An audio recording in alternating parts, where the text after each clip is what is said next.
Small-Town Billionaire, a Christian small-town romance. Sweet Home Billionaires. Written by Hannah Jo Abbott. Narrated by Candace Peppers. Chapter 1.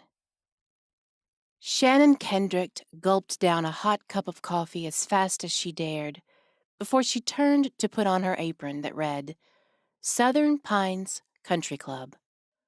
The white shirt of her waitress uniform still held a few wrinkles, and her blonde hair was pulled back in a ponytail, but a few wisps of hair had escaped and fell in front of her face.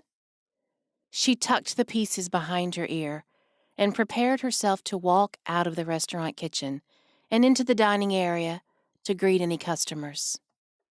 Get it together, she told herself. Don't think about anything but being here right now. As hard as she tried, it was hard to convince herself. Thoughts of the final exams she had looming over her were hard to shake.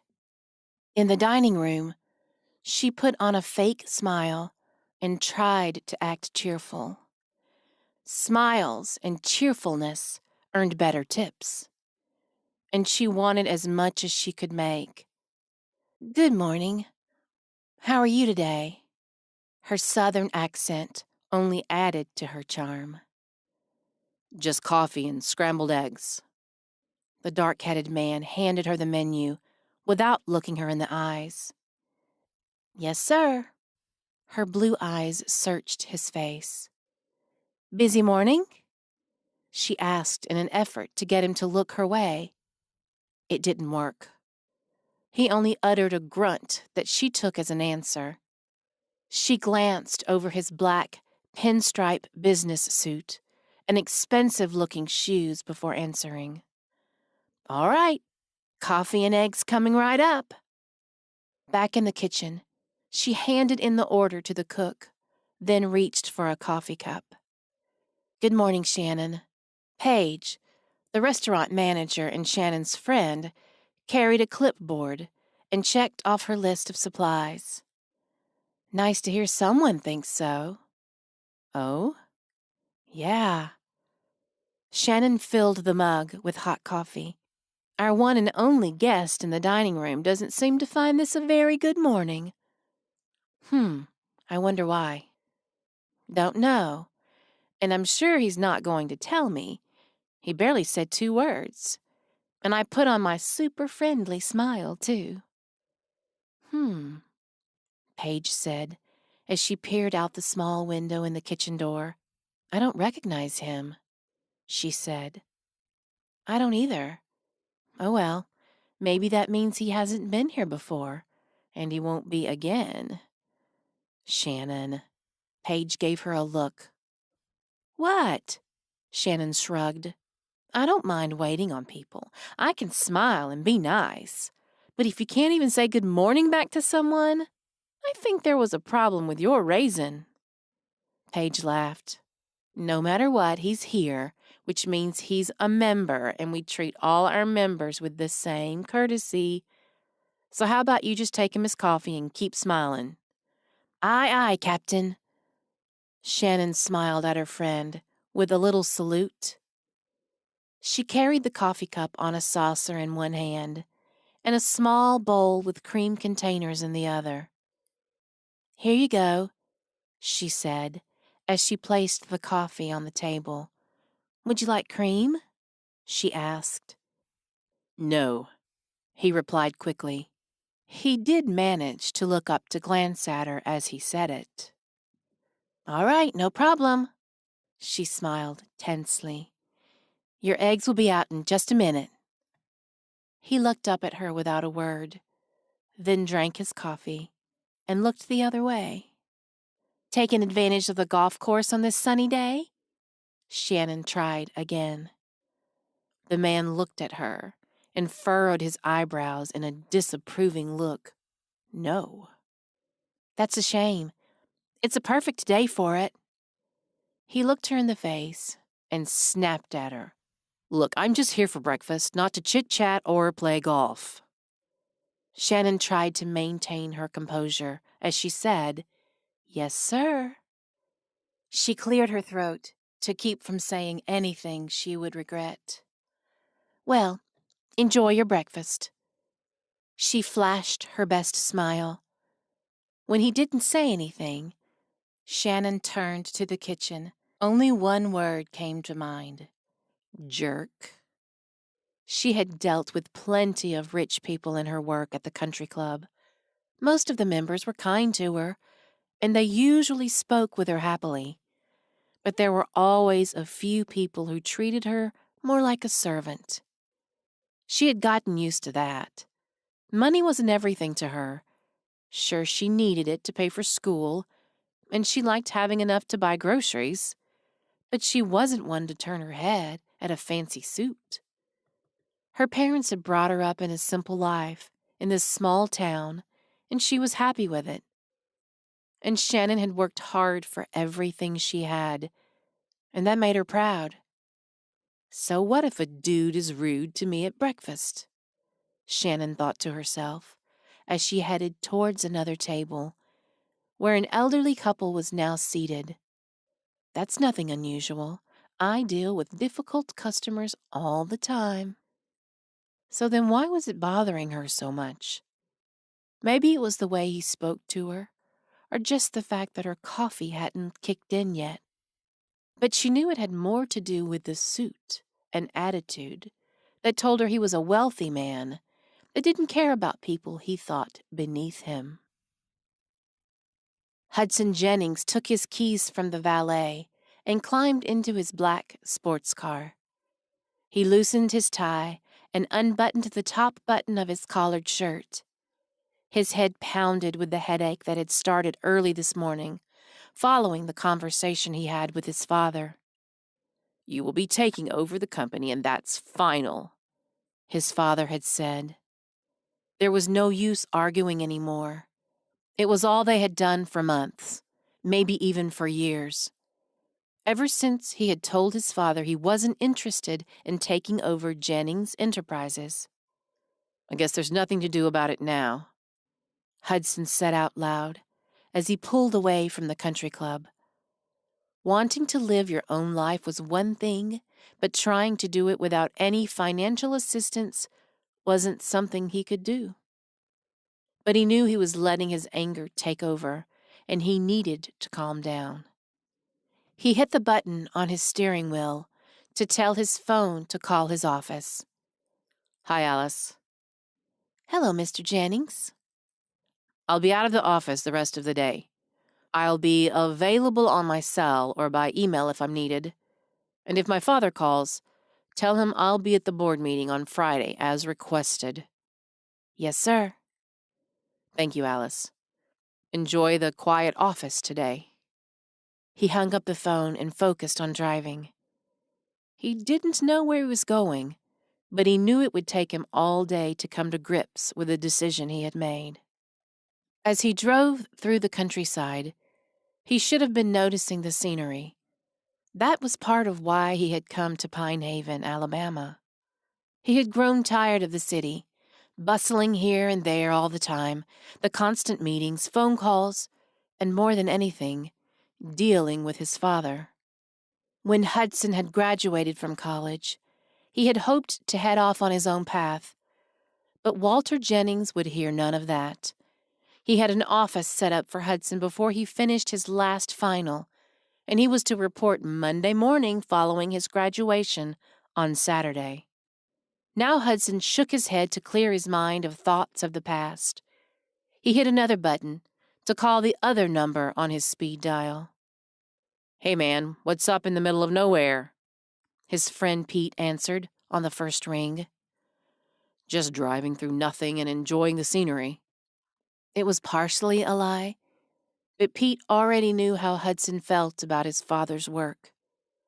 "When are you coming down to visit?" Pete laughed out loud. "Never said I would." "Come on. Don't you want to see if it's changed?" "Nope." Pete had grown up in Pine Haven. He had been the one to tell Hudson about it. So when Hudson wanted to make a change, Pete said he knew of an older house on the edge of his hometown that he could hide out in. It's really pretty here, Pete. Hudson could hear his friend sigh over the phone. Yeah, I guess so. You don't notice those kind of things much when you're a teenager wanting to get the heck out of Dodge. But there are too many people there who know me a little too well, or at least know who I was. It's not something I want to revisit, but I'm glad it's working out for you. Hudson sighed now, too. I think Mom likes the views, and that makes it worth it. But I don't know how much time I could keep spending here. Walter is giving me an ultimatum.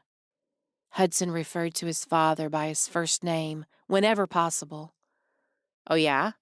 Wants you to actually work the business? Yep. Oh, how terrible that sounds. Pete's voice dripped with sarcasm. As a self-made, hard-working man, Peter Collins liked to tease his friend about being born into a wealthy family. It's not that I mind work. It's just the kind of work. I would like to start something of my own and work at it with my own two hands. You should agree with that part. I do.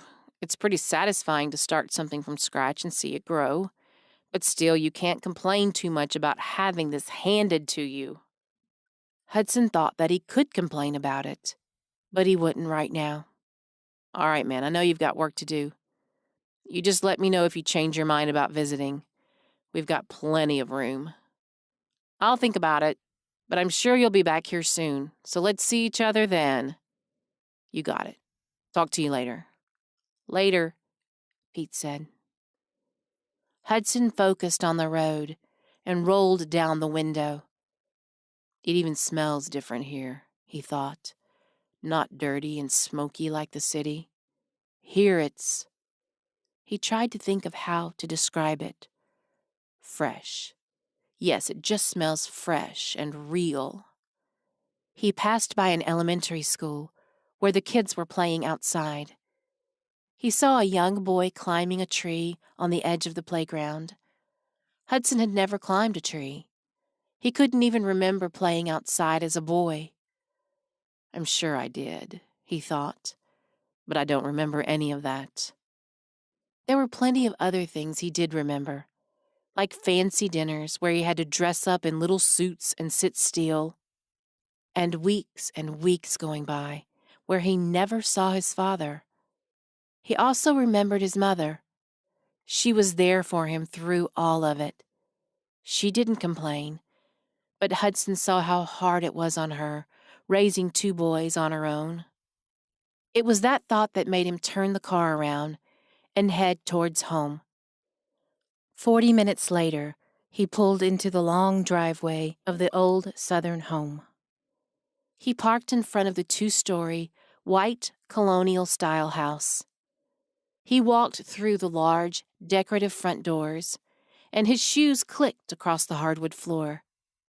All the rooms in the house were original, but most of the interior had been redone. The house had been unoccupied for several years, and in disrepair when Hudson purchased it. He passed through the foyer and up the wide staircase to the family living area. He made his way to his mother's room. He knocked before entering, and a voice said, "Come in." It wasn't his mother. The nurse met him and spoke again. "Hello, Mr. Jennings. We waited for you." "Thank you. How is she today?" "About the same as usual, but she's had a good morning." "That's good." He walked purposefully to the bedside and took his mother's hand. "Hi, Mom," he said gently. She looked at him and gave a small smile. She looked confused just for a moment before saying, "John?" He sighed. "Not today." "No, Mom, it's me, Hudson." "Hudson?" "Yes, Mom." She looked at him for a minute. "Where's John?" She spoke of his older brother. "He's not here, Mom." "Could you call him and tell him to come home?" He hung his head. "Sure, Mom." "I'm tired," she said. "That's all right, Mom. I'll see you tomorrow." The nurse came in then. "I'm sorry, Mr. Jennings. Maybe tomorrow." She gave him a sad smile. Yes, maybe. He stared at the floor for a moment. Thanks for keeping her awake for me. Of course. He left the room and closed the door behind him. For a moment, he leaned against the door and let his head fall back. It was hard to see her that way. She wasn't the mother he knew and loved. But he would keep coming to see her, each day hoping she remembered who he was. Sometimes she did, and sometimes, like today, she didn't. All he could do was show up and hope. Chapter 2. Shannon, do you have time to talk with me before you leave today? Paige asked. Shannon was rushing through the kitchen and only looked over her shoulder to answer. Maybe just a few minutes. I have to get to class. That's fine. We can make it quick. Shannon wondered what Paige wanted to talk about. She didn't think she had done anything to get in trouble. Still, she couldn't help feeling a little bit nervous. She tried to shake it off as she entered the dining room. The restaurant had seating for 70. Dark cherry tables and chairs were spread throughout the room. Large windows on one side opened up to a view of the golf course, and the back wall featured a large stone fireplace. At the front entryway, there was a long counter with high-top leather stools, and beyond the counter was the door to the kitchen. Shannon had just finished carrying a tray of delicious-looking pancakes to an older woman and her 2 grandchildren. The little boy was about to pour syrup all over the table. Shannon smiled at the older woman as she handed her more napkins. Good luck. When she turned around to another table where a guest had just been seated, her good mood faded away. Great, she thought to herself. It's Mr. Rudeness. There he was in another dark suit. Shannon took a deep breath and forced a smile. Good morning, she said as she approached the table. Kill him with kindness, she told herself. She was pretty sure she saw him jump at the sound of her voice, but he covered it up when he looked at her. Can I start you off with some coffee? We have some specials today. Our chef has made, yes, coffee, he said, cutting her off, and scrambled eggs. He waved his hand as if to shoo her away and pointed at his ear where Shannon could see a Bluetooth device. He spoke to the person in his ear, and she turned to go. Shannon rolled her eyes once she was out of sight of the man. Once she had taken him his plain, black coffee and boring scrambled eggs, she said, Let me know if you need anything else. He kept his eyes on his computer screen and didn't acknowledge her. Ugh, Shannon groaned inwardly, despite the smile on her face. He just bugged her with his short answers and his fancy phone accessories. She let her eyes roam his face, which she would have said was handsome if he didn't have a scowl across it. Even sitting down, she could tell that he was tall, and see that his suit fit perfectly across his muscular chest. If he smiled at her, she had a feeling she could have melted right into the floor. But she felt she was pretty safe from that. Shannon tried to finish her shift without thinking about him or about what Paige wanted to talk to her about, but she was even more nervous than before when she walked to the kitchen at the end of her shift and found Russell Pierce, the club manager and Paige's fiancé, at Paige's desk. Hi, Mr. Pierce. She smiled timidly and smoothed her apron. Hey, Shannon. Paige will be here in just a minute, Russell said. I'm here now. Paige came from the large pantry room and took a seat at her desk.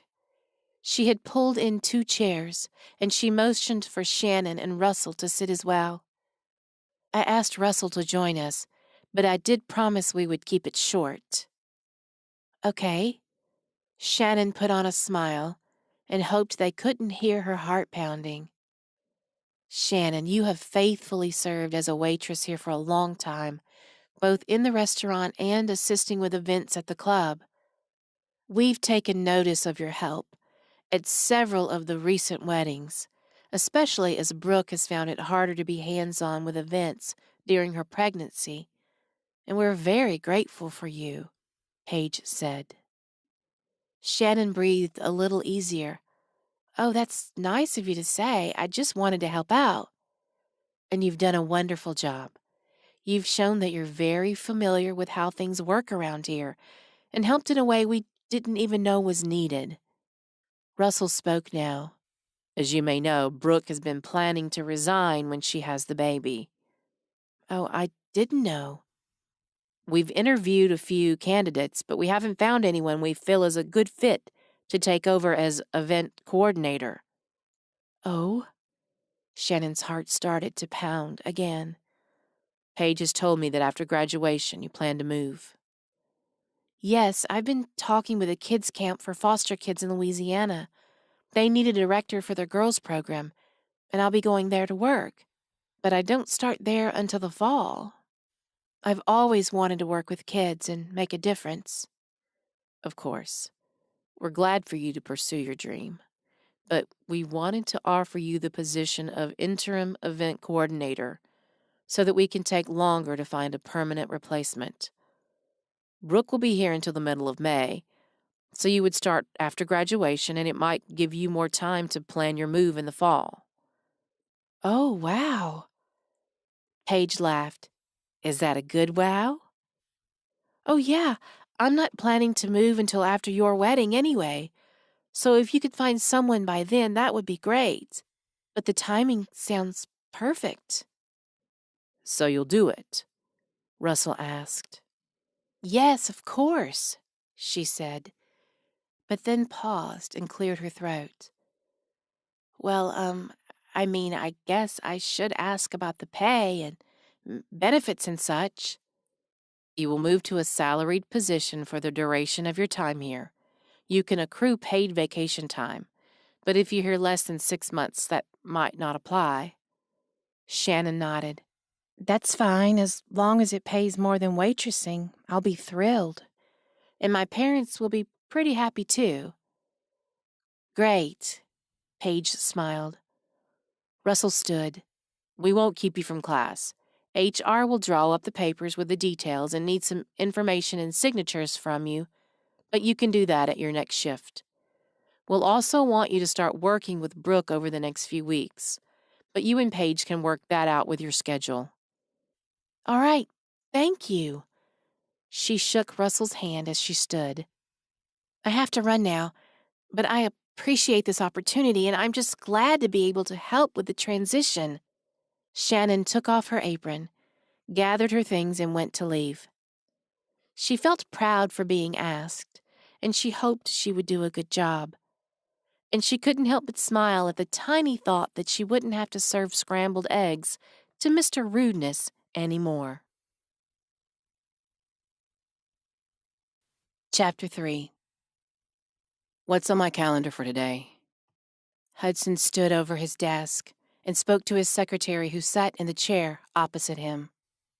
A teleconference with OneSource Technologies at 10 about some investment ideas, and your father requested to have lunch over video call with you. Hudson fought the urge to roll his eyes. All right, he said. What else? You asked me to remind you that the time is coming up for the annual charity event. Oh, yes, we should get to work on that. I'm sure my father hasn't mentioned it. Alice's face tipped down a bit. No, sir.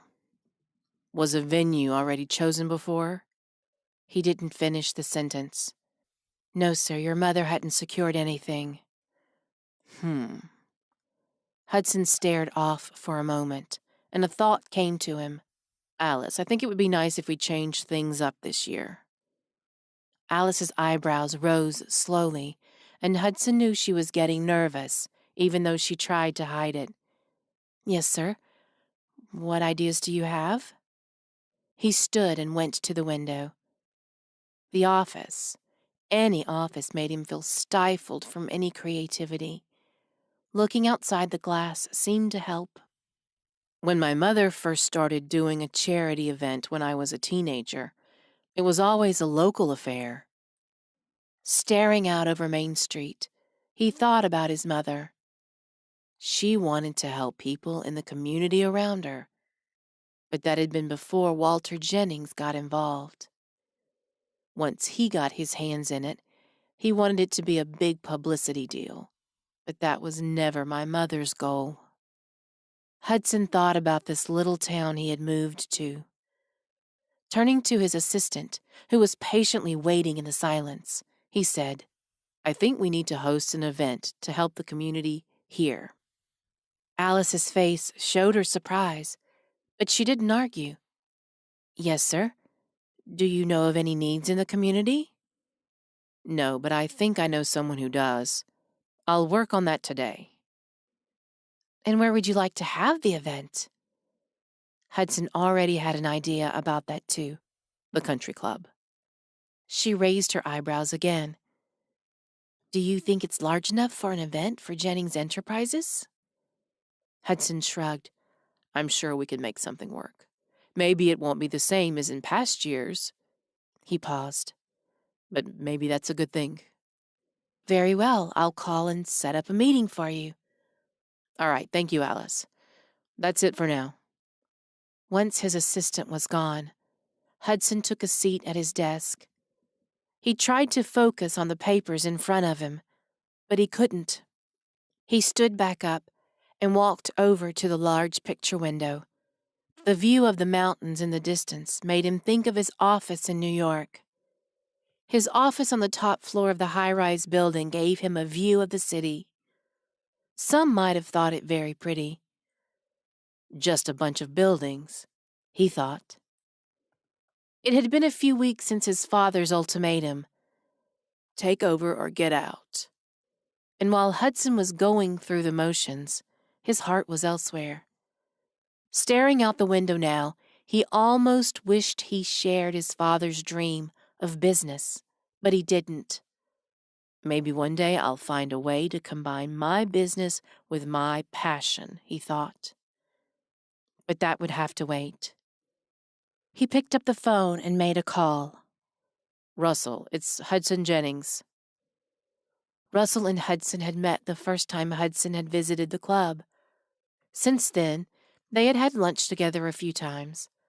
Russell had told him to let him know any way he could help him settle in the community. "Hi, Hudson, how are you?" Hudson smiled at the question. In New York, business calls were quick and to the point. No one stopped him to ask how he was. But here in the South, everyone did. "I'm good. I have a project I'm working on, and I wondered if you could help me." "Sure, what's up?" "My mother has hosted a charity event every year for a long time. It's turned into quite a high society event in New York, but it didn't start out that way. She started it because she wanted to help out in the local community. Since I'm hosting the event myself this year, I thought I would take it back to its roots." "That sounds nice," Russell said. "How can I help?" Hudson rubbed his chin. "I'd like to host the event at the club, but my assistant is calling to set that up. I need some information about the community. I would like to do a fundraiser for something that would be good for the town. But I'm still new around here and I don't know what the needs are. Could you help me research that and come up with some ideas?" "Of course. I like to think I know most of the people in town and I have a few ideas off the top of my head. But let me talk to some of the town leadership and I'll get back to you with some options. Would that be all right?" "That would be perfect." "Now? Like today? Now?" Shannon felt herself repeating the same words, but couldn't make herself stop. She was about to be in full-on panic mode. The past 2 weeks had gone by in a blur. She was working with Brooke, learning all the details of the events, and squeezing in studying in every possible second outside of work. She had been managing it all well, despite the fact that mixed in with counseling topics and history dates, her brain was full of room measurements, names of flower arrangements, and electrical outlet locations. Yes, effective immediately, Paige interrupted the repetition. But I'm not ready. Yes, you are. You can do this. Brooke has shown you everything, and you can do it. But I was supposed to work with her longer. She's not supposed to have the baby yet. It's 3 weeks early. Well, she is, and there's nothing we can do about that, so you're up. Paige sounded a little too cheery. Okay, but really, today? Yes. We have a very important guest coming in to start planning their event. Hudson Jennings of Jennings Enterprises. He'll be here at 4. Don't worry, I'll join you for this meeting since it's your first time. And Russell said he would try to stop by. He knows Mr. Jennings. Shannon tried to take deep breaths. All right, okay. All right. She begged her brain to stop. I'll see you at 4.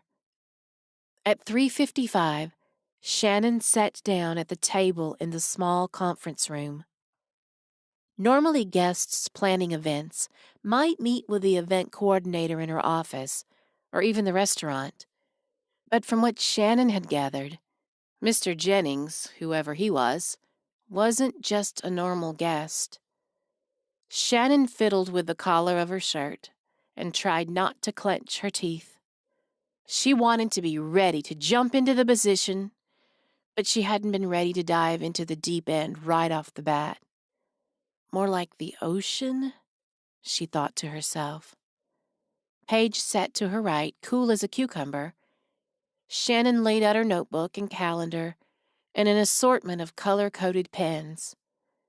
The doors opened, and she and Paige both stood to greet the guest. In walked a man wearing a dark suit. He was tall and dark-headed and a little familiar. Shannon's eyes opened wide, and she nearly fell back in her chair. Hi, Mr. Jennings. I'm Paige, the restaurant manager, and this is Shannon Kendrick, our event coordinator. Shannon slowly reached out her hand. Hi. Nice to meet you. Hi. Hudson shook her hand and looked at her but gave no indication that he recognized her. Of course, we've met before, she smiled, but her voice held a challenge. Have we? He tilted his head at her. In the restaurant. She let that hang. When he said nothing, she finally admitted, I used to work as a waitress. I've seen you for breakfast many times. And you were usually rude.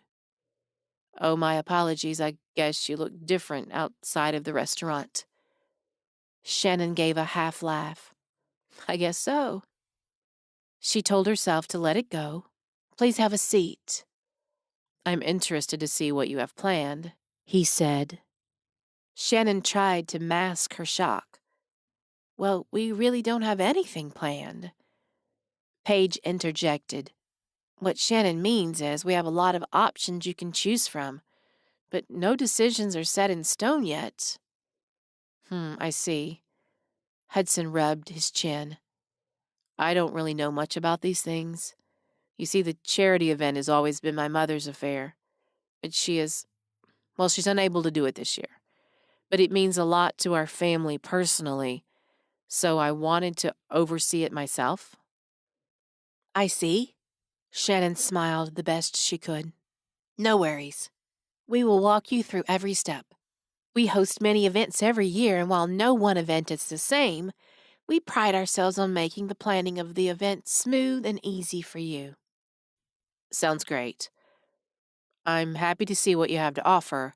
I just need to be done by 5.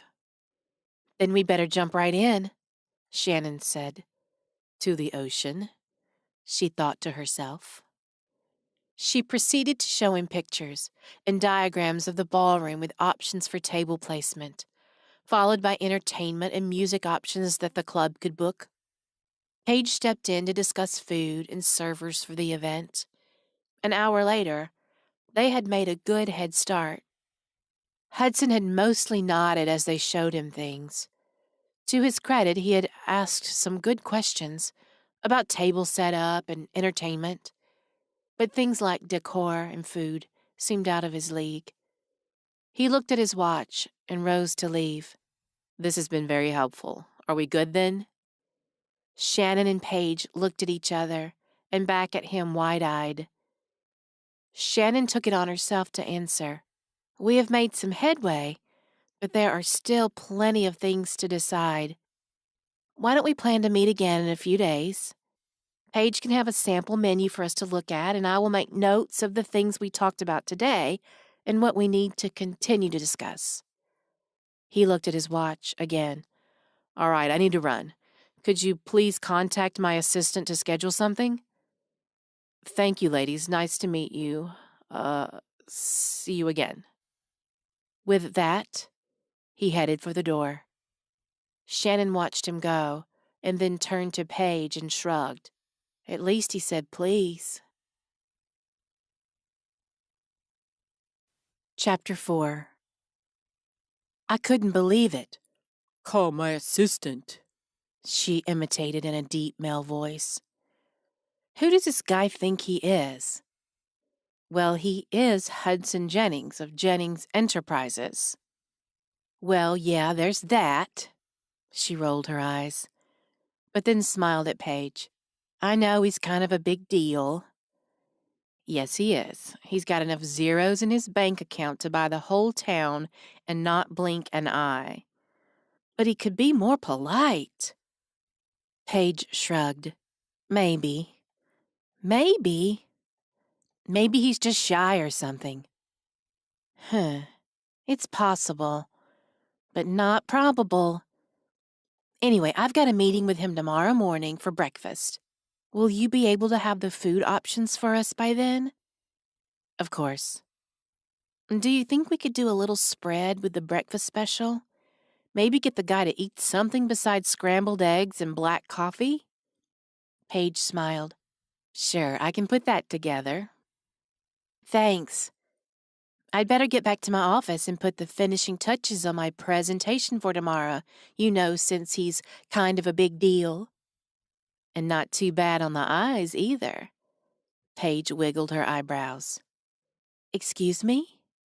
"Oh, come on, you have to have noticed he's attractive." Shannon gave her a blank stare. "Actually, I haven't. He's been too rude for me to notice." "Mm-hmm. I'll just pretend like I believe you." "Very funny. Pretend all you want. I'm going to get some work done." Shannon headed to her own office down the hall. Of course, she had just lied to her friend. But she couldn't admit it. She hated that it was true. But she had noticed Hudson's good looks. Despite her annoyance with him, she couldn't stop herself from letting her eyes roam over his chiseled jaw, dark wavy hair, and his eyes. Oh, his eyes. So deep and dark, Shannon felt lost if she met his gaze. She shook her head, but none of that was worth thinking about right now. Maybe he was handsome, and maybe that made it tolerable to be in the room with him. But there's nothing else tolerable about him. The next morning, Shannon had everything set out to near perfection.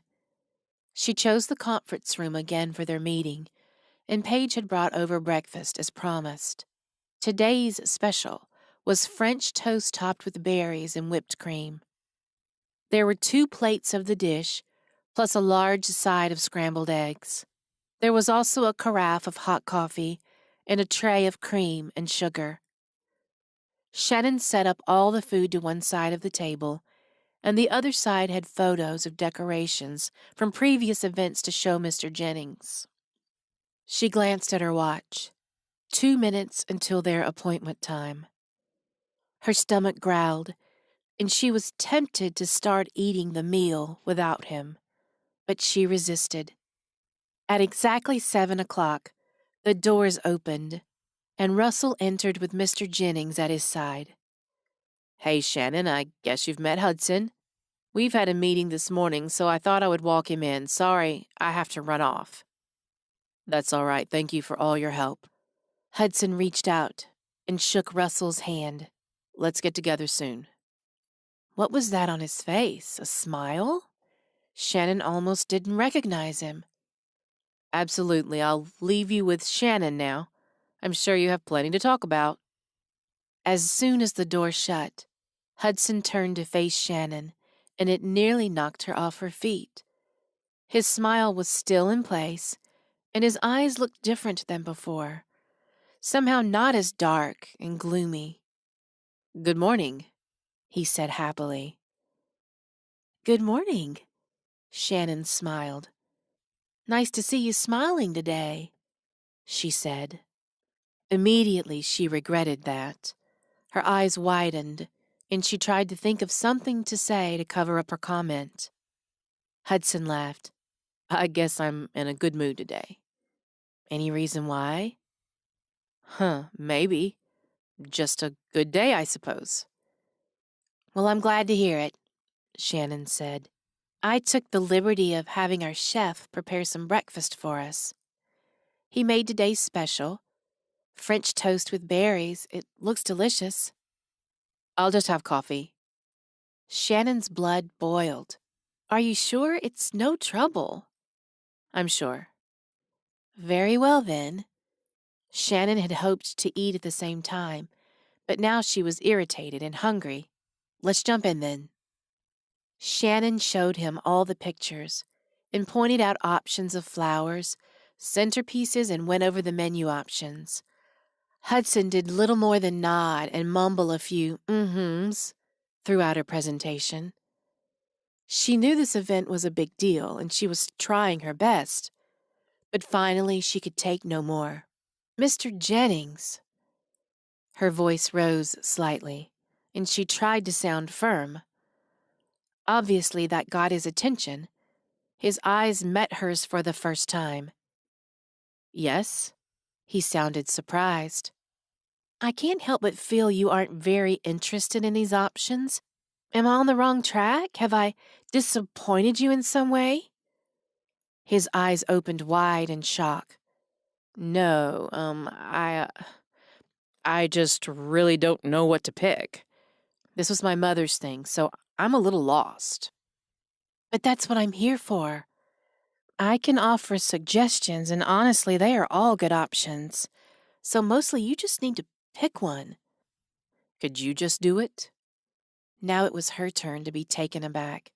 "You want me to make all the decisions myself?" "Sure, why not?" For a second, she considered agreeing. After all, that might be easiest. But she stood her ground. "Mr. Jennings, that's not really my job. You need to decide what you want for the event." The corners of his mouth lifted in a half smile, and he seemed to really notice her for the first time. "You're a little bit forward, aren't you?" That was it. "And you're a little bit rude." Her hand almost went to her mouth as she began to feel the need to apologize. But she decided she would give it a minute. He said nothing, but his eyes went to hers and seemed to search for her meaning. "Rude?" he asked slowly. "Yes, I'm taking a lot of time to show you these choices and put together this presentation, and you don't seem to appreciate that at all. You could do better than one-word answers and grunts." Now she was pretty sure she had gone too far. He sat for what felt like an eternity without saying anything. "My apologies, miss." He paused again. It dawned on Shannon that he still didn't know her name. She raised her eyebrows at him and offered, "Miss Kendrick." "Thank you, Miss Kendrick. I apologize. I'll try to take more of an interest." His phone buzzed at the moment, and he glanced at the message on the screen. But for now, I need to be going." With that, once again, he stood and left. Shannon stood too and threw her hands up in the air. Hudson drove back to his house as quickly as he could. He knew days like today were few and far between. He had been fairly sure when he left for his meeting that things would change before he could make it back. So when he got the text from the nurse saying his mother was awake and asking for him, he was thrilled to hurry back to her side. A good day indeed, he thought to himself. Not only had his mother recognized him this morning, but he was thrilled when he talked to Russell and got his ideas for the fundraiser.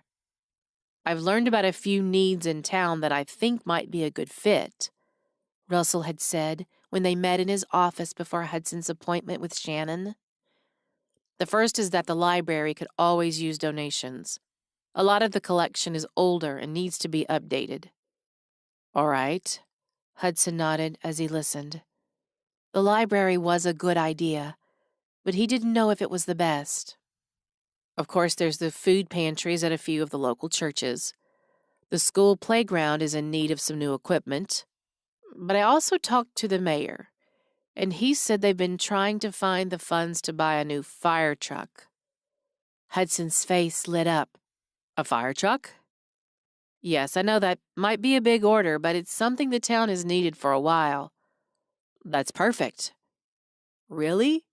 Russell asked, his voice filling with excitement. "Yes, I love it. That's exactly what I want to do." "Great," Russell said. "I'll put you in touch with the mayor and the fire chief, and y'all can work out all the details together." Hudson had been so thrilled with the idea that he walked into his appointment like he was floating on a cloud. But now, as he drove towards his house, he was reminded of Shannon's words. "Nice to see you smiling today." Had he really not smiled when she had seen him before?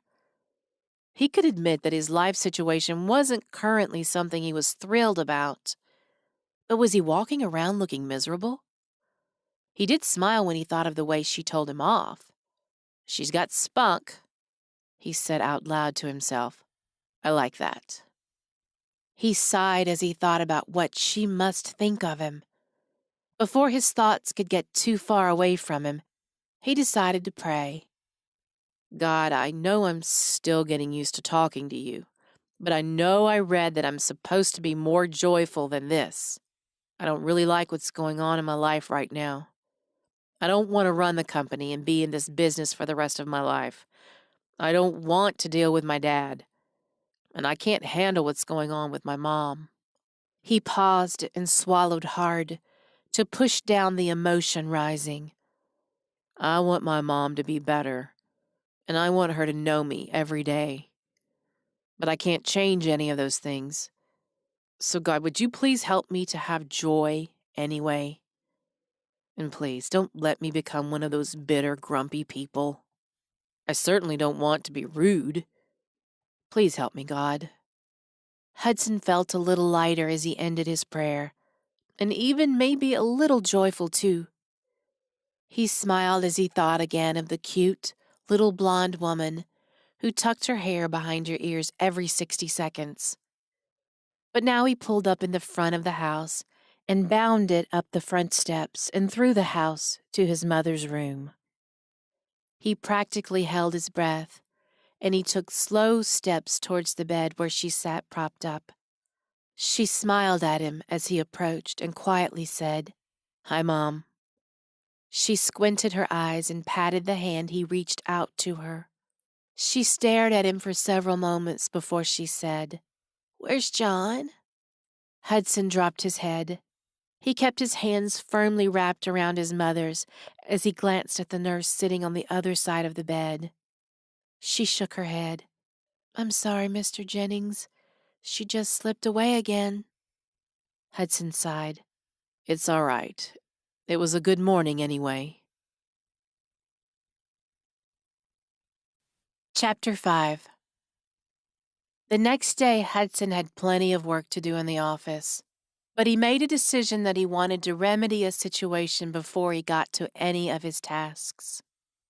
He wasn't great at apologizing, and he was definitely no expert on women, but he decided he would try. He held a bouquet of yellow daisies in one hand and a coffee with too many frilly names for him to remember in the other. The woman at the front desk of the club pointed him in the direction of Miss Kendrick's office. He took a deep breath before he knocked. He could stand confidently before a board of directors of a billion-dollar company, but he felt nervous to speak one-on-one to an outspoken blonde woman. "Come in," said a voice as soon as he knocked. Hudson walked through the door and tried out his best smile. "Good morning." "Mr. Jennings." Her mouth fell open, and her eyes were open wide in shock. She slowly stood, but no more words came out. "Please, I would much prefer for you to call me Hudson." Shannon stared for several beats before she finally looked at his face and seemed to recover. "Sure, of course, Mr. Hudson. Please call me Shannon." "Well, Shannon, I just wanted to come by and apologize for my behavior. I haven't meant to be rude or difficult, but I realized something last night." He sighed, and a pained expression came over his face as he looked her in the eye. "You're the waitress that I snapped at during breakfast, aren't you?" Shannon didn't hide the truth. "Yes, I am." She crossed her arms and gave him a pointed look. He dropped his gaze, but only for a moment. "I'm sorry. That was wrong of me. I felt bad about it when I left, but then I forgot all about it. I think God brought it to my memory last night, and I remembered your face. I shouldn't have said what I did. I've just been—" He wasn't sure how to say this.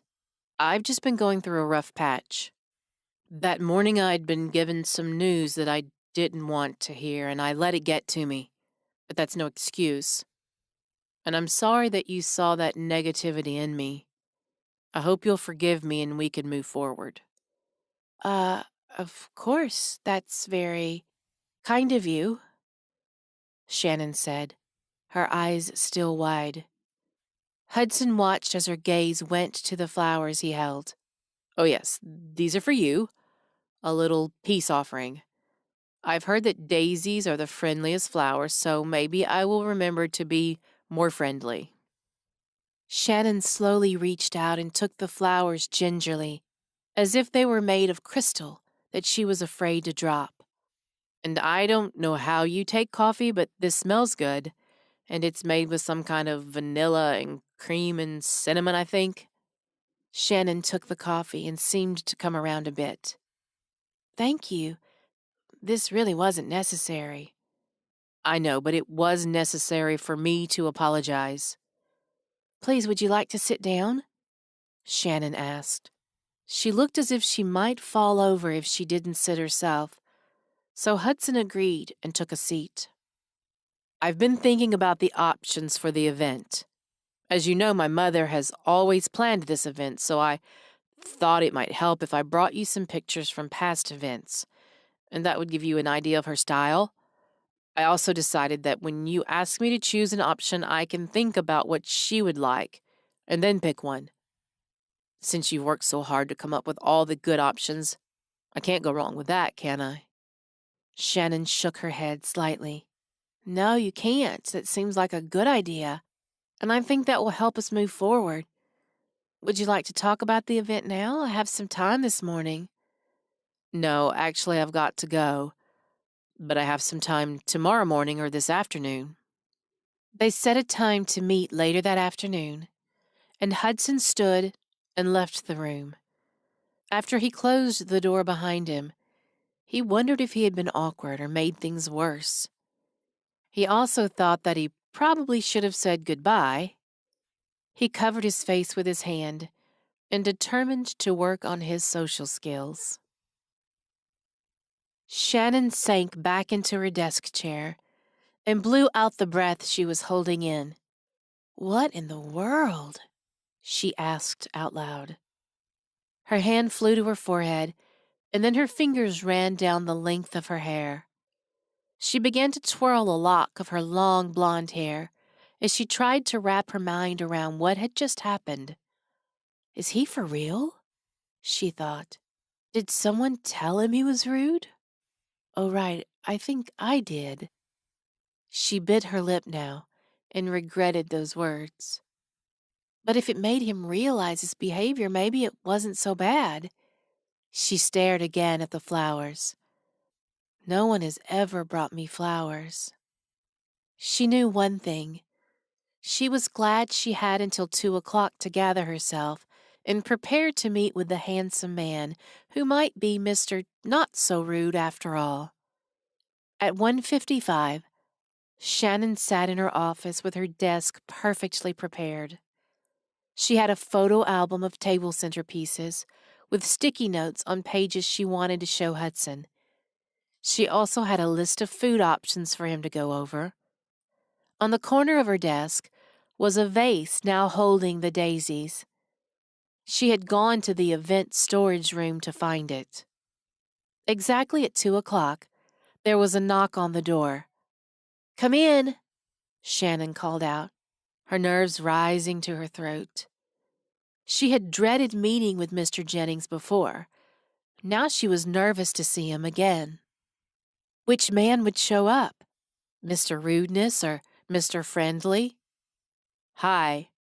Hudson came in the door with a smile. Friendly, Shannon thought to herself. "Hi, nice to see you again." "You too. Wow." His eyes roamed her desk as he saw all that she had prepared. "Looks like you've got everything ready. And I know we have some decisions to make today. I don't want to keep taking all your time." He smiled at her, and everything she had thought about him proved to be true. Without a scowl and an air of entitlement, he was strikingly handsome. Shannon turned her gaze to her desk so she wouldn't stare into his eyes. "No worries, but I hope we will be able to conquer a good bit of this today." "Let's do it," Hudson said, taking a seat.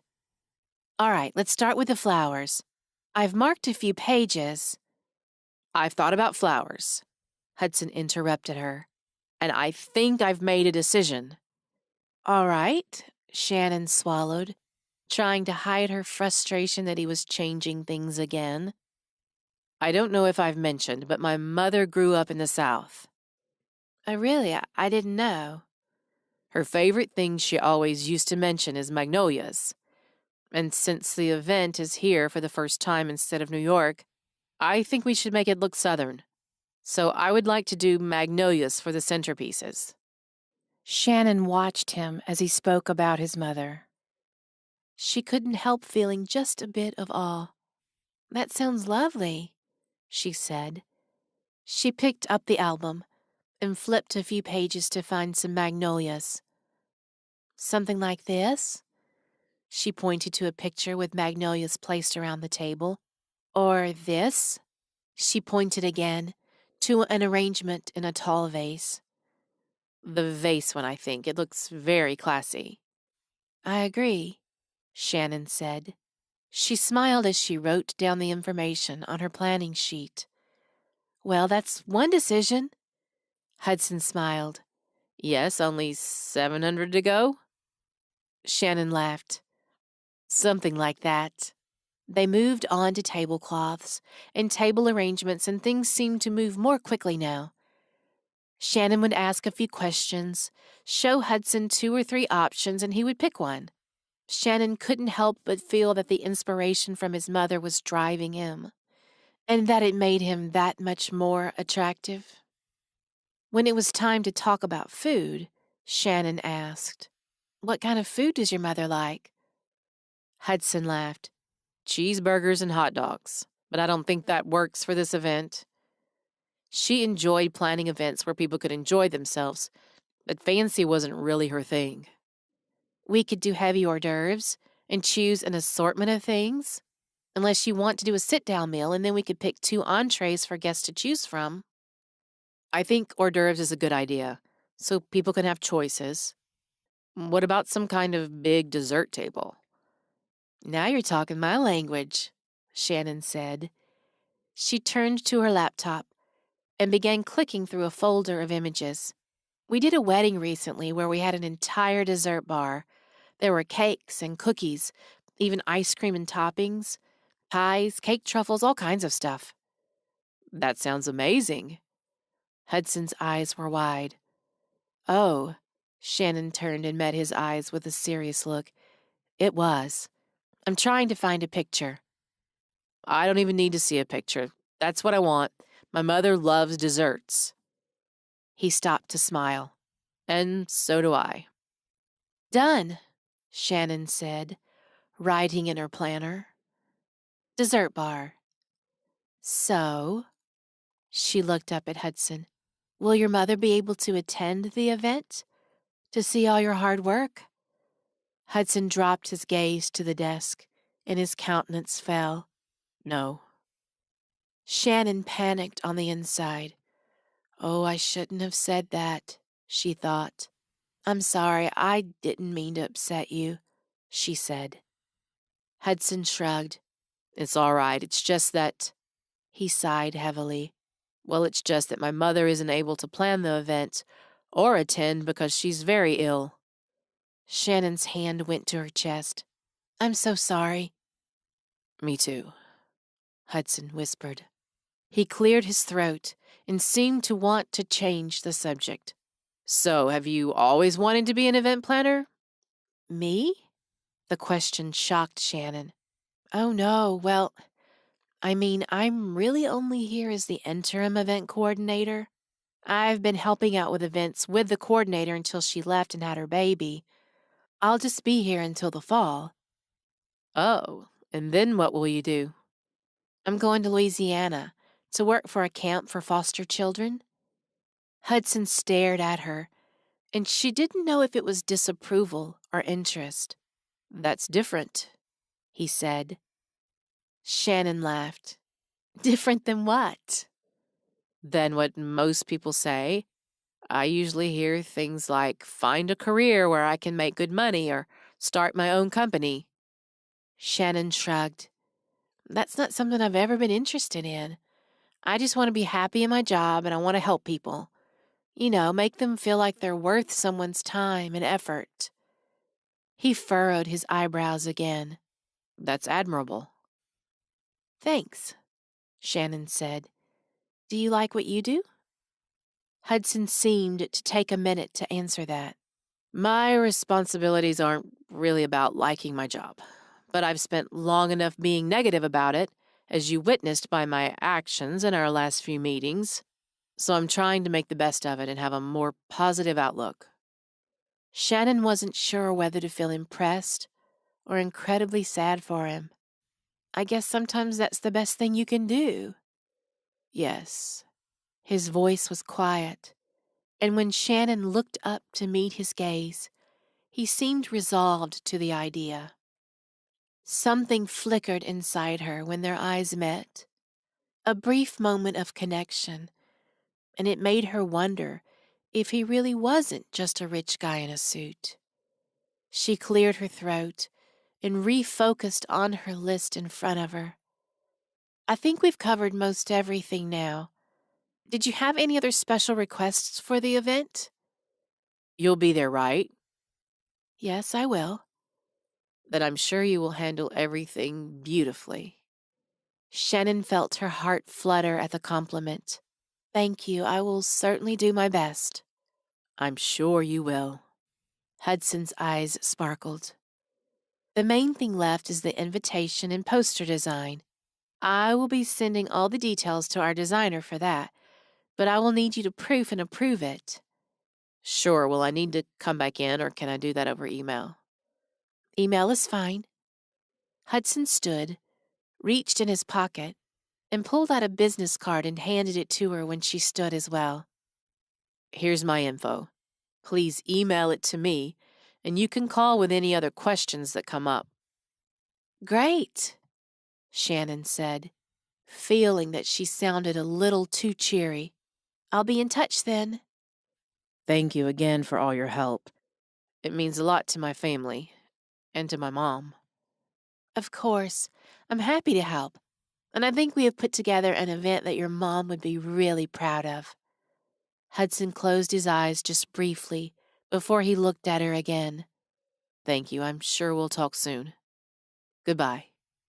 With that, he walked out the door. Shannon fell back in her chair with both hands on her head. She felt like she couldn't tell which way was up. All the details about the event were swirling in her brain, and she felt like she still had whiplash from the change in his demeanor. Hey, God, I know you're still trying to teach me to be more patient and understanding with people. So if this was you sending me a reminder, then message received. She laughed as she stacked up everything from their meeting and determined to have a more positive outlook on the people she met. Chapter 6. Hudson leaned his head back on the headrest and closed his eyes. He always felt a little nervous to fly, and as his private jet picked up speed on the runway, he had to remind himself to breathe. Once the plane leveled out and his pilot came over the intercom to tell them they were expecting a smooth flight, Hudson was finally able to relax. He even managed to peek out the window and enjoy the view. Hudson sighed, knowing he needed to pull his eyes away from the sky and study the project proposals his assistant had put in his briefcase. He couldn't put into words how much he dreaded seeing his father. They hadn't spoken since he had finally agreed to the ultimatum. Life was better when they didn't communicate, Hudson felt. But today that would change. He reached for the portfolio, but instead, his hand found the Bible he had tucked in the briefcase. My father definitely wouldn't like that, Hudson thought. His father knew that Hudson had attended church a few times, but he knew nothing of the change that had taken place in his heart. His thoughts traveled back to when he first went to church and the events that led him there. It had been a normal Thursday morning at the office. Hudson had sat at his desk, going over reports for an afternoon meeting, when his assistant burst into his office, something she never did. Hudson looked up and knew by the panic-stricken look on her face that something was very wrong. What is it? Hudson asked, his eyes wide. Mr. Jennings, it's your mother. Hudson didn't waste any time. He jumped to his feet and was heading out the door in seconds. His assistant followed him to the car, telling him the details on the way. His heart pounded in his chest, and he only heard one word: stroke. By the time he got to the hospital, Mary Jennings was already hooked up to monitors, and doctors and nurses fussed over her without ceasing. Hudson went to her bed and held her hand. He stayed there for hours while more doctors and nurses came in and out. They tried explaining to him what was going on, but he could barely process the information. They knew she had had a stroke. The maid had found her in her room. Right now she was unconscious, but she had been awake, and they expected her to awake again. But right now, they didn't know any of the long-term effects. Hudson sat at her side, petting her hand. When she was awake, Hudson would talk to her, but she would only smile at him. It terrified Hudson that she didn't speak and she didn't move to reach out for him. After a few hours, Hudson had grown restless. Mary was sleeping now, the effects of the medication taking over. With all of the doctors and nurses out of the room, Hudson had realized how lonely it was. He felt like he should call someone, but who? His father had recently divorced his mother, even though he had left her long ago for his favorite mistress, his work. None of his mother's family lived nearby, since his father had transplanted her from her home when they were married. Knowing there was no one else to come and be with them in this time left him feeling alone and suffocated at the same time. When he couldn't take it any more, he stood and kissed his mother on the forehead. Certain that she would sleep for a while, he left the room to get some air. He wandered down the hall with no plans as to where he was going. Several minutes later, he found himself in front of a door with a sign that read, "Chapel." He hesitated. Hudson had never been religious. His father's God was his work, but his mother had tried to teach him. She had taken him to Sunday school as a boy, and he heard a few stories about fish and loaves and raising people from the dead. But those kind of stories were for children, weren't they? Suddenly the door opened, and Hudson had to step back to keep from being hit. "Oh, I'm sorry. Didn't mean to barge out the door like that," said the man, exiting the chapel. He looked to be in his mid-40s. He had dark hair with gray streaks, and he wore gray slacks and a button-up shirt. But what Hudson noticed was his eyes. They gave off an appearance of light in this dark place, and they seemed full of kindness. "That's all right," Hudson said quietly. "No harm done." "Are you going in or still deciding?" the man asked. Hudson gave a half smile, showing that the man had pegged him correctly. "Still deciding. If you're unsure, my advice would be to go in.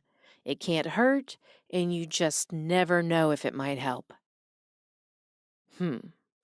Hudson furrowed his eyebrows. The man reached out his hand. "I'm Lewis. I don't know if this will help your decision, but I'm a chaplain here. You're welcome to go in and sit. You can talk or pray or cry or just sit and do nothing at all. And I'm happy to sit with you if that helps. To talk or not talk." Hudson shook hands, and despite his hesitancy, he met Lewis's eyes. That was his undoing. Tears filled his eyes, even though he fought not to let them. Lewis turned and opened the door behind them. "Please, come in." Hudson felt he had no choice, so he walked through the door. A few steps in, he took a seat in one of the pews in the back. His eyes flew to the front of the room, where a large cross hung on the wall. Lewis took a seat beside Hudson and stared straight ahead. He didn't ask questions or press Hudson to talk. That was probably the reason Hudson found himself opening up to the man. "My mother is here, in the hospital. She had a stroke, and we don't know what the results of that are going to be." "I'm so sorry," Lewis said. "And I'm just sitting here by myself because my dad doesn't care about her anymore, and my brother—" He broke off and cleared his throat before he spoke again. "It's just me. There's no one else." "And you're feeling burdened and alone?" "Yes." "Then I think you've come to the right place." That was all Lewis said. Then he went back to letting Hudson sit in the silence. Hudson felt like it was an eternity before he turned to the man and spoke words he never expected to say. "Would you pray?" "Of course, for your mother?" "Yes," Hudson said. He dropped his gaze to the floor. "And for me." Lewis gave him a kind smile. "Of course." That had been the beginning of Hudson's journey. Lewis prayed for his mother, and then he prayed for Hudson, that he would know he wasn't alone and that he didn't have to carry his burdens on his own. After that, Lewis walked with Hudson back to his mother's room. Then he came to visit Hudson and Mary every day that she was in the hospital. Hudson had never felt like someone cared as much as Lewis did. That was unusual for someone who wasn't family or didn't have a business obligation to them. So when Lewis told Hudson about his church and invited him to weekly service, Hudson felt drawn to it. The first week had been a little awkward, but Hudson had been welcomed to the worship service, not only by Pastor Lewis, as the congregation called him, but by other members as well. It was so different there, and Hudson had been back every week while he lived in New York. He didn't know how to describe it other than to say that God had opened a door and Jesus had grabbed his heart. Now sitting on the jet with his Bible in his lap, Hudson knew he had changed. He had always wanted a different path than his dad had given him, but he had always just followed it because that was what was expected of him. But now he knew his life wasn't supposed to be about money. God, he whispered, I don't know what I'm supposed to do. I don't want to turn into my father, but I also don't know how to do anything else. Please help me. Show me what you want me to do. Amidst the whirring of the airplane, he could almost hear an audible voice. Follow me. I want to follow you. Show me what to do. One step at a time. Hudson chuckled. All right, I'll keep my eyes and ears open. He pushed aside the project proposals and opened his Bible. He would get to the reports before the flight landed, but if he was going to go one step at a time, he knew what the first step needed to be. 2 hours later, the jet taxied into a private hangar. Hudson picked up his briefcase, and as he exited the plane, he saw the black sedan waiting for him. Before he made it down the steps, the door opened and out stepped Pete. Surprise! His friend shouted. Hey! Hudson didn't hide his genuine excitement to see him. What are you doing here? I just told you, surprising you. I didn't know how long you were planning to be in town, so I wanted to be sure and see you when you got in. As the driver loaded Hudson's bags into the trunk, Hudson and Pete slid into the car. I'm glad to see you, but aren't you supposed to be at work? Pete shrugged. I told the boss I had to go see my best friend. And what did he say? That I'm not good for much around the office anyway. Well, that's not true at all. You are brilliant. And you're usually not too humble about it either. But I'm glad you're here anyway. You're right, I'm pretty awesome. Which is why I thought you might need me here for moral support. Your dad is making the announcement at the board meeting, right? Hudson sighed. Yes, it's official. Pete leaned back in his seat and rubbed his chin. You know what I can't figure out? What? Why now?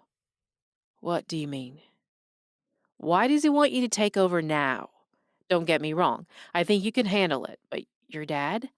All he wants to do is work, and we both know he likes being in charge. So why is he ready to hand over the reins now?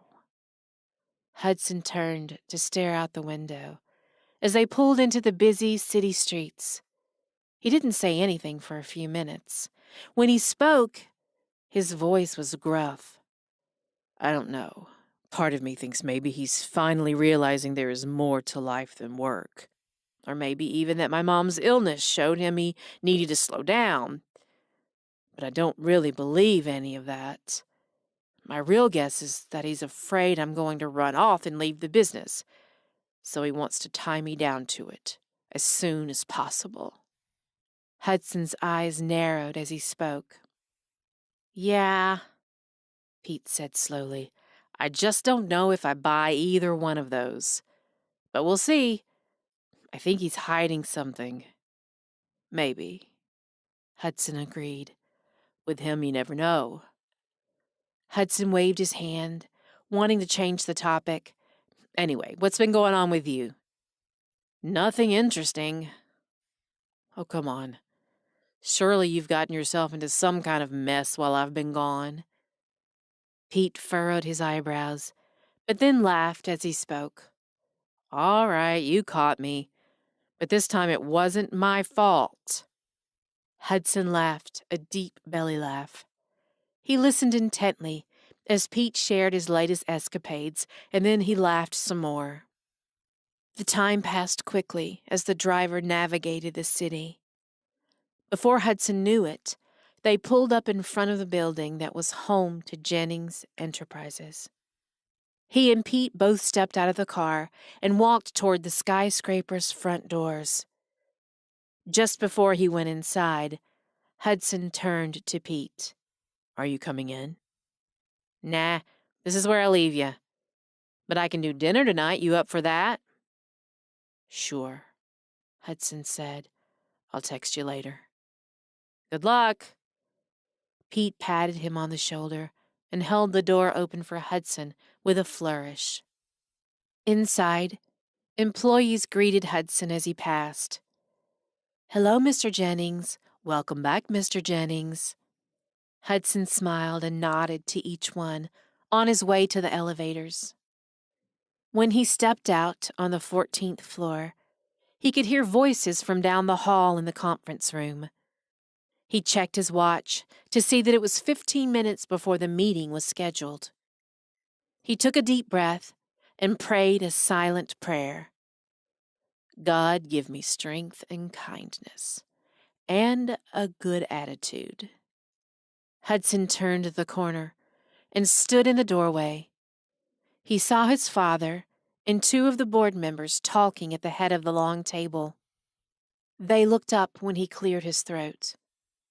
Hudson, his dad spoke, but didn't get up from his seat. Dad, Hudson replied. He made his way past the rows of dark leather chairs and reached out his hand to shake hands with Walter Jennings. How are you? Walter reached his hand out from his seat. Fine, he said. Hudson furrowed his eyebrows and looked closely into his father's eyes. Did he look more tired than usual? And did his voice sound a little off? Hudson brushed it off. He wasn't letting Pete's comment get to him. He knew why he was here. Have a seat, Walter said. You know Gerald and Stephen? He gestured to the other men. Yes, Hudson nodded to each one. Good to see you. I assume you've been over the proposals I've sent you? Walter raised his eyebrows. Yes, of course. Hudson gritted his teeth as he took a seat. Good. We'll have plenty to discuss today. Hudson nodded and turned his attention to his phone, where he had several emails and messages to attend to. The men continued to talk, and over the next few minutes, the remaining board members made their way into the conference room. Walter called for their attention at exactly 2 o'clock. He wasted no time launching into the meeting. For the next 2 hours, Hudson sat listening to his father talk, and the board mostly agreed with his comments. Occasionally, he would ask for Hudson's opinion, and he would give it. The hours dragged by slowly. When they had discussed everything, Walter made a point to stand. I have an important announcement to make today. As you know, I have served as CEO of this company since my father's retirement. It has been my honor and privilege to run this company, and I wouldn't have wanted to do anything else. Besides having success in business, I've had one dream for my life, and That is to pass the reins over to my own son, just like my father did with me. And gentlemen, that time has come. I will take my time moving out of the role, but I will be retiring, and I'm proud to announce that my son, Hudson Jennings, will assume the role of CEO. Around the room, the men clapped and called out congratulations to Hudson. The board chairman stood. Walter, we're grateful for your leadership all these years, and while we will be sad to see you step down, we know Hudson will fill your shoes without a problem. Walter turned and smiled at Hudson, who stood to join him. Hudson forced a smile as he stood before the board, his board. Here goes nothing. Chapter 7. Here you go, Mr. Jones. Shannon tucked a blanket into the older man's chair after she helped him into the seat. Thank you, Shannon. You're welcome. Anything for you, Mr. Jones. Anything? The man said, his eyes twinkling with mischief. Shannon laughed. Within reason, yes. I think it's very reasonable to ask you to play the piano for us. Oh, I don't know if I'm up to that today. You know I'm really not that good. Oh, but you are, chimed in Mrs. Sims. You play beautifully, dear. Thank you, but I'm afraid I'm pretty rusty. I don't get to practice much. Here's your chance, Mr. Jones said, raising his hand to point at the piano in the corner. Shannon gave him a kind smile. Maybe later. If you won't play, then entertain us with some interesting talk. What's new in your life, dear? Mrs. Sims' cheeks were wrinkled, and her short, curly hair was completely white, but she was young at heart. Shannon knew she would love nothing more than to hear an exciting story of Shannon and some handsome young man. Too bad Shannon had nothing to share. Oh, nothing really. You know, I've just been studying, getting ready for all my exams. Mrs. Sims shook her head at Shannon. You need to get your head out of the books and go out and get some excitement in your life. Why? So I can come here and tell you all about it? Shannon chuckled. No. Mrs. Sims pounded her hand on the arm of her chair. I've had a life. I enjoyed my young years. I fell in love, got married, had children. So why aren't you out there? She waved her hand towards the windows, finding your own excitement. I'll have enough excitement, but right now I like being here with you. Mm-hmm. Mrs. Sims pursed her lips disapprovingly. Next time you come in here, I want you to tell me something you did for fun. Yes, ma'am. Shannon put on a mock serious face and gave a salute. Shannon went back to serving the lemonade, an afternoon snack the nursing home provided. So if you don't have any stories of your own, we can talk about someone else's. Mrs. Sims leaned down and spoke quietly, as if she had the best of the town gossip. Have you heard about the young, rich fella who's bought the old Harrington Manor? Shannon felt prickles over her arms, and her heartbeat picked up at the mention of Hudson Jennings. Oh, what have you heard? Mrs. Sims shrugged. Just that he's young and handsome and rich. That he bought it and moved his mother here from New York City. Now, what do you think would make a person do that? Mrs. Sims raised her eyebrows and leaned back in her seat.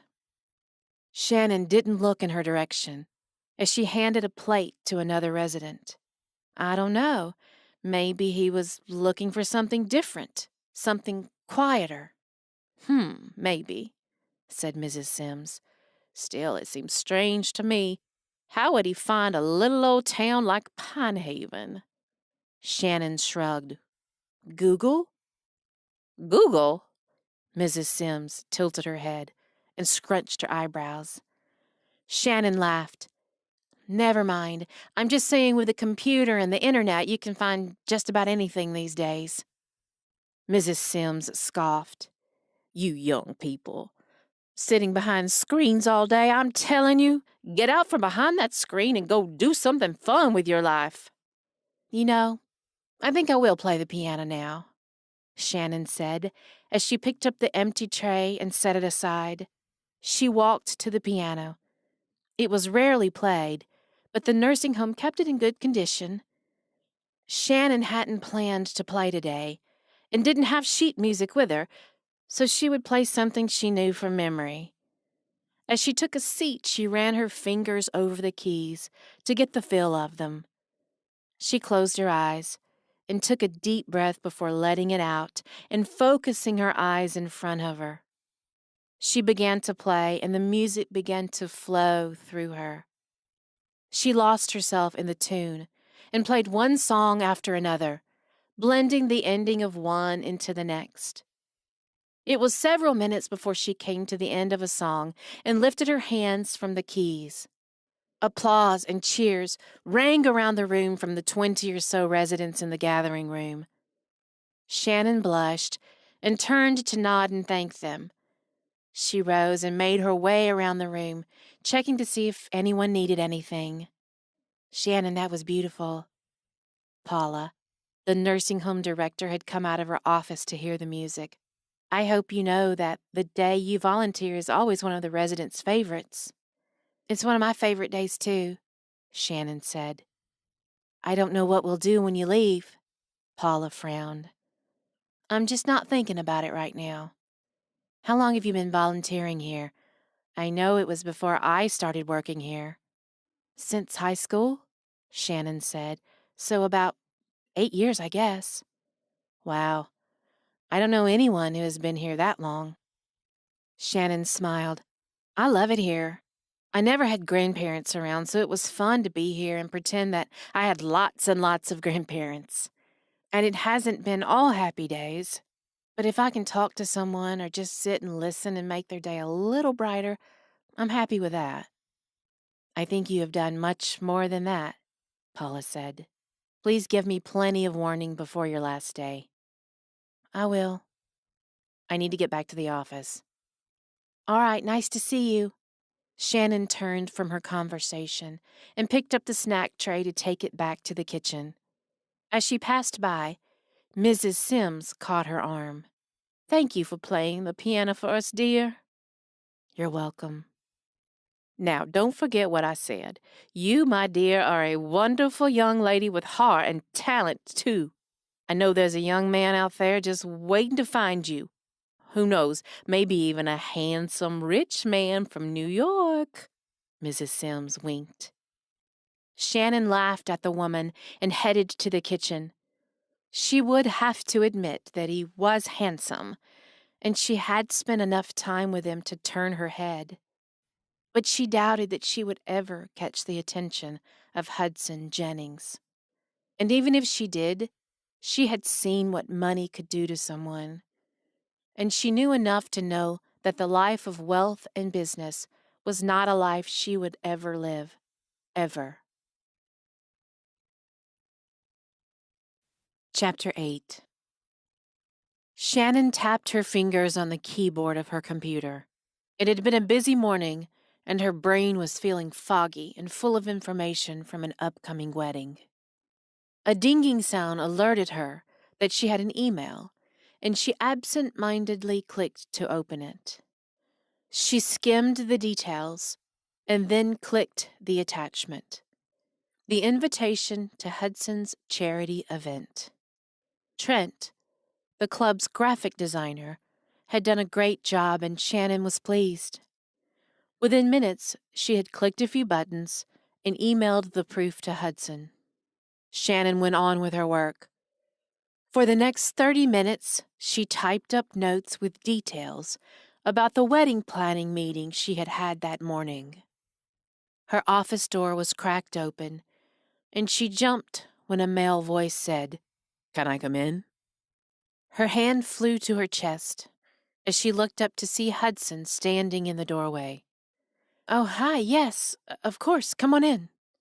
"I'm sorry, I didn't mean to startle you." "That's all right. I was just wrapped up and didn't notice you there.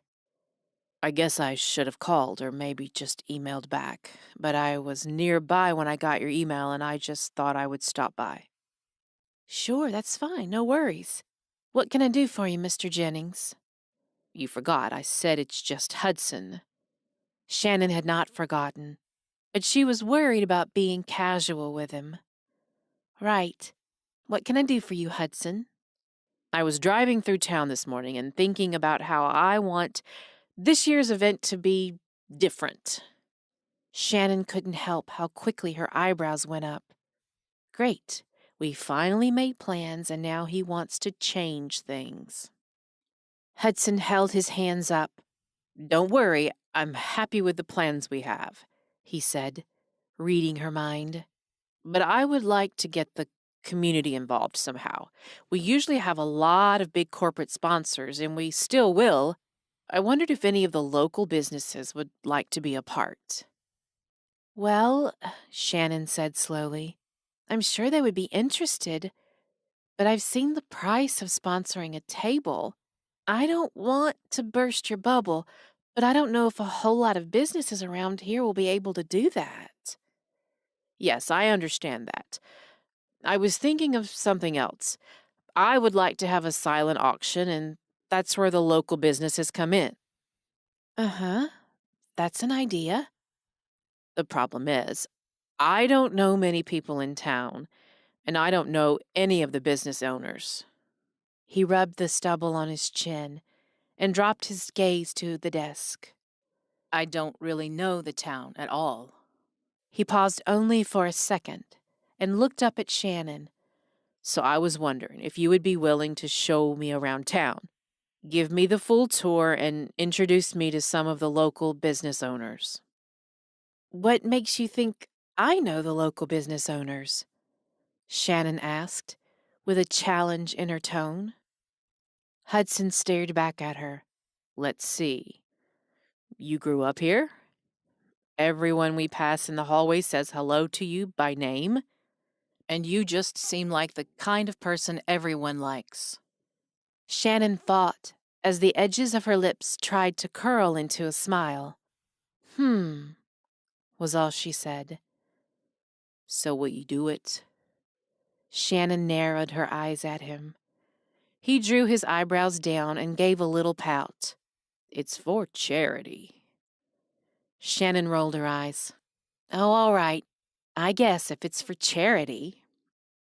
Excellent. Hudson clapped his hands together.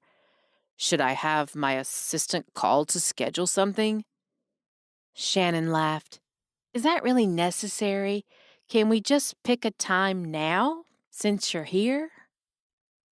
Sure. Hudson picked up his phone and started scrolling with his thumb.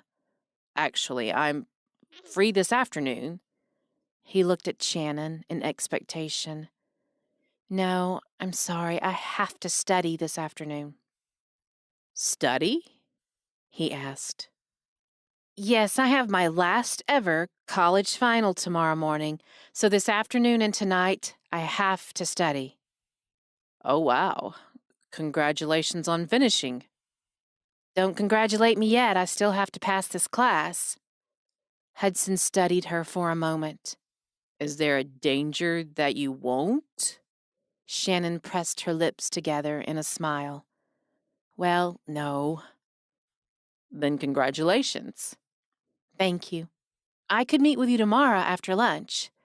They gave me the day off to enjoy being done with school. I don't want to interrupt your off day. That's all right. Shannon waved her hand. I can't stand sitting still, so I could use something to do. Very well, then. Can I at least buy you lunch to say thank you? Shannon eyed him as she considered this.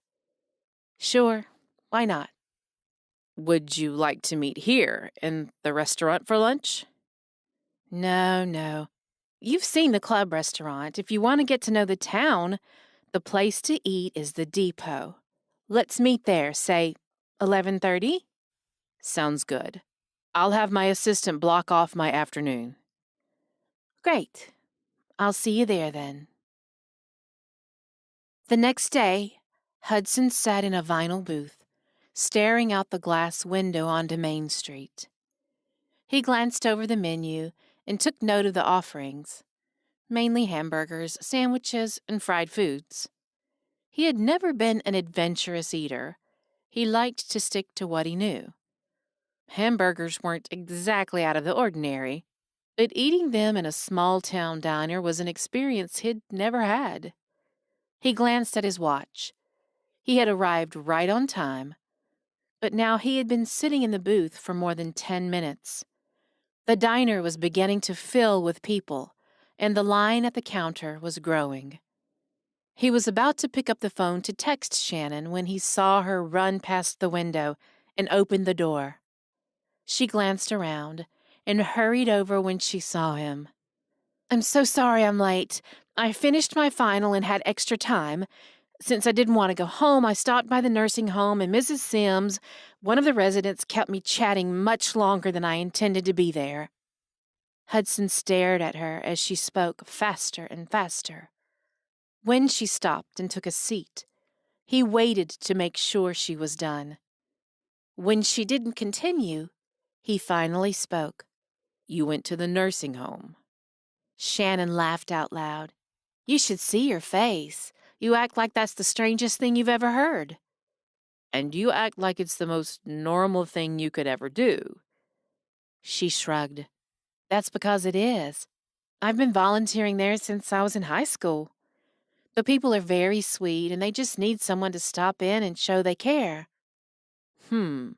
So when you said anything for charity, you really mean that? "Sure. I think helping other people is a pretty big deal. I'm fortunate to have a good life, caring parents, plenty of opportunities. I don't see why I shouldn't use my time to serve others." Hudson listened with great interest. "But you're interested in charity too, right? That's why you're putting on the event." Yes, of course. It's just that, well, most of my involvement with charity begins and ends with the event, and maybe some charitable giving, financially. "Oh, I see. Afraid to get your hands dirty?" She crossed her arms and pursed her lips. Hudson looked at her seriously. No, I'm not. But my life has been pretty planned out for me. There hasn't been much room for volunteering. "Maybe it's time you take matters into your own hands." Hudson admired her spunk. He gave her a half smile. And if I was ready to get my hands dirty, so to speak, would you have suggestions for where to start? "Absolutely. I can show you some places on our tour." I'd like that. "Really?" Shannon seemed surprised. Yes, really. "All right then, say no more. But let's start with food." Hudson looked over the menu. What do you recommend? Shannon didn't hesitate, and Hudson noticed that she hadn't even picked up a menu. "The burger. Everything here is good, but the best is the burger. And since you've never been here before, you have to try it." Hudson decided not to argue. All right, burger it is then. "Great. We just have to get in line to order." I'll take care of it. Why don't you stay here and keep the table? "All right. I'll have a burger and a sweet tea and French fries. But they give you a ton of French fries, so just get one and we can share." Hudson looked surprised at that suggestion. I can get two. Shannon seemed to understand his meaning. "Well, I know you can afford it, but trust me, you can't eat that many fries." Hudson held his hands up in surrender. All right, I trust you. Since the line was nearly to the door, it was several minutes before Hudson returned to the table with a number to put on the table for their order. It will be a few minutes.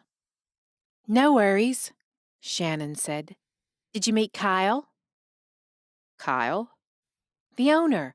He's over there, flipping burgers." Shannon pointed behind the counter. Really? Hudson stretched his neck to look over the line of people to see the man wearing an apron. Wow. You said you wanted to meet business owners. After you enjoy the best burger you've ever had, I'll introduce you. Maybe by then the line will have died down. So he cooks the burgers himself. Sure does. He started the diner when he was 25, and he's been back there every day since. He does have other cooks who come in for shifts, but if he's here, he's standing over the grill.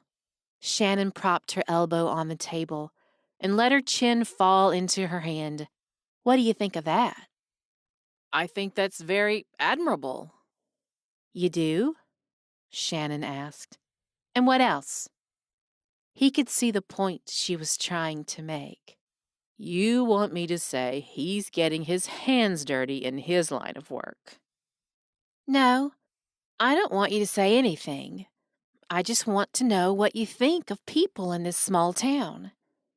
Hudson turned and stared out the window. It was a hot summer day, but plenty of people were milling about on Main Street. They went in and out of the shops, but they seemed to move at a pace that was enjoyable, peaceful even. It's slower here, he said, and I mean that in a good way. People take the time to say hello and ask how you are. They notice things like the weather and the scenery. And I think the idea of standing over a grill at a business you built with your own two hands sounds pretty great. Shannon stared at him and didn't seem to know what to say for a few moments. She recovered quickly and replied, I think so too. Their burgers arrived then, and Hudson watched the surprise come over Shannon's face again when he said, Would you mind if we pray before we eat? Sure, she said. She folded her hands together and bowed her head. Hudson cleared his throat as he folded his hands too. Father, thank you for this food and thank you for this time together. Be with us and bless this food. Amen. Amen, Shannon whispered. They filled the time while they ate, making small talk. Hudson asked Shannon how her final went, and she reported that she felt confident she had passed the class. Will you have a graduation ceremony? Hudson asked. Nah, they have one, but I decided not to do it. Because it's the summer semester and it's a small college, it's a very small ceremony. So my mom is throwing a little party for our family and a few friends. That's nice. As long as you do something to mark the occasion. It's a pretty big deal after all. I'll say, Shannon declared. It's only taken me 6 years. Oh, really? Yeah. She cleared her throat.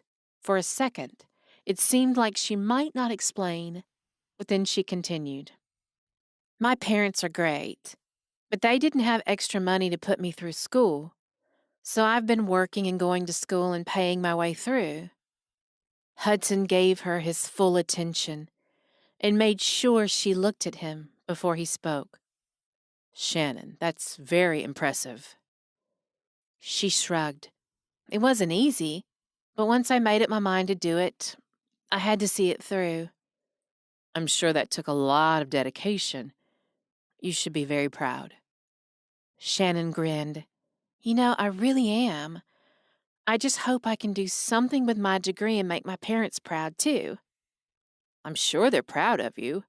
Hudson hadn't known her long, but he wanted to say that he was proud of her. He had gone to college, but he hadn't worked hard for it. He hadn't earned his degree the way Shannon had. And soon you'll head to Louisiana, is that right? That's right, she said, her face lighting up with pride. Hudson couldn't stop thinking how different she was. And different sounded good. I'm excited about it. I just hope I can make a difference. That sounds nice. Shannon turned the attention away from her. What about you? I know you work for your family's company, but is that what you always wanted to do? Hudson snorted. No. No? Shannon's eyebrows shot up in surprise. No, Hudson said firmly. Don't get me wrong. I have a lot of opportunities, and I'm grateful for a lot of them. But there's a reason I moved to this town. There are plenty of things I would like to do besides running Jennings Enterprises. So name one. I've thought about starting a nonprofit. Really? Sure have. I've always felt that the company should do more than just make money. I would like to give back and help other people too. Like the fundraiser event. Yes, like that, but we could do so much more. So why don't you do it? It's not really that simple. Shannon shrugged. Most things aren't simple. That doesn't mean we shouldn't do them. True. Hudson pushed away his empty plate. Are you ready to get going? Yep, let's do it. Shannon stood. But wait, did you like the burger? It was delicious. You should tell Kyle. I can introduce you now that the line is short. Come on. She gathered their trash and tossed it, then headed to the counter. Hudson had no choice but to follow. Hey, Kyle! The man briefly turned his head from the grill to look towards the sound of his name. Hey, Shannon, how's it going? Great, I want you to meet somebody. Okay, just a second. Kyle looked over the food on the grill, then turned and wiped his hands on the front of his apron as he walked to the counter. Hudson, this is Kyle. Kyle, this is Hudson Jennings. He's kind of new in town. I'm showing him around today. Kyle reached his hand over the counter. Nice to meet you, Hudson. What brought you to our little town? Hudson laughed. Would you believe me if I said the burgers? Kyle laughed too, and his belly shook underneath his apron. I sure would. This is my first time in, but the food was delicious. I'll definitely be back. Glad to have you any time. Next time, tell whoever's at the front that you need the Welcome to Town special, and your order's on me. That's very kind. Thank you. Hudson's also hosting a fundraiser event at the club. Is that so? Kyle asked. Hudson nodded. It's to raise funds for a new fire truck. Oh, yeah? The town's been saving money for that forever. That's what I've heard. I'm hoping we can help close the gap. We're hosting a dinner and a silent auction. I would really love to get the community involved. Would you consider donating something for the silent auction? Well, of course. Let's see. Shannon piped up. What about if you put together a couple of meal packages or burgers for a month? Yeah, I like that. Kyle grinned from ear to ear. Let's say 4 meal packages. We'll make it burgers, fries, and milkshakes for 2 people. So 4 of those and then 4 burgers for a month for 1 person. No more than 1 burger a day. He wagged his finger. Hudson laughed. I don't think I could eat more than 1 a day. Thank you, Kyle. That's very generous of you. Well, boy, that's what we do here. We support each other and we care about the people in this town. You might be new here, but if Shannon thinks you're worth introducing, then you're all right by me. Hudson glanced over in time to see Shannon blush. Thanks, Kyle, Shannon said. I'll have our graphic designer print up the coupons, and I'll come by and show them to you. We better get going.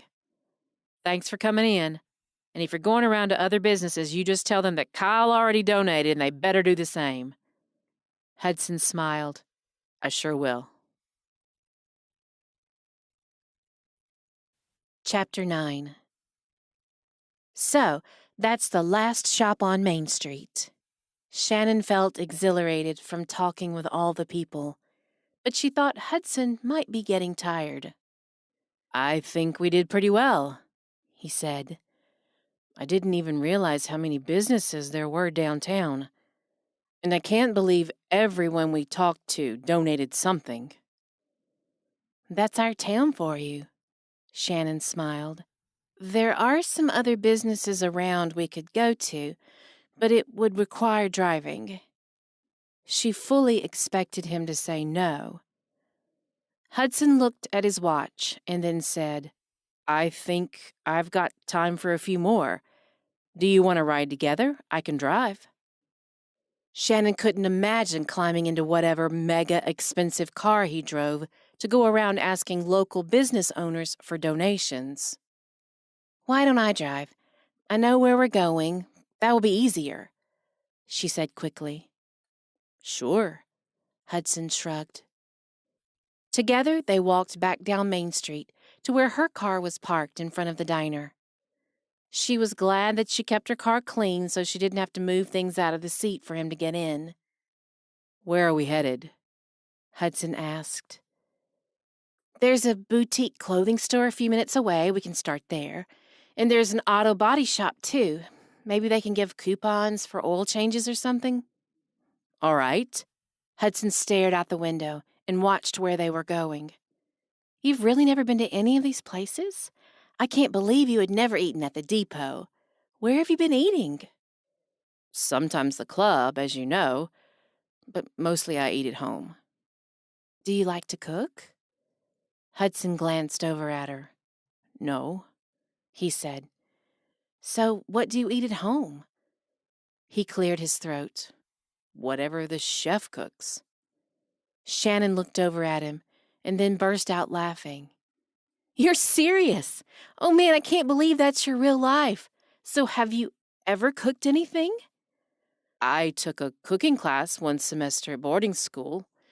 It was mostly like a science lab, though. We followed the directions and got a grade. We didn't even eat the food. Wow. So, do you have a maid and a butler, too? Hudson gave a half grin. Are you teasing me? Maybe a little, but I'm really curious. No butler here. In New York, my father has a butler, and I grew up with one in my parents' house. But here I have a chef, a maid, and 2 nurses who take care of my mother.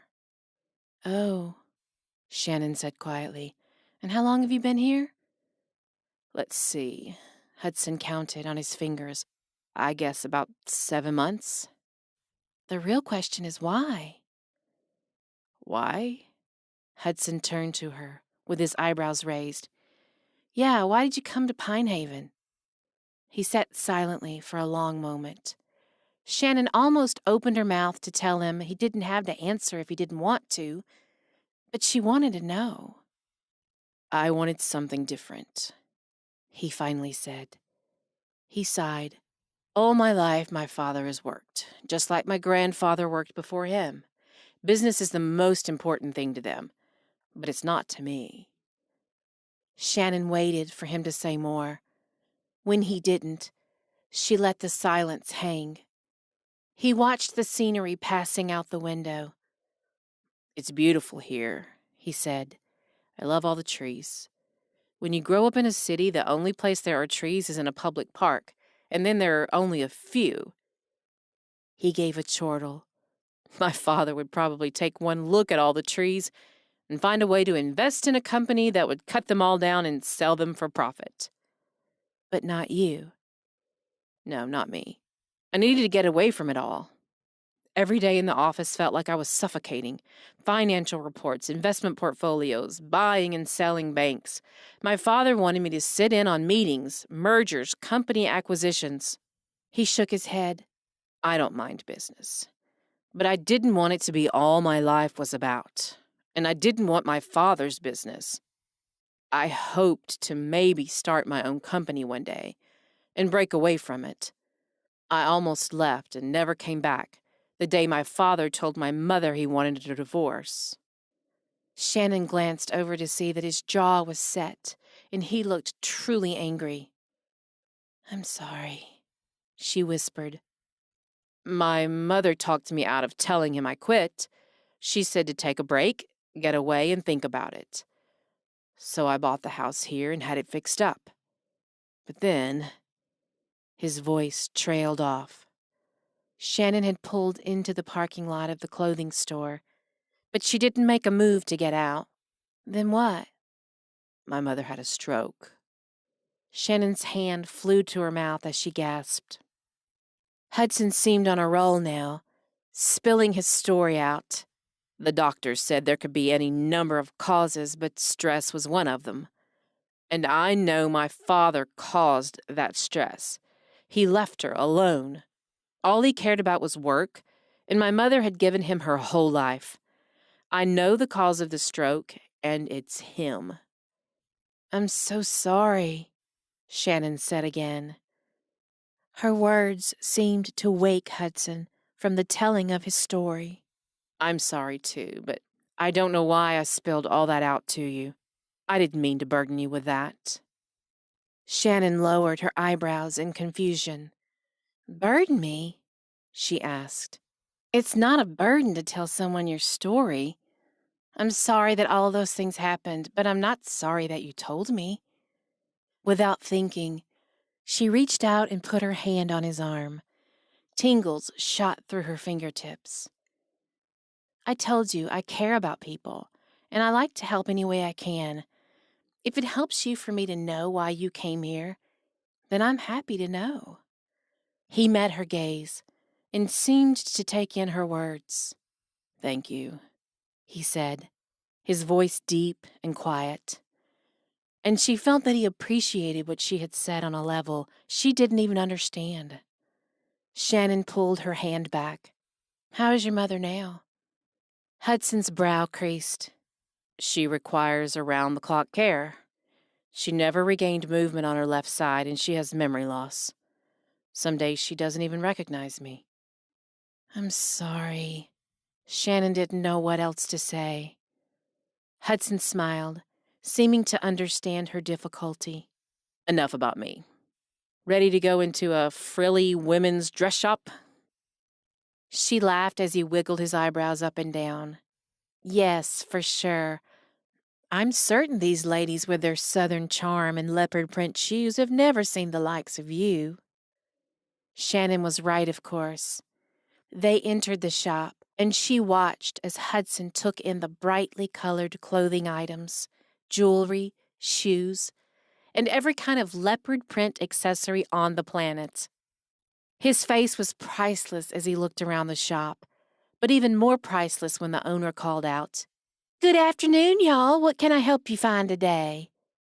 Shannon introduced Hudson to Joyce Honeycutt and then let him do his own talking. 2 other female employees came from the back, and all 3 women fawned over Hudson. By the end of their visit, Joyce had offered to give 3 gift certificates and had filled Hudson's arms with necklaces, earrings, scarves, and a basket of bath items for the auction. One of the other employees sidled up next to him. Should you pick out anything for a special lady friend while you're here? No, nothing like that. Hear that, ladies? She said. He doesn't have a special lady friend to buy for. They all giggled over that. Shannon smiled and laughed a little as Hudson smiled. But she couldn't help the tinge of jealousy that rushed through her as the women bustled around him. Forget that, Shannon, she told herself. But one more look at Hudson, with his hair tousled from how many times he had run his fingers through it, and his scruffy face, and she felt that jealousy grow 10 times stronger. Chapter 10. Hudson walked through the door of the country club and down the hall to Shannon's office. He rubbed his chin as he paused outside the door. Was he really doing this? When Shannon had said she could give him ideas for volunteering, it sparked something in him. Something he felt had always been there, but he'd never had the time or the inclination to actually go out and do it. He worried that what people thought of him might be true. Maybe he was a rich, spoiled son of a billionaire. But was it possible to change that? He hoped so. He knocked on the door and waited. "Come in." Shannon's voice made his heart skip a beat, and he wondered at his excitement to see her. When he opened the door and saw her at her desk, he couldn't help but smile. She did that to him. "Hey," he said. "Ready to go?" "Yep, sure am." She picked open a drawer and pulled out her purse and came to stand with him. "The real question is, are you ready for this?" "I think so. I'm sure I can handle a few elderly people." Shannon laughed, and the sound did funny things to Hudson's heart. "You haven't met these elderly people yet." "Then let's get on with it." Shannon pulled her door shut as they walked out. As she turned to walk down the hall, she covered a yawn with her hand. "Tired?" Hudson asked. "A little. I came to work early this morning so I could leave early today." "Oh, I'm sorry. I didn't mean to make you do that." She waved her hand. "No, it's no problem. I wanted to go anyway. You going is just a bonus." "Oh, really?" Hudson's eyebrows went up, and he grinned at the thought that she might enjoy his company. "Yes," she smiled. "I can pawn the old lady's questions off on you. Oh, they will be so excited to have someone new to talk to." "Is that so?" "For sure. They beg me to tell them interesting things about my young, adventurous life." "And what do you tell them?" Shannon shrugged. "Not much. I don't have as adventurous of a life as they would like." "Huh. Surely there's something we could do about that." "We?" Shannon eyed him as he held the outside door open for her. "Sure. You're giving me the chance to volunteer. I could give you the chance to take an adventure." Shannon didn't sound too sure about that. "Isn't there anything you want to do? Travel, climb tall mountains, skydive?" Shannon's eyes were wide. "Definitely not skydive or mountains. I'm not a fan of heights. I guess I could travel, but that would probably mean flying in an airplane. And again, not a fan of heights." "So you've never been on a plane?" "Nope, not once." "Well, that's something we could easily fix." "Is that so?" "Of course, I happen to have a plane." Shannon laughed. "Of course you do." She stopped talking as they walked up to Hudson's car.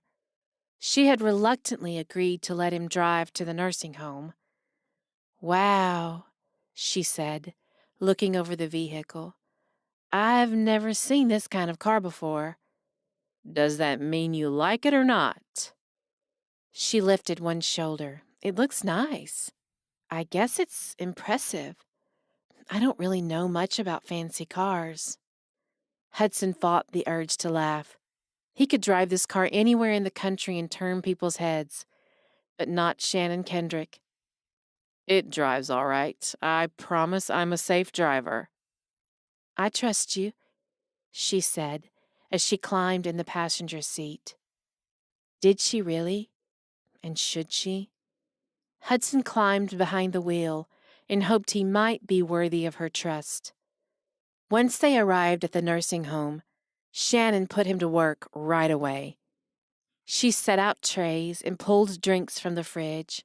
"Oh, here," she said, reaching into a closet. Hudson thought he saw a twinkle in her eyes when she turned around. "You have to wear this to serve snacks." Hudson stared as she held up a pink and white apron in the air. "Really?" "Of course." She tossed it to him, and he caught it. She turned around and got her own apron out and put it over her head. She reached to tie the strings behind her back, but Hudson stepped closer. "Here, let me." He took the strings from her hand, and when their fingers brushed, electricity shot through his arm. As he tied a knot, he could feel the nearness of her and couldn't resist closing his eyes and taking a deep breath. The scent of vanilla filled his nostrils. For a moment, he wished he could stand close to her all afternoon.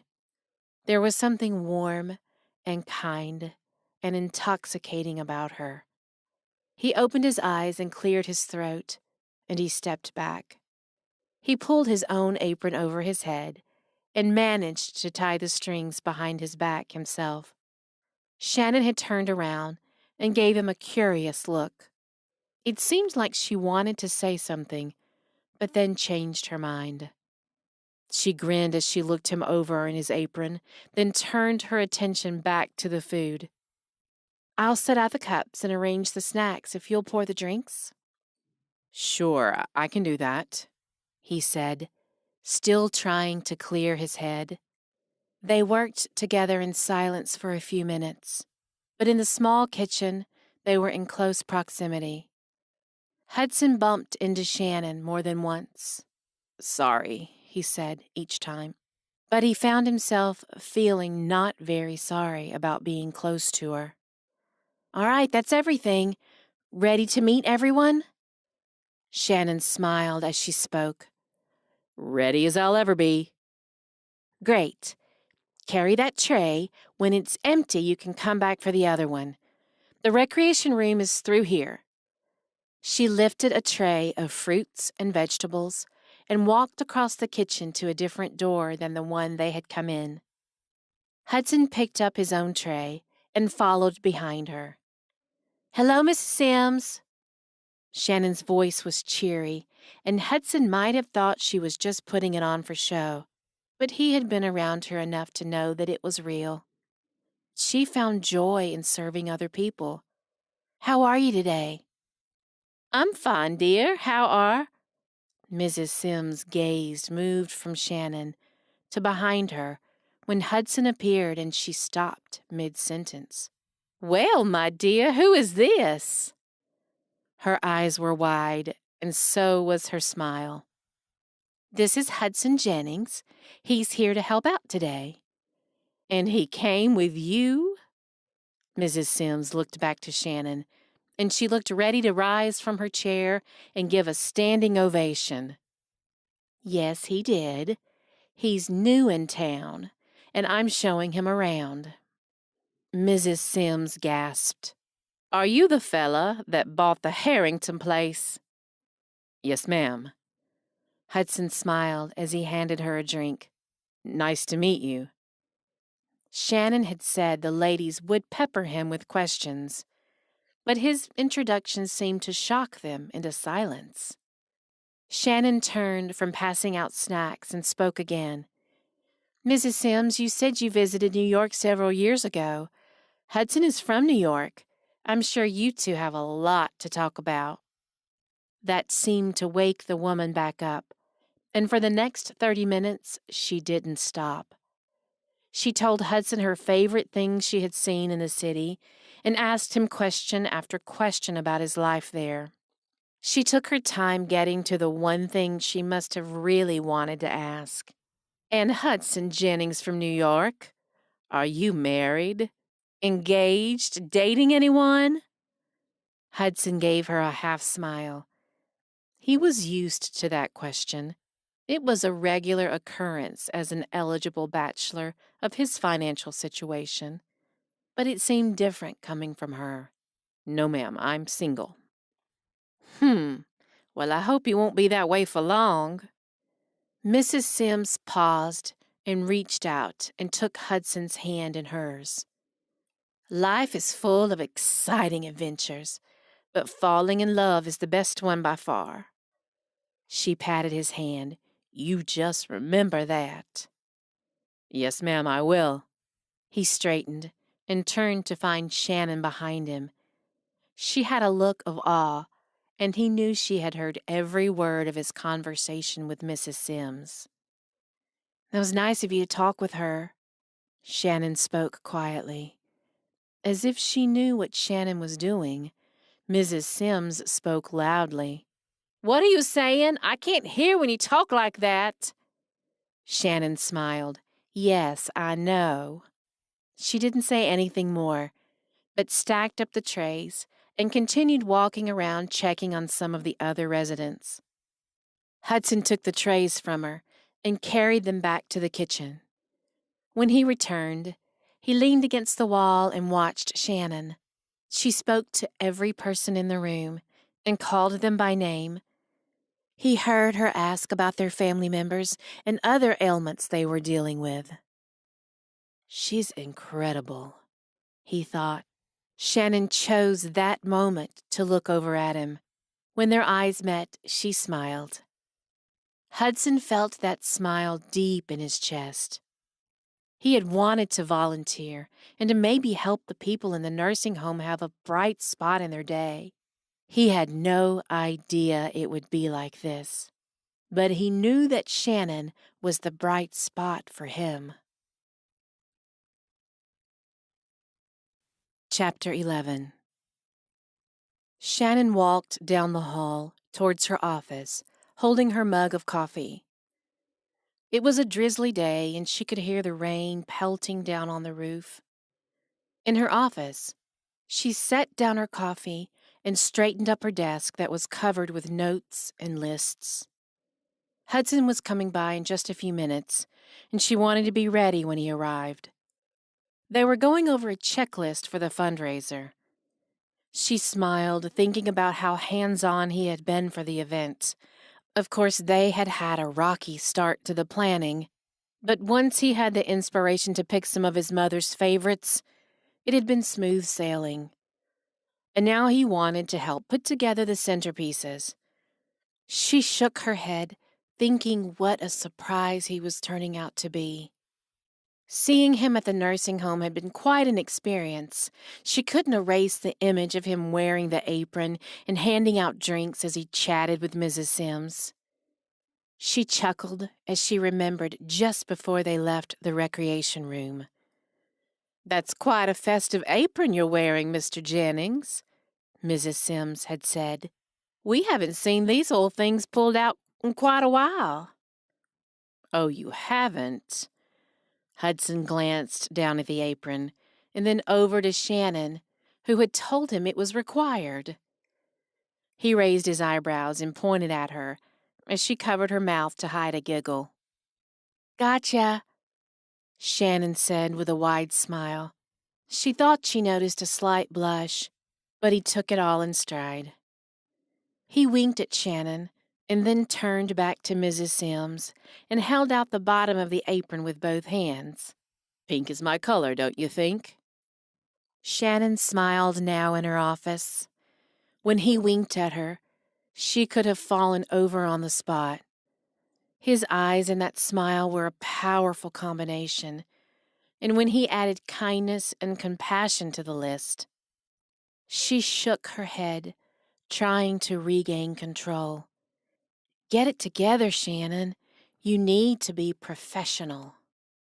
Hudson chose that moment to knock on her door and enter without permission, as if they were casual friends who could show up at each other's office and walk right in. Is that what they were becoming? "Hi," Shannon said, before her thoughts could go any further.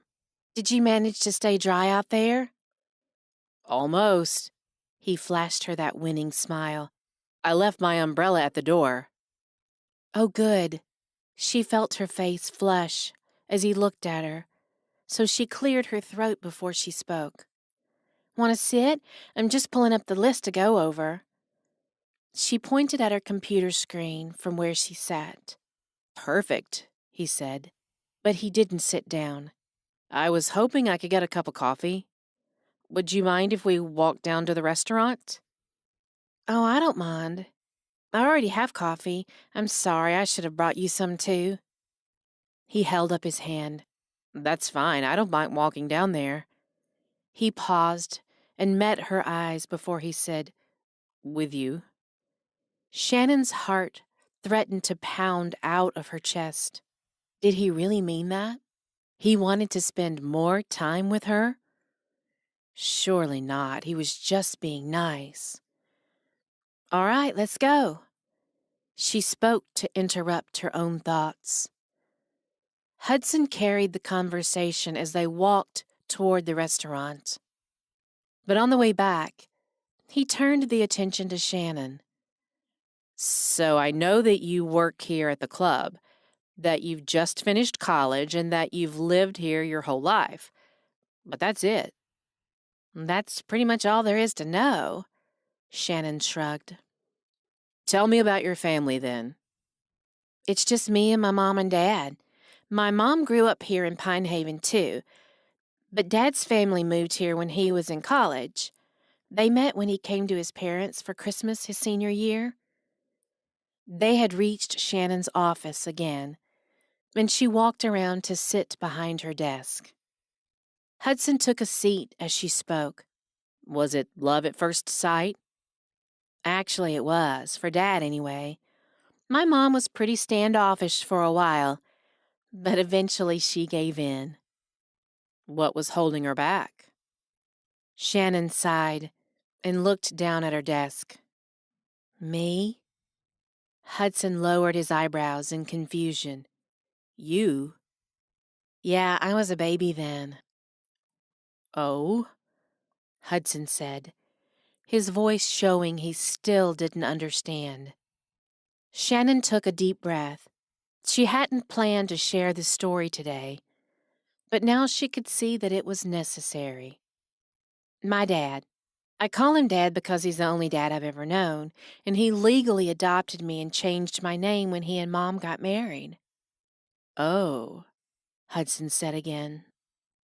My mom met my biological father in high school. I guess you could say they were high school sweethearts.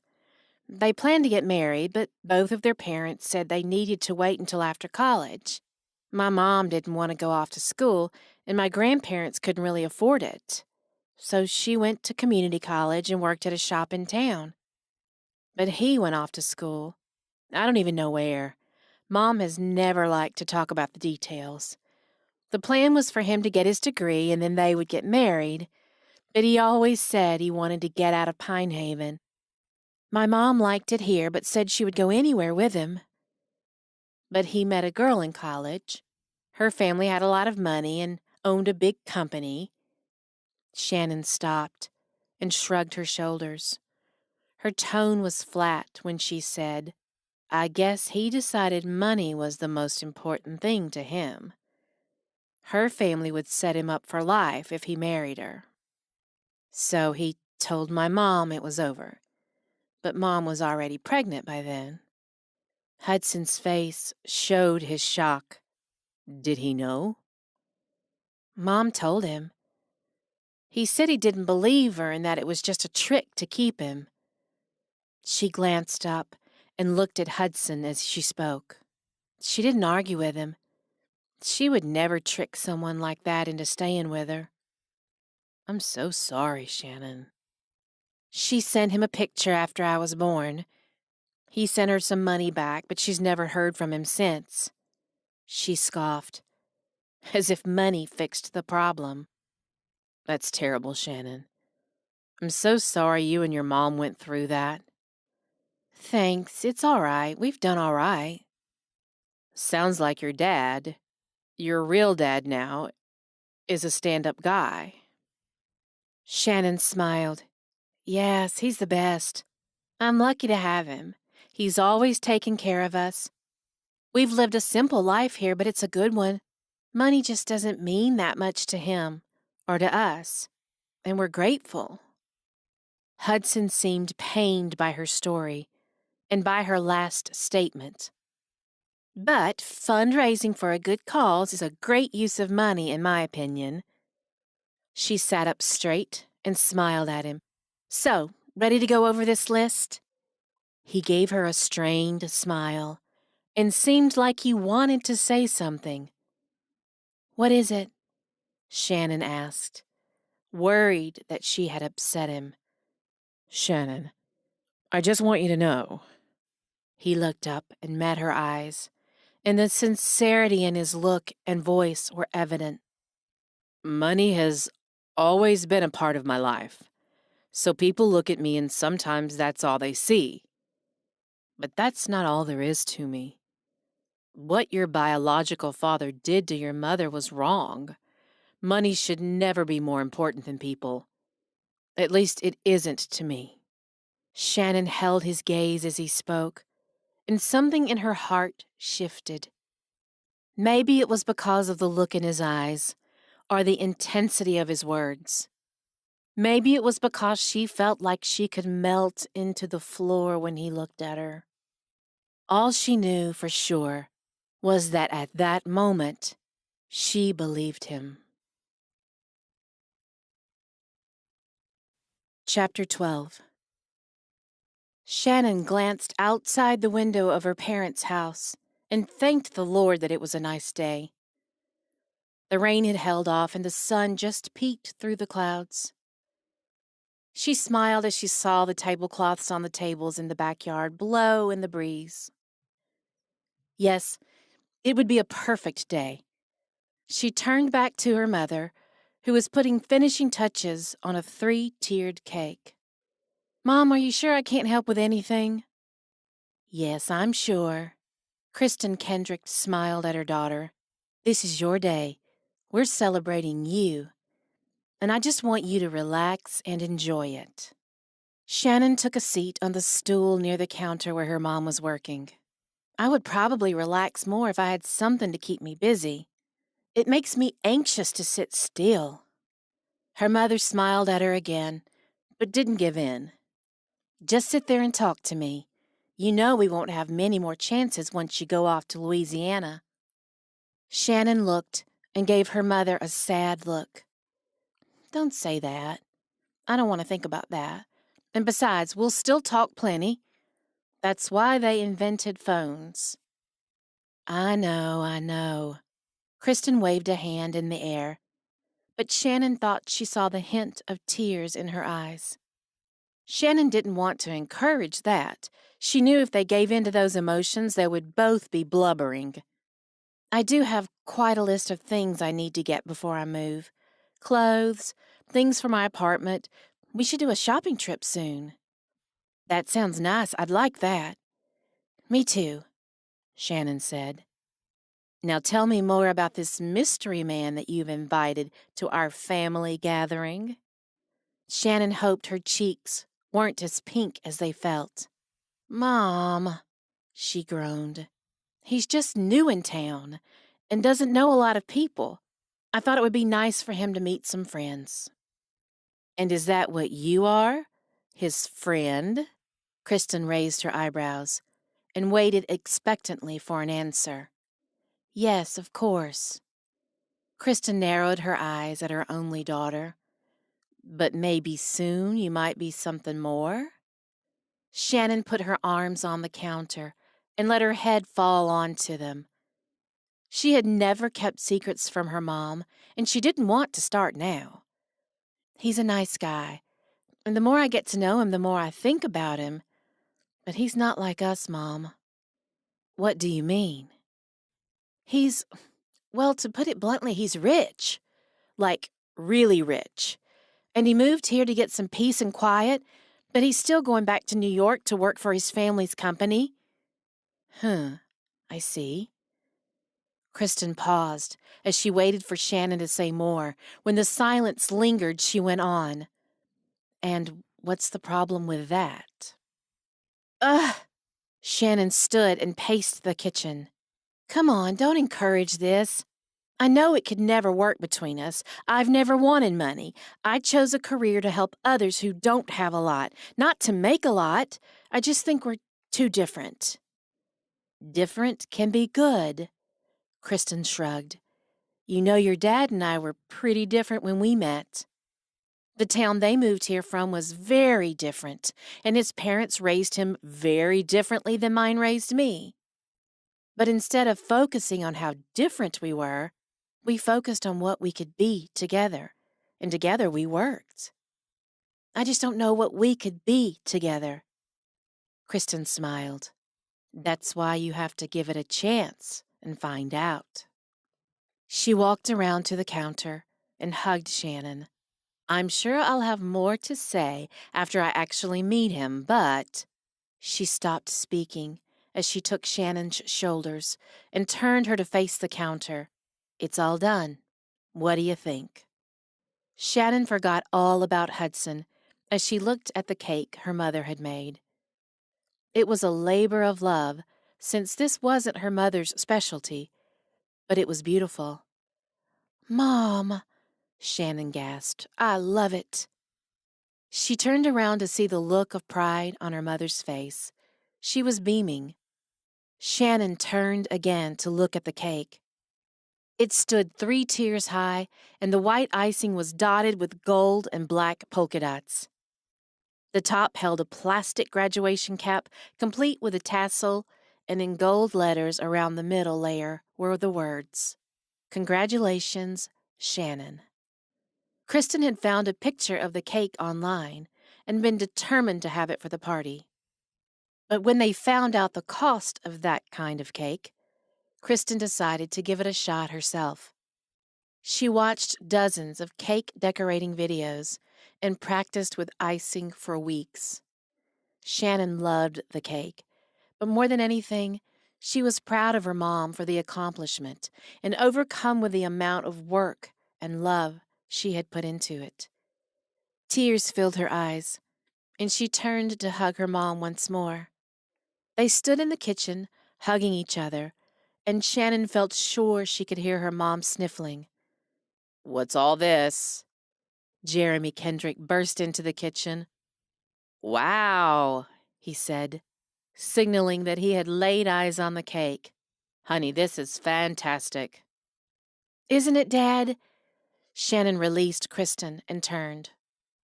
"Amazing. I'm impressed. And I'm so proud of you, Shannon." "Thanks, Dad," she said as he hugged her. "I couldn't have done it without both of you."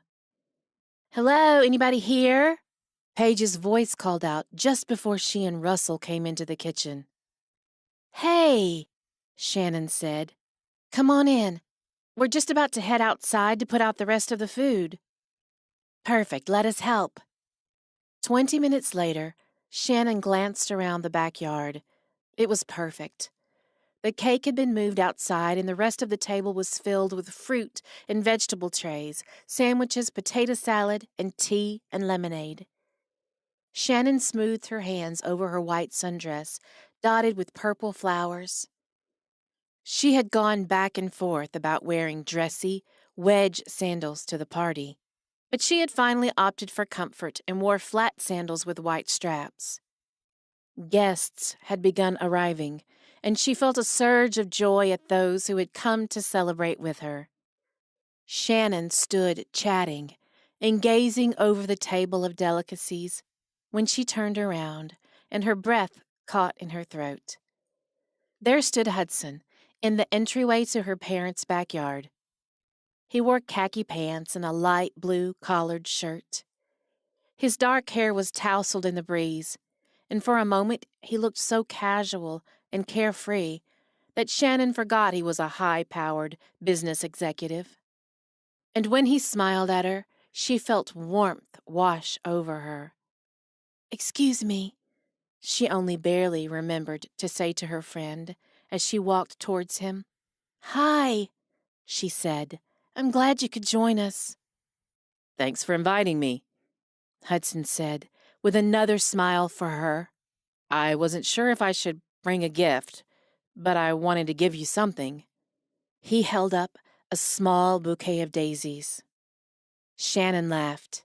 "Is this becoming a habit?" He smiled, too.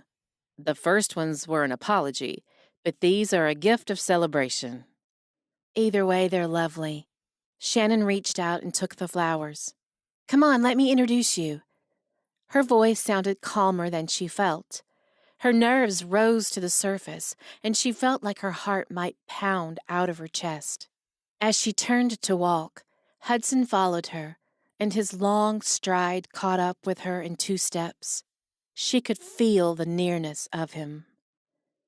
They crossed the yard, and Shannon found her parents standing by the table of photographs they had set out. "Mom, Dad, this is Hudson Jennings. Hudson, these are my parents, Kristen and Jeremy Kendrick." She took a silent, deep breath as she finished speaking and hoped no one noticed. "Nice to meet you both." Hudson reached out to shake each of their hands. "Thank you for having me." "Nice to meet you, too. We're happy to have you." Kristen said. "Shannon tells us you're new in town." "Yes, I moved a few months ago, but I've had to travel some and haven't really settled into town yet." "What brings you to Pine Haven?" Jeremy asked. Hudson gave a small laugh. "Nothing really." "Nothing?" Jeremy narrowed his eyebrows. "Pretty much. What I mean is there was nothing that really brought me here, but that's what I was looking for. I work in New York, and I was ready for a break from all of that. A little quiet and a slower pace." "I'm sure you'll find that here," Kristen said. "Yes, I think I have." "Well, Hudson, I hope you'll make yourself at home. Shannon, I see your Aunt Harriet has arrived. We should go say hello." Kristen took Shannon's arm.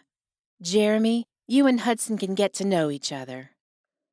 "Sure thing," Jeremy said, but Shannon only heard it over her shoulder as her mother hurried her away.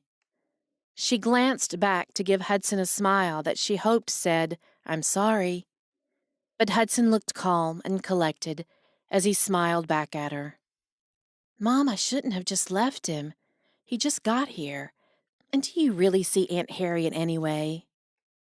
"I think maybe I heard her car pull up." Kristen waved her hand at Shannon. "But honey, don't worry about it. Men like to talk about man stuff. And I think your dad should talk with him before this goes any further." "But Mom, I told you we're just friends. Nothing is going any further." "Oh, honey." Kristen stopped and took Shannon by the shoulders. "I saw his face when he saw you. Trust me, you are already more than friends." Hudson enjoyed his talk with Jeremy. Shannon's father asked him about the kind of work he did and how long he planned to be in Pine Haven. Hudson knew he was getting the 3rd degree from a girl's father, but he didn't mind. In fact, he felt pretty honored. A little while later, Kristen called for everyone's attention. "I think I'm being summoned," Jeremy said, as Kristen looked his way and motioned for him. "Go ahead," Hudson said with a smile. He watched as Jeremy went to his wife, and Shannon came to stand beside the two of them. "Thank you all so much for coming." Jeremy's voice carried throughout the yard. "We are so grateful for you to take the time to celebrate Shannon's graduation." Everyone clapped and cheered. "We are so proud of her for completing school, and even though it will be difficult for us, we are proud of her for finding a job she is passionate about. Shannon," he paused as he turned to face her, "your mom and I know that you will accomplish great things, but we also know that it's because of the Lord and the calling He had placed on your life." Hudson watched as Shannon reached up to wipe a tear from her cheek. Jeremy turned back to the crowd. "I don't want to get all emotional, so I would like to say a prayer for Shannon, and then we can all enjoy food and the amazing cake that my wife has made." Around the yard, everyone bowed their heads. "Dear Heavenly Father, thank you for today. Thank you for Shannon and the gift that she is to our family. Thank you for how you have gifted her and for the wonderful life you have planned for her. Please be with her as she prepares to move and bless her future. And bless this food you have given us. We love you, Lord. Amen." Around the yard, others echoed the amen. Shannon called out, "Let's eat!" And laughter rang out as conversations started up again. Hudson stood back and watched the friends and family as they went to the table and started fixing plates. A happy sigh escaped his lips, but a prayer filled his heart. A prayer that he might have a community like this, a family like the one he had just watched. But mostly, a prayer that he might be a part of Shannon's future, too. Chapter 13. 3 weeks went by in a flash. Shannon stood in the doorway of the country club ballroom, watching the crew set up tables, chairs, and decorations. It's fun to see it all come together. Hudson's voice might have startled her in the past, but she was getting used to how he spoke before she could see him. A grin spread over her face, and she turned to see him standing beside her with 2 cups of coffee in his hands. "For me?" she asked. Yep, He said. "Thanks. And yes, it's fun to see the hard work all come together, especially when you've seen a project go from an idea to a full event." She raised her coffee cup to Hudson. "To the founder of the event, Hudson Jennings, who has gotten his hands dirty and worked late into the night making this fundraiser a reality." He closed his eyes and shook his head. I don't think that's true. "Of course it is. You were the one who came up with the idea of involving the community, and you helped put those decorations together with your own 2 hands." She pointed to the table centerpieces. All right, I'll take credit for that. But everything else is you. So, He raised his coffee mug to hers. to the planner of the event, who made it all happen. "To us," Shannon said, clinking their cups together. Indeed. Hudson agreed. Shannon let her eyes fall across his face, noticing not for the first time his chiseled jaw and his crooked smile as he watched the activity in the room. She didn't have to wonder if he was pleased with the event, because he had told her so many times that he was. She sighed and said the things she was a little afraid to, but needed to. "I wish your mom could see this." Hudson closed his eyes but didn't turn to her. When he opened them again, he said, Me too. "We'll take lots of pictures, and when she's feeling up to it, you can show her." Thanks. He took 2 steps forward, as if walking away from that conversation. Come on. He said, not walking away from her. Let's set up the auction items.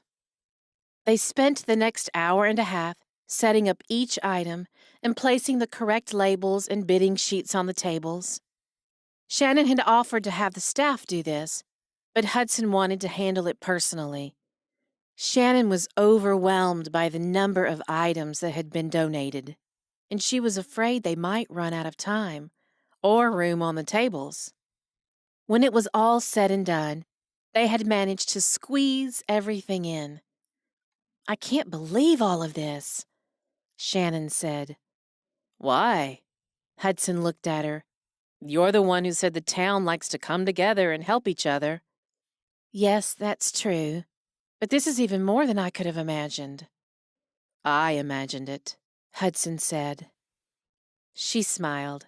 "I bet you did. That's because you're a visionary." A visionary? He scrunched his eyebrows together. "Yeah, you have ideas or see things that you want to make happen, and you go for it. You're a visionary who isn't afraid to put in the work to bring it to fruition." Wow. I hope I'm half as good as you actually think I am. "I think you can be." Shannon looked over, and their eyes met. She saw something flash in his eyes. Maybe admiration, maybe awe. She couldn't put her finger on it. But whatever it was, it made him the most attractive man she had ever seen. He stood from where he had been crouched down, straightened an item on the table, and walked over to her. They were inches apart, and he held out his hand. Here. He said, holding out a clipboard to her. When she reached out to take it, their fingers touched. Neither one of them let go of the clipboard, and Shannon could feel the heat radiating between them. She couldn't force herself to look away from him for a moment. Finally, she came to her senses and dropped her gaze as she cleared her throat. "Thanks," she said. Hudson let go of the clipboard then. He took a step back, as he tucked his hands into his pockets. "You're welcome." "We've got a few things to finish up here, and I need to go check on the food in the kitchen." She paused and tucked her hair behind her ears. "You should go get ready and I'll finish up. That way you can come in fresh and see the finished product tonight." Hudson squinted his eyes as if he was thinking. "Are you sure? I don't mind staying a little longer." "Nope, we're fine here. You've done way more than most guests do for their own event." "Really?" he asked. "Absolutely." "I just wanted to help and make sure everything went smoothly." He gave her a concerned look. "But I don't want you to think it's because I didn't trust you to do it right." Shannon waved her hand. "Oh no, I never thought that. I appreciate how hands-on you've been. It shows how much you care about getting it right. That's a good thing." Hudson stared again. "You don't think it's because I'm a workaholic or because I have to be in control?" Shannon waited until he looked her in the eyes. "No," she said confidently. "I don't think that." "All right then. I guess I'll show how well I can take a break and how I can let someone else be in charge by leaving now." He grinned. "Sounds good. Off with you now." She shooed him away with her hands, but as her hand was in midair, he caught it and held it tightly in his. The gesture made her breath catch in her throat. "Thank you, Shannon."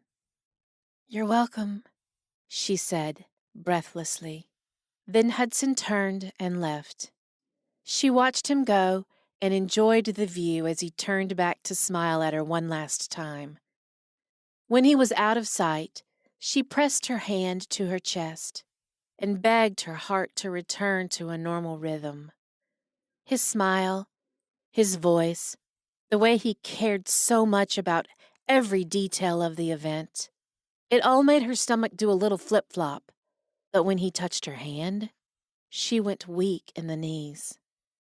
She cleared her throat, knowing she needed to get back to work. She had plenty left to do, and she wanted to have time to get ready, too. She planned to look her best for one of the most important events she had ever planned. Hudson straightened his tie and fiddled with his phone before tucking it away in his pocket. He didn't want to be too early, but he also hadn't been able to stay away any longer. The more time he spent with Shannon, the more he wanted to be with her. "This is ridiculous," he thought to himself. "She has her life planned and it has nothing to do with me." Still, he knew he couldn't stay away. And as much as he wanted to protect her from the life his mother had led, he just wanted to know her better. He cleared his throat and told himself just to enjoy tonight and let it be whatever it would be. But then he turned the corner, down the hallway, and entered the ballroom. Shannon stood next to the entrance, arranging a vase of flowers on the table. When she stood and turned to see him, he knew everything would be different after tonight, especially now that he had seen her in that dress. "Hi," Shannon said. Her mint green dress swished when she turned. The dress was fitted to her and had inch-wide straps that fell into a V-neck, and then the flowing skirt came down to just below her knees. Hudson let his eyes travel down to the silver, high-heeled shoes she wore, and back up to the dainty necklace and dangling silver earrings that framed her face. He swallowed hard to push down the lump in his throat. "Hi," he finally said. "So, what do you think?" Shannon held up her hands and turned around facing the ballroom. Hudson never took his eyes off of her. "Beautiful," he said without reservation. Shannon turned around. Her smile spread across her face, and she was beaming with pride. That's when Hudson realized what she was talking about. "Oh," he said. "you meant the room." Yes. Shannon tilted her head and scrunched her eyebrows, showing her confusion. What were you talking about? Here's your chance, he thought to himself. Go big or go home, right? After only a moment's pause, he said, You. He watched the blush that crept over her face, and she dropped her gaze to the floor. Thank you, she said. You look nice, too. Thanks, Hudson said, smoothing his hands over the black tie that matched his suit, then cleared his throat. But really, the room looks amazing. You did a magnificent job. He took 2 steps toward her. He would have taken 2 more, but he stopped when a voice interrupted him. Hey, anybody know where I can find a goofy-looking guy claiming he's in charge around here? Pete! Hudson shouted. He turned and greeted his friend with a handshake and a pat on the back. You came. Of course I did. I said I would, didn't I? Yes, you did, but I still wasn't sure. Pete's hand flew to his chest, as if he had been wounded. Man, that hurts. Hudson shrugged. Any other place I would have believed you, but you have mentioned your plans to never come back here more than once. Yeah, but when my best friend has this kind of shindig and needs my support, I throw caution to the wind. Thanks, man. It means a lot. I know. So, what's the deal with food? I drove straight here from the airport. I'm starved. Hudson shook his head. We'll eat later. Let me introduce you. He turned to Shannon and saw that her eyes were already wide. Pete, this is Shannon Kendrick. She's put the whole event together. Shannon, this is Pete. Pete Collins, right? Guilty as charged, Pete said. It's nice to meet you. Of course, I've heard about you. You're kind of famous around here. I think you mean infamous, but thanks. It's been a long time since I've been to town. We're glad you could make it tonight. Hudson has worked really hard planning the event. Let me show you around, Hudson said. Want to walk with us, Shannon? I should stay here in case guests arrive early. I want to be here to welcome them. All right, we'll just be over here, and we'll talk more later. His eyes met hers, and he gave her a look that meant a serious talk. He turned back to Pete and showed him into the ballroom. The food was on a row of long tables down the center of the room. Soft music played over the audio system, and the room was filled with the scent of the magnolia flowers that decorated the center of each table. He walked Pete past the circular tables, spread around the room, to the square of tables holding all the auction items. All of this was donated by people in the town. Can you believe how much we have? Pete glanced over the tables before looking back at his friend. Yeah, that's pretty cool, so tell me about this girl. He didn't waste any time. What? Hudson shrugged. Come on, I saw the look. Are you in love with her? In love? Hudson said out loud. I don't know her that well yet, but I might be, he thought. Yet, that's the important part. You're totally into her. Pete punched Hudson in the arm. Okay, so I'm interested in her, he said, knowing he couldn't hide it from Pete. But I still don't know if it will turn into anything. She's a small-town girl who likes small-town life. I don't think she's interested in the kind of life I have. Pete stared at him, with his jaw going slack. You mean the kind of life where you have everything? Yeah, most girls really hate that. He rolled his eyes. Well, this one might. She's not impressed by money. Seriously. But does she like you? Hudson shrugged his shoulders. I don't know yet. Again with the yet, so go find out. Pete turned and pointed to where Shannon stood near the door. Hudson followed where he pointed and saw her giving instructions to some of the servers. I will, but not right now, Hudson said, despite the fact that that was all he wanted to do right now. Now, I want you to look over all these items and start deciding which ones you want to bid on, and I hope you plan to make a donation too. Pete followed Hudson's instructions and looked at the items. Soon the room began to fill with people. Hudson couldn't believe the turnout and only hoped they had enough food.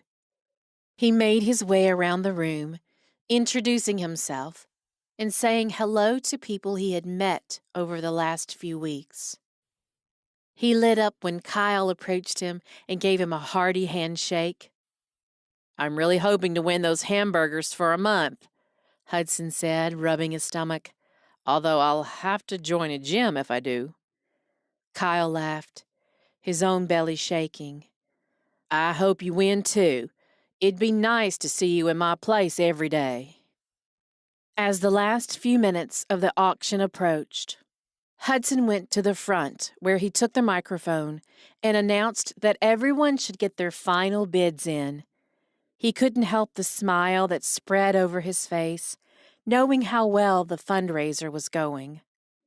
He checked his watch again and glanced over at the auction tables. Shannon was there watching the time, too, and ready to take up all the papers as soon as the final seconds ticked down. She looked up at that moment, and he caught her eye. His heart thudded in his chest so hard that he reached up to place his hand over his heart. Shannon had seen him, and he couldn't be sure at this distance, but he thought she blushed.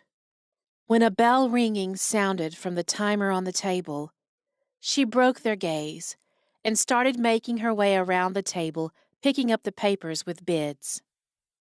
Hudson told himself to keep it together and went to the other end of the table to gather papers as well. When they met in the middle, he couldn't resist the urge to reach out and squeeze her hand. Have you looked at some of these bids? He asked. Yes, can you believe it? No, I want to see them all, but it looks like people have been very generous. Let's take them to my office to sort through them and make a list of all the winning bids. A few minutes later, they sat in Shannon's office. Clipboards sat all around the room. Where should we start? Hudson asked. It doesn't matter much, just pick one and we'll write down the highest bid. We'll just keep going until we've done them all. Sounds good. Hudson picked up the clipboard on the top of the pile, while Shannon settled in her computer. Ready, she said, posing her hands over the keyboard. All right, this one is for a gift certificate to the clothing boutique. He waited as he watched her type. He noticed how her slender fingers typed quickly. She glanced at him when she was ready for more information. He focused on the clipboard. The winning bidder is Jenny Lawrence for $75. All right, hand that one to me and I'll start a pile of finished ones over here. We'll also keep the sheet to mark when they've paid. Hudson handed her the clipboard and picked up another. This one is from the depot for a month of hamburgers. He quickly scanned the page for the highest bid. What, I didn't win? He said. The disappointment in his voice was obvious. Shannon giggled. I'm so sorry you didn't win. I guess you should have bid higher. He rubbed his chin. I guess so. I guess that means I'll just have to pay for my burgers. Maybe Kyle will give you a discount. Shannon grinned. They worked quickly after that, falling into a rhythm of Hudson calling out the info and handing Shannon the clipboard. Still, it was 40 minutes later when they reached the last one. Shannon typed it in and placed the clipboard in the pile. Then she reached up in the air with both arms and stretched. Her hand went to her left shoulder, and she squeezed the muscle. Are you sore? Hudson asked. It's okay, just a little stiff from sitting here typing. I'm not the best at watching my posture in a desk chair. Hudson was behind her in a second. He placed his hands on her shoulders and began to massage her muscles. The touch sent tingles through his own arms. He kneaded the muscles until she seemed to relax a little. "Thanks," she said quietly. The room seemed to fall still and silent as he spun her around in the chair to face him. He crouched down in front of her. "It's the least I can do after all you've done for me." He watched her go pink all over. "What have I done?" she asked. "For starters, this whole event, it would never have been successful without you. You planned it, and your relationships with the town is what got us all the donations. And honestly, I think you're why everyone came. None of them knew me, but they accepted me because of you." He paused and took a deep breath. "But most of all, you accepted me. I always wanted to live a small town life and build relationships with people, real relationships, not just surface business acquaintances like I usually have. And you let me have that. And you just act like I can be a normal person. You believed in me." "I do believe in you." Shannon let out a quiet sigh, and that was Hudson's undoing. "I know," he said. He stood and took her hands in his and pulled her to stand too. Slowly, he closed the distance between them. He could feel his own heart pounding, and as he put his hand around her waist and pulled her close, he was sure he could feel hers pounding along with his. He could smell her hair, a scent of honey and lavender, and he breathed it in as he glanced down at her lips. She looked up at him expectantly, and he lowered his head. The door burst open, and they both jumped back as if an explosion had happened in between them. Paige stood in the door. "Hey, I just came to see if you needed help with the auction items." "Yep, nope, I mean," Shannon stammered. "We got it all done." She pointed at her computer. "I just need to print the list and we'll come make the announcements." "All right." Paige had a twinkle in her eye. "I'll let you finish up then." She turned and shut the door. Shannon tucked her hair behind her ears. I guess I'll print this. You go on and I'll meet you out there in a minute." "Okay," Hudson said quietly. He tried not to show his disappointment.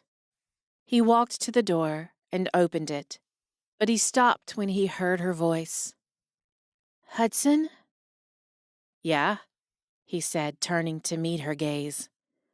"Everything you said." She paused. "I hope you know this, but I think you can be whoever you want to be." Chapter 14. Rain pounded on the windows, outside her office window, but Shannon barely paid attention. She sat staring at her computer, trying to concentrate on the calendar and to-do list in front of her. But her thoughts kept drifting back to the fundraiser and the way Hudson looked at her. "I didn't expect that," she thought to herself. She sighed for the 100th time that morning. "Surely I'm just reading into this. He could have any girl he wants, and I'm sure his own city is full of them. Girls who want to marry a rich guy and ride off in his limousine." She shook her head, reminding herself that she didn't want that kind of life. "I want to do the work I've trained for.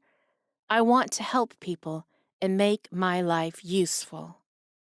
She had almost convinced herself to go back to work when there was a knock on her door. "Come in," she said casually. Her heart almost stopped when Hudson walked in the door. "Hey," he said. "Hey," she replied, tucking her hair behind her ears and standing up. Did he know I was thinking about him? You busy? He asked.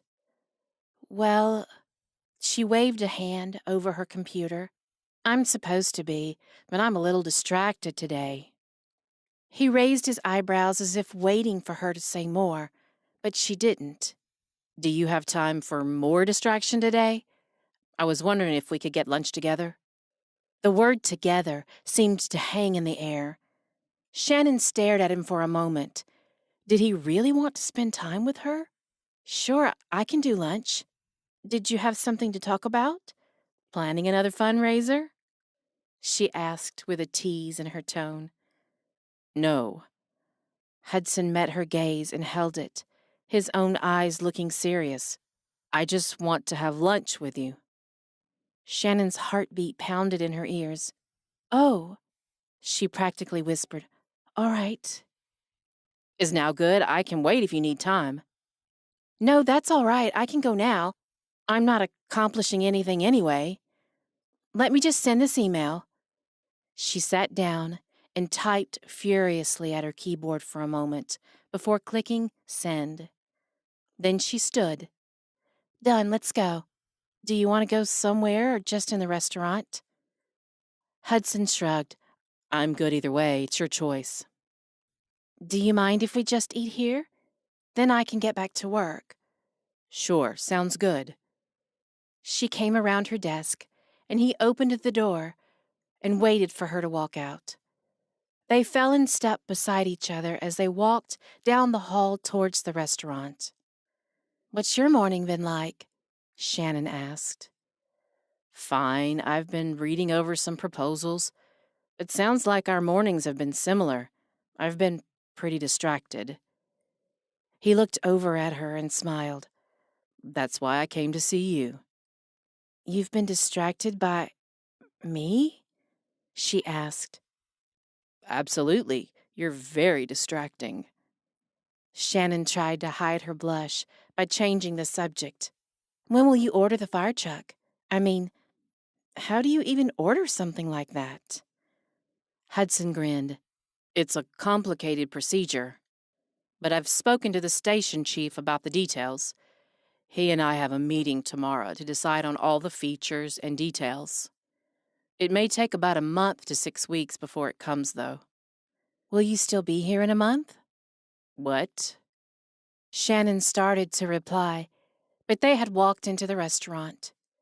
She waited until they were seated and had placed their drink orders before she continued. I just wondered how long you will stay in town.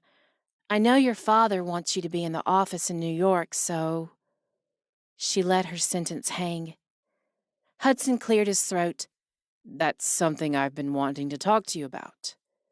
He rubbed the scruff on his chin. He almost seemed nervous. Shannon, what do you see as your plan for the future? You know, maybe like a 5-year plan? Shannon's eyes were wide as he spoke, but she launched into her answer. Well, I want to use my counseling degree. You know that I'm going to Louisiana in September. I don't know whether I'll stay there a year or 5 or 20. But I know I want to work with people and help them, however I can. And I especially want to be a friend and mentor to kids who are less fortunate. Hudson didn't speak for a moment. He slowly nodded as he listened to her speak. What is it? Shannon blurted out. It's just... He stared out the window as if he was trying to decide how to say what he was thinking. You know, doing the fundraiser was important to me because of my mom. But I think I see why it was so important to her. There was a need, and I was able to do something about it, like you said, to help people. And I want to do more of that. So why don't you?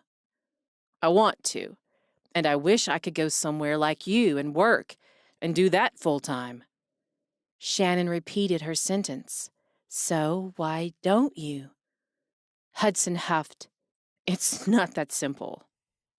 Tell me why not. I have a responsibility. My life has been planned out since I was born. There's not a choice for me to walk away and do what I want. It's just not that simple.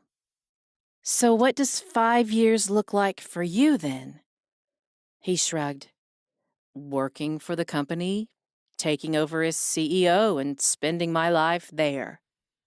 That sounds pretty final. But Shannon, I need to tell you, I don't want to leave this town. I want the small town life. I want to be here, and I want to spend more time with you. Shannon couldn't hide the surprise on her face. She had spent so much time telling herself that he wasn't interested in her, that he had other options. "Me?" she said. Yes. He reached out and took her hand across the table and held it in both of his.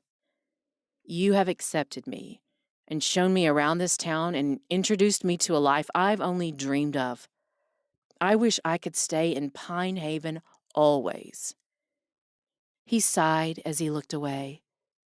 It's true that I can't be here all the time. Work will require me to be in New York often. He turned back to face her. But I want to be here as much as I can. This is the only place I've ever lived that really feels like home. And that has more to do with you than you realize. But I won't be here either. I'm moving. Sure, I'll be back to visit too. Pine Haven has always been my home, and I'll come back. I wish that I could do the kind of work I'll be doing in Louisiana here. But right now, that's not an option. So I have to go. Do you think there's a chance we could make this work between us? Shannon knew she should say no. They were too different. They would be worlds apart. How in the world could they start a relationship? But when she looked into his eyes, she saw how he pleaded with her. I know it seems crazy, but I could come visit you any time, or you could come to New York. Shannon. He squeezed her hand for emphasis. I have found something with you, and I just want a chance to see what's there. Please. Shannon grinned at his insistence. Finally, she spoke. We can try. Hudson closed his eyes and smiled. I'm here until September. We'll have time before I move, and then we can see what we want to do after that. I can tell you now that I will be making plans to fly to Louisiana. He looked like he was about to say more, but his phone rang, interrupting him. He glanced at the screen before saying, I'm sorry, I have to take this. Excuse me. He stood and took his phone call out into the hallway. Shannon waited until he was out of sight before burying her face in her hands. Ugh, what am I thinking? She asked herself. I can't spend my weeks counseling foster kids and my weekends with my boyfriend who flew in on his private jet. But the word boyfriend stuck in her mind, and she couldn't help glancing over to catch a glimpse of Hudson near the doorway. He spoke quietly, and there was a crease in his brow that she could see even at this distance. Good grief, he's handsome, though, and kind, and thoughtful. She stopped herself before she thought of any more reasons she should say yes. But he's wealthy and lives a life of privilege. It's not real life, and it's not the life that I want. I need to be honest with him. She began working up her courage to tell him when he came back to the table. But moments later, she looked up to see him approaching. He was smiling from ear to ear. Hey, sorry about that. Must have been a good phone call, she said. Actually, no. My father was calling to tell me I'm needed in town next week. There are papers to sign and meetings to attend. Then why do you look so happy? She wanted to know before she turned him down. because I've thought of something that makes me happy despite going to town for business. Oh? Yes. Will you come with me? To New York? Shannon thought she had been surprised before, but this was even bigger. What? Have you ever been to New York? No, Shannon said. Then come. I'll get you a hotel, of course. It's only a couple of days, and I'll have work to do. But then I can show you around. We can do dinner and see a show if you want, or just sightsee together. Either way. He reached out and laced his fingers through hers, and Shannon lost all sense of logic. Either way, it means I won't have to go days without seeing you. Please? He gave her that pleading grin again. Say you'll come. She knew that there was no way she could turn him down now. Maybe I can find a way to make it work. Before she could talk some sense into herself, she heard the words tumble from her lips. All right, I'll go. Chapter 15. Hudson watched Shannon as she peered out the window of the jet. What do you think? He asked. It's nice, she said, turning her attention to glance around the cabin. They sat in beige leather seats, allowing them plenty of space, and Shannon had already stood and walked the length of the cabin several times, looking out each window and taking it all in. Hudson had his laptop on the pull-out desk over his seat, but he was too busy watching her to work. Would you like something to drink? Water, soda, juice? We have, well, everything. Shannon laughed. Of course you do. She waved her hand, but I'm good now. Maybe later? All right. Just let me know if you change your mind. I will, Shannon said. She leaned her head back against the headrest and spun around in her seat. I'm sorry, I'll let you get some work done. I brought a book, so I'll just read. She reached for her bag. Hudson let his chin fall into his hand, and he continued to watch her. It's way more fun watching you. Oh, really? She asked, standing and going to where he sat across the aisle. Surely you're working on something fun. Let me see. She leaned close to him to peer over his shoulder and look at the screen of his computer. Hudson could smell the scent of vanilla as she came close, and he took a deep breath. He wanted to close his eyes and just breathe in her closeness. He forced himself to focus on his computer.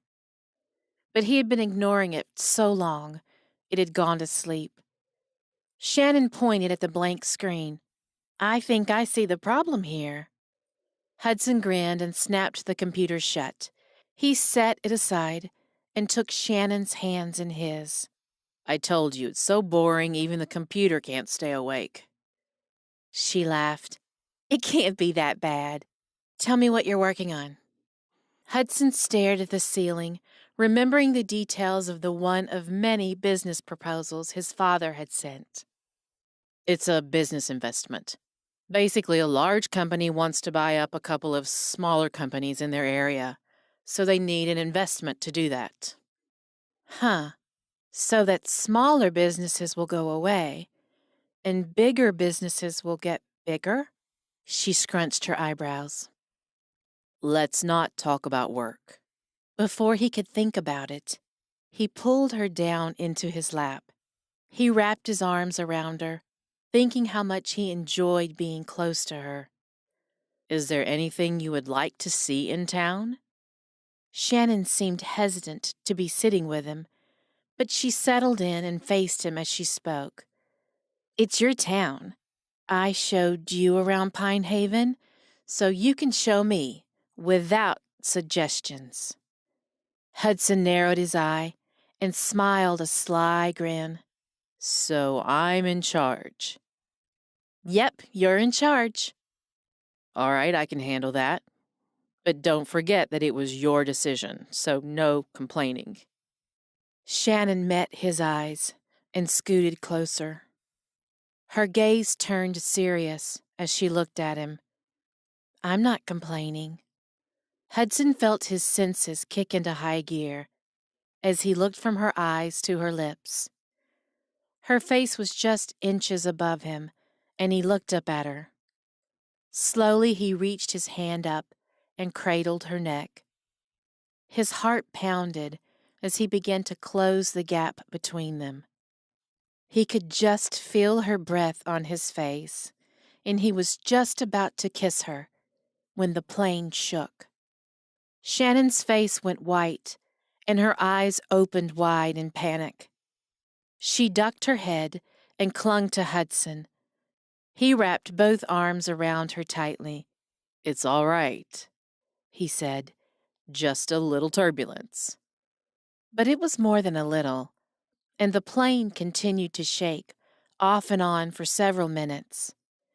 Once it began to clear, Shannon jumped up from Hudson's lap and without a word ran for the bathroom. Hudson stood and paced, not sure if he should check on her or give her privacy.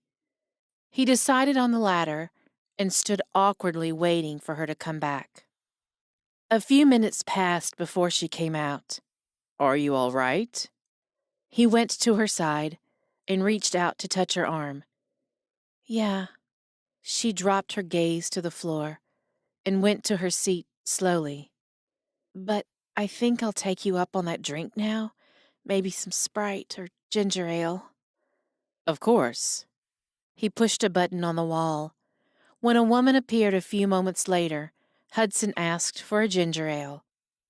The woman left and returned shortly with the beverage. Shannon settled in as she sipped the drink.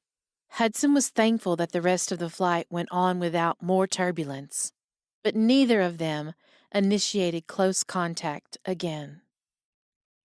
Later that afternoon, Shannon sat on a king-sized bed in the fanciest hotel room she had ever seen.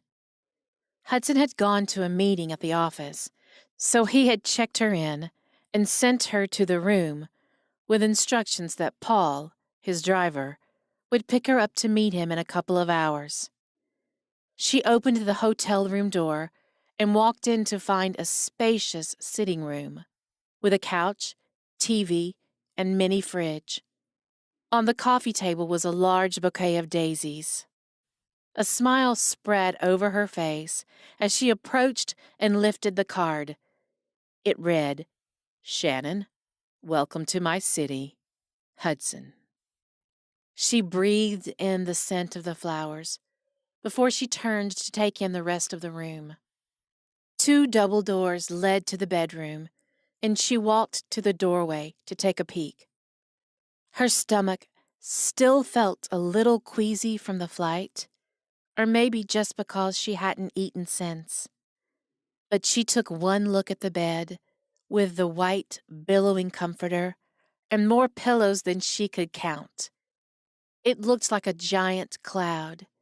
She giggled, and then took a few quick steps before falling face first into the bed. She gave a happy sigh. It felt as fluffy and comfortable as it looked. Now she sat up on the bed. She had allowed herself the luxury of a nap, and she woke feeling refreshed, not at all queasy, and definitely hungry. She jumped up and grabbed her phone to see a text from Hudson. Paul, my driver, will be waiting for you at 5. Can't wait to see you. Shannon smiled. I can't wait to see you either, she texted back. Glancing at her watch, she saw that she should hurry. She had worn comfortable clothes for the flight, but she wanted to dress up for dinner. She turned some music on with her phone.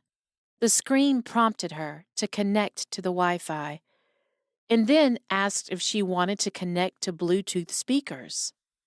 She clicked the button, and her music came streaming through speakers throughout the bedroom and bathroom.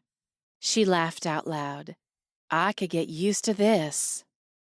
At 5 o'clock, she headed down to the lobby on the elevator. She had dressed in her favorite little black dress and heels.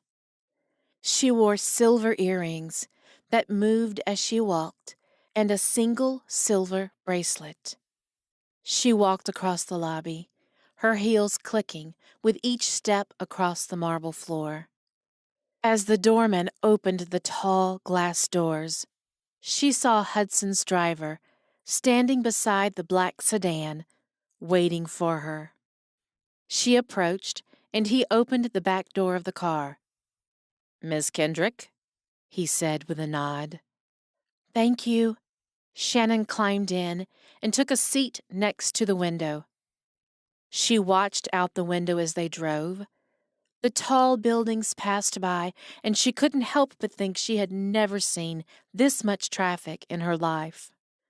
With vehicles bumper to bumper, it took 30 minutes to travel to the building that held Jennings Enterprises. Shannon stared up at the building. She had imagined it, but this far surpassed anything in her imagination. But she didn't have long to take it in. Hudson emerged from the building and came straight to the car. He opened the door, and Shannon scooted over to let him in. Hi. Hudson smiled as soon as he saw her. How was the hotel? Oh, it was wonderful. Thank you for the flowers. You're welcome. How was your meeting? As expected, I guess. But let's talk about dinner. My assistant got us reservations. Are you hungry? Starved, Shannon practically shouted. Hudson laughed. All right, then. He pressed a button and spoke. We're ready, Paul. To seasons 52, please. Then he slid over close to Shannon and easily slipped his hand into hers. Tingles ran up her arm as he laced his fingers through hers. So what do you think of the city so far? Busy, Shannon grinned. I think I like it, though. It's new, and I'm always up for an adventure. I'm sorry you're not seeing much today. Tomorrow I can take you to some of the tourist spots before I have to go to the office. Sounds good. But don't worry, the nap I had was pretty great, too. Mm-hmm. I've always wondered what you do with your free time when you're not volunteering or working or giving tours of the town to strangers. You caught me. No, really, though. I don't know the last time I took a nap. Taking a break can be a good thing. You know, sometimes it helps to get away from normal life to step back and figure out what it is that you really want. Shannon eyed him. And what is it that you think I want? She teased.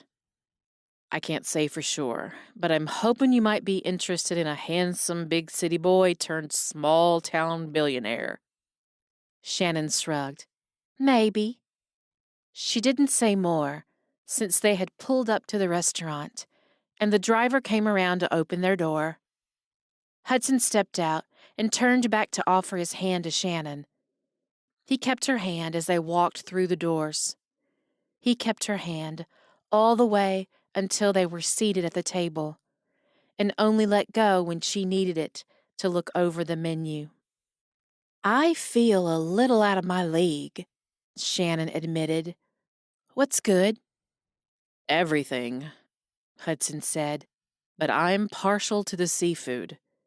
Shannon made a face. You don't like seafood?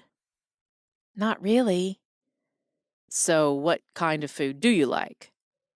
Shannon laughed. You'll think I'm crazy. Hudson only grinned. My favorite is Mexican food. I could probably survive on chips and salsa alone. Hudson laughed as Shannon spoke. See, I knew you would think I was crazy. No, not crazy. I think it fits you. Sorry, though. Do you want to go somewhere else? I'm sure we can find a Mexican place somewhere. No, this is great. I told you, I'm up for trying something new. You just asked me my favorite. Well, sorry. No Mexican. And you don't like seafood. But they have good steaks, pasta, and fancy salads. Shannon decided on a chicken pasta dish, while Hudson ordered a grilled seafood dinner. They made small talk while they waited on their meals. When the food arrived, Hudson turned the conversation to more serious topics. Tell me more about what you'll be doing in Louisiana. Shannon took a moment to swallow a bite before she spoke. Well, I don't know exactly. I'll find out more when I get there.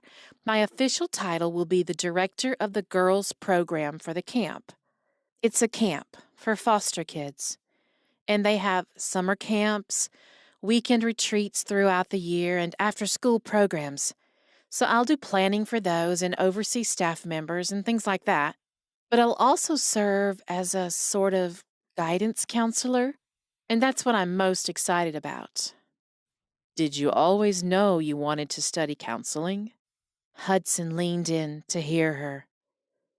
Shannon nodded. At least since high school. When I was little, I thought maybe I wanted to be a teacher, but I don't think I could be cooped up in a classroom all day. No, I can't picture you doing that. I would feel trapped.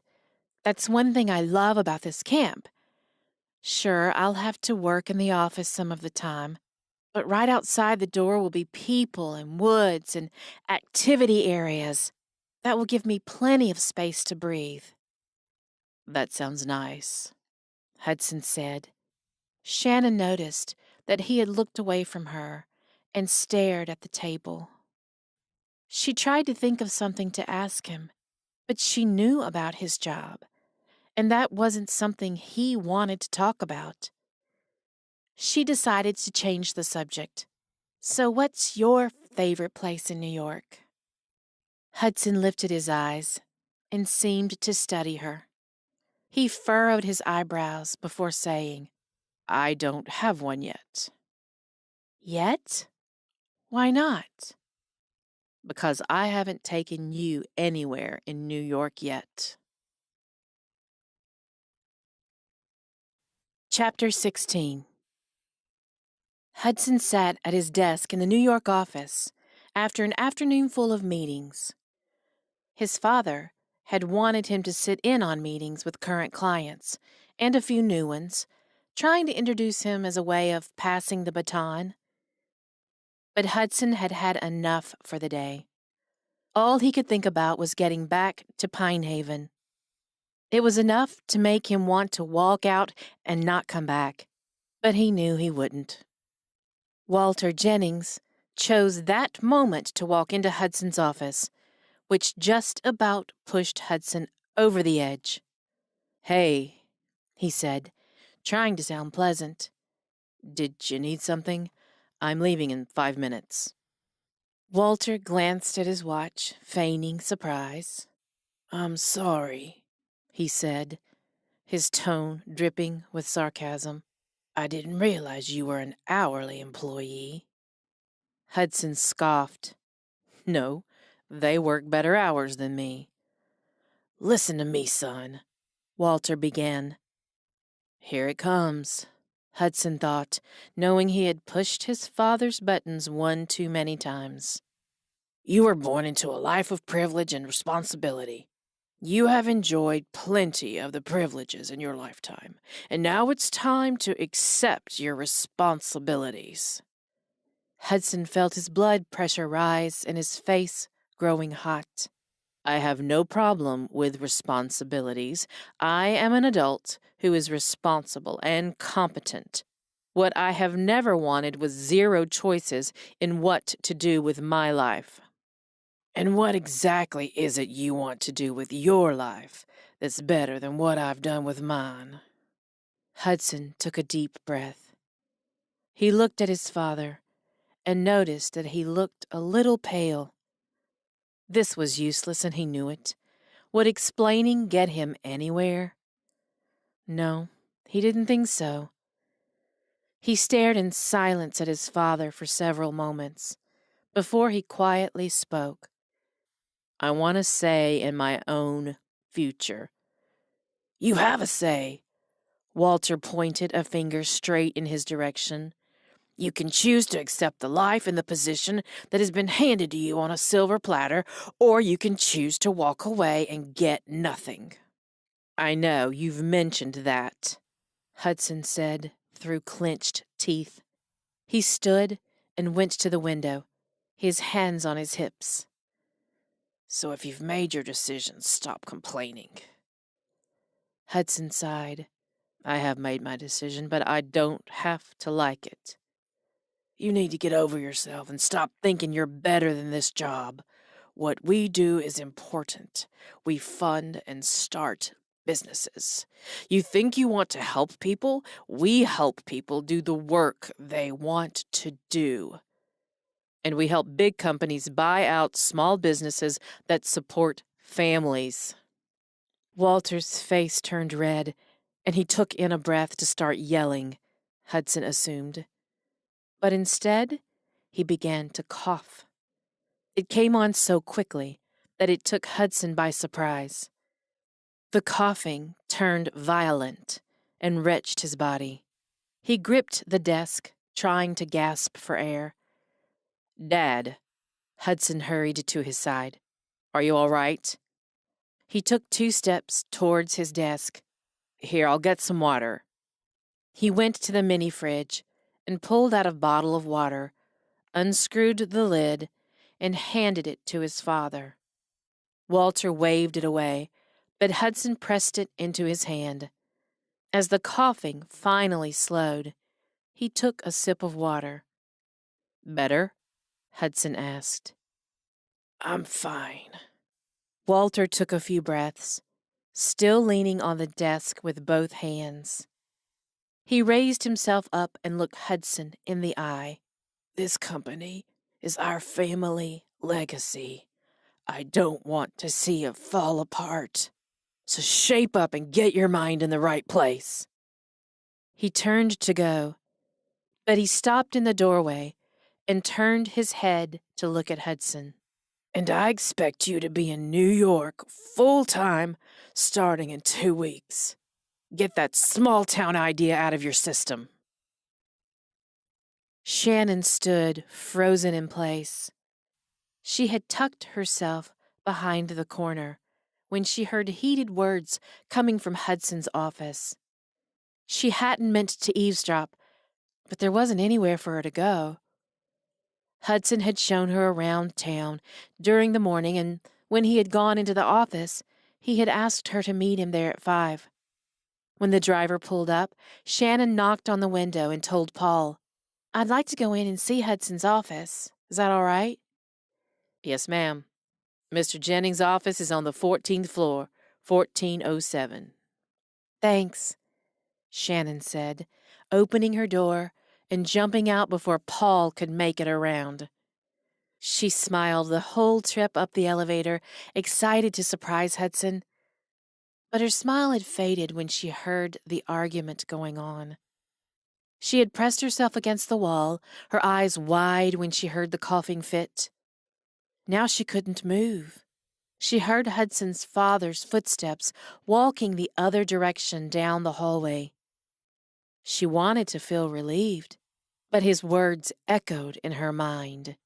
Get that small town out of your system. Would Hudson do that? Panic rose in her throat, but she pushed it back down. She had to get it together before she saw Hudson. In her mind, she counted to 100 before peeling herself from the wall. She took a deep breath and pasted on the smile she had had in the elevator. A few quick steps later, she was in the doorway. Hi, she said cheerily. Hudson had been facing the window, but he turned at the sound of her voice. His eyes looked sad, but he smiled at her. Hi, he said. I was just about to head down to meet you. I wanted to surprise you. He took several steps towards her, and she moved towards him.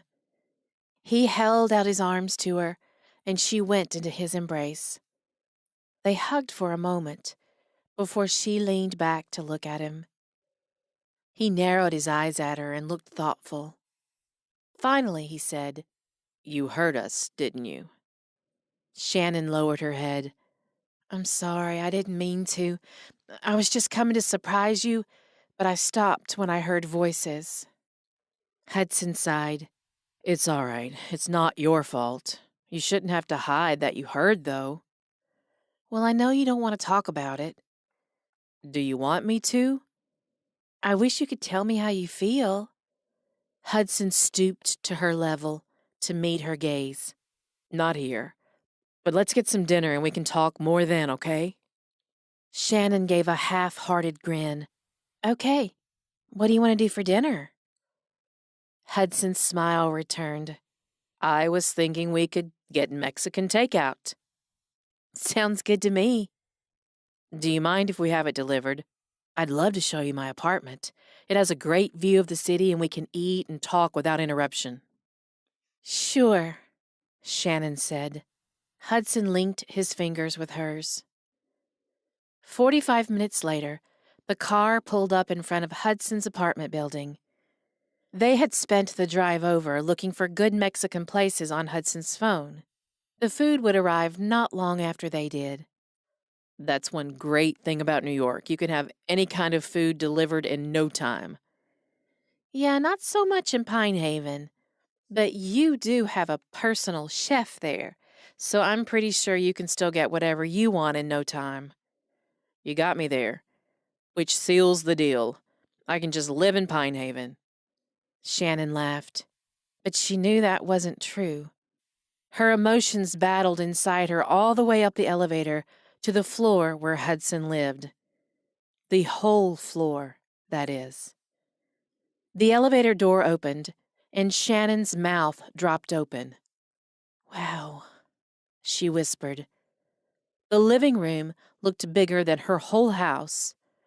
She took slow steps inside, her eyes taking in the high ceilings and marble floors. The room had been decorated in a way that seemed fitting for Hudson, though she doubted he had picked it out himself. Dark leather couches took up the center of the room, and tall wooden bookshelves lined the walls. But her attention was drawn to the floor-to-ceiling glass windows, and without thinking, she crossed the room to stand by them. The view of the city was breathtaking. It was only beginning to get dark, but she knew the lights would shine into the windows soon. What do you think? Hudson's voice was close behind her. It's amazing, she said. How long have you lived here? Almost 5 years. Ever since I finished college and came back to work with my dad. Wow. Shannon placed her hand on the glass.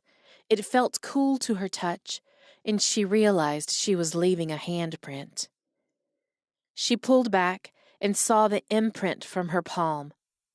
Oops, she said, staring at it. Hudson laughed. He came up behind her and wrapped his arms around her.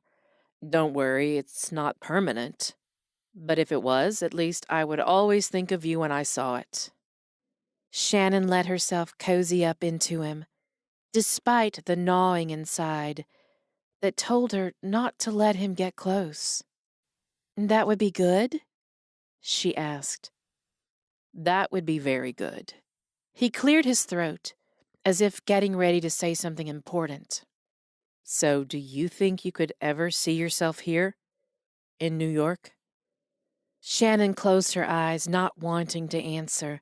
She knew what he wanted to hear, but could she tell him that? Hudson. She let the word hang, and she started to push out of his embrace. Instead of letting her go, he turned her around to face him. What? It's just a question. It's not just a question. It's a big deal question. Well, you're kind of a big deal to me. Shannon looked him in the eyes and stared at him silently. Am I not a big deal to you? She closed her eyes again. Yes, you are. Then I need to know if you could ever see yourself here. Maybe doing the kind of work you want to do in the city.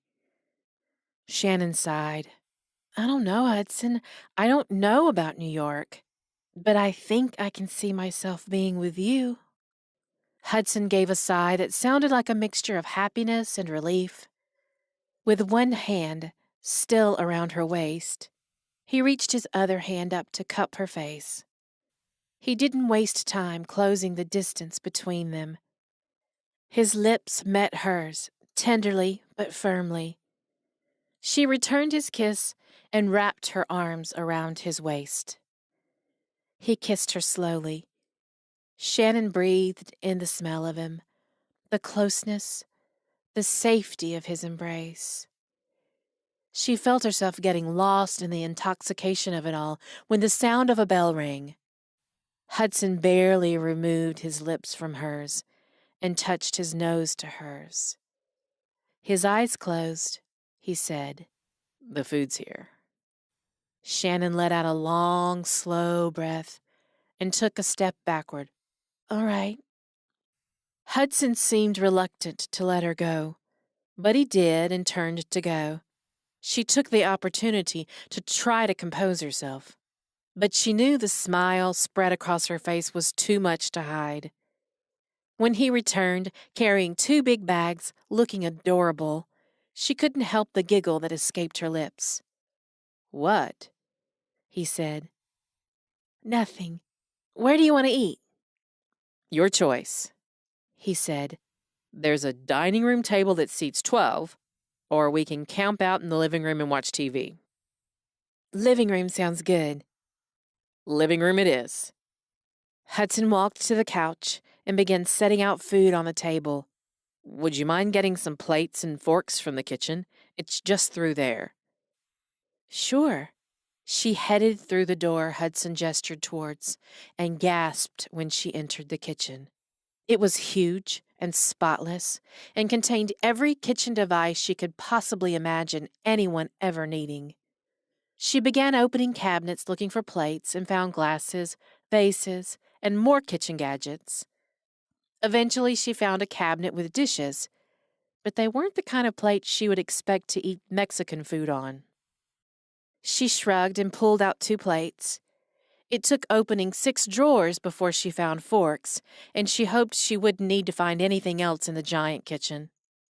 Back in the living room, she found Hudson sitting on the couch, the food all set out, and the remote in his hand. The biggest TV she had ever seen had appeared over the mantel. She guessed it must have been hidden behind a door. Hudson was scanning a selection of movies on the screen. He glanced over at her. Want to pick something? Maybe in a little bit. Right now, I just want to eat. Hudson smiled. I love that you say exactly what you're thinking. She cocked her head as she handed him a plate and started filling her own. Do you? Of course, he said. It's nice. Funny sometimes, but just nice to know that you're honest and open. Shannon took a bite of chips and salsa before she spoke again. But are you open and honest with me? Hudson turned and gave her his full attention. He reached out and rubbed her arm up and down. I'm trying to be. I'll tell you anything you want to know. Shannon blew out a breath. Why won't you tell your father what you really want to do? Because it won't do any good.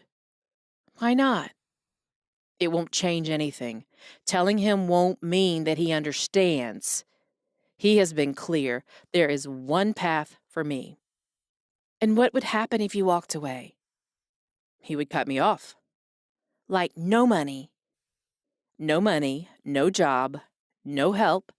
He would disown me as his son. But then you could do what you wanted, right? Hudson shook his head. Not exactly. It wouldn't be easy to find a job when people know I walked away from Jennings Enterprises. And without financial backing, I wouldn't be able to start a company on my own. It's just more complicated than that. And besides, Hudson paused and dropped his gaze to the floor. I don't agree with my dad, and we have our differences. But I won't walk away from him on bad terms. He's already lost one son, and I don't want to be the second one. Shannon reached out and took his hand, but her eyes were wide with shock. What? He didn't look at her when he continued. My brother, John. He never wanted anything to do with the business either, but he was more of a rebel than me. He said he never wanted to work for the company, even when he was a teenager, but he still wanted to live off of my dad. When my dad cut him off and told him he would never see his trust fund, my mother gave him money behind my dad's back. He wanted to travel, so when he got money, he left the country and went to Europe. He never made it back. Shannon gasped, and her free hand flew to her mouth. What happened? She whispered. Pain showed on Hudson's face. A motorcycle accident. We never knew a lot of details, and it seems like a senseless thing. But he was driving and was hit by a truck. He didn't make it to the hospital. Hudson, I'm so sorry. I miss my brother, and I hate what he did. I know he didn't want to work for the company, but he ran away from it and wasted his life. And I won't do the same thing. He finally looked up and met Shannon's eyes. I can't walk away from this. I have to take care of my mother, and I can still use the company resources to help people in small ways. But I have to stay with the company and work the job that has always been laid out for me. Shannon wanted to tell him she understood, and yes, of course, she could stand beside him while he worked for his father's company, but she didn't think she could do that. I get that. I don't really agree, but I get it, and I'll try to understand. Chapter 17. The clock above the mantel ticked the seconds, and to Hudson's ears it felt loud and obnoxious. He sat in the living room of his house in Pine Haven.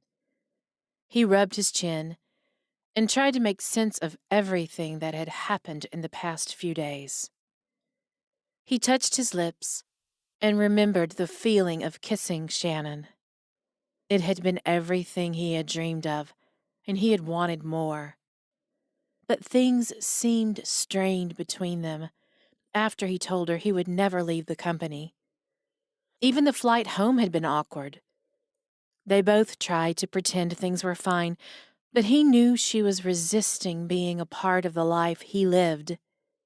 And he had to admit that he had second thoughts about asking her to walk into this life when he could walk up the stairs and see what it had done to his mother.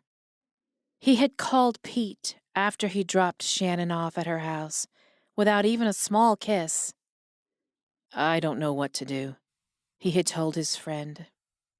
I don't get it. She likes you, but she can't be with a rich guy? Most girls would be thrilled about that. Hudson shook his head. She's not most girls. So convince her you'll make it work. But how? I don't know. You're a small-town guy now, too. So let her see that and let her know you're the same guy, whether you're in Pine Haven or New York. Huh. That's a good point. I'll think on that. Thanks. Anytime. But just for the record, I would like for you to be the guy in New York. Hudson chuckled.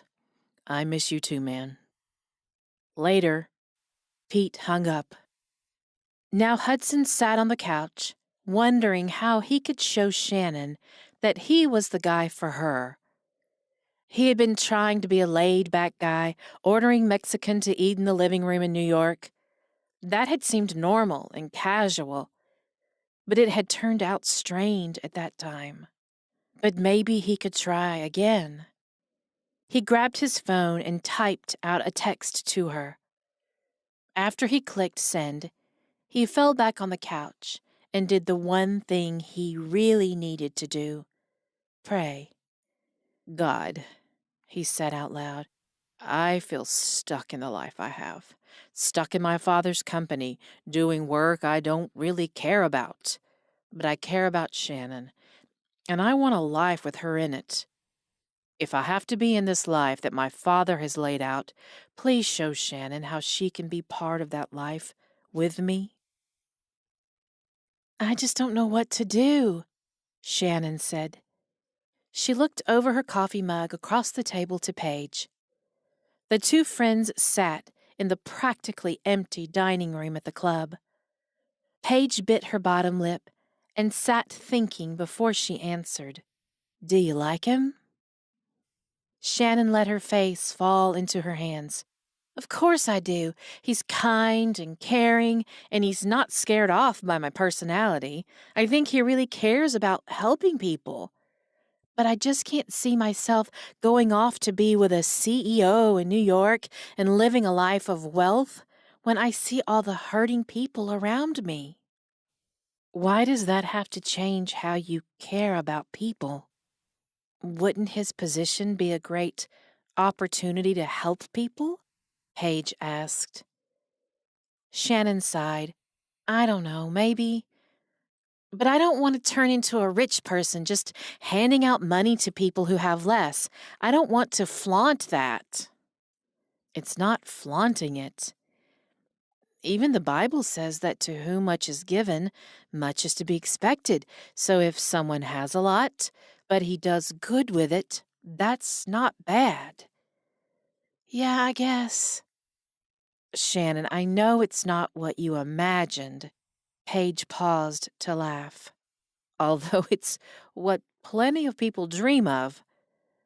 But if you care about him as a person, you have to be able to see him for that and not for his money. If he had no money and you didn't like him because of that, you would be a terrible person. So why is it okay to not like him because he has money? That's a good point, I suppose. It just doesn't change how I feel. I do like him. But I still have to be able to live with myself, and I don't know if that's something I could do. And really, how would I explain that to my mom? I understand that.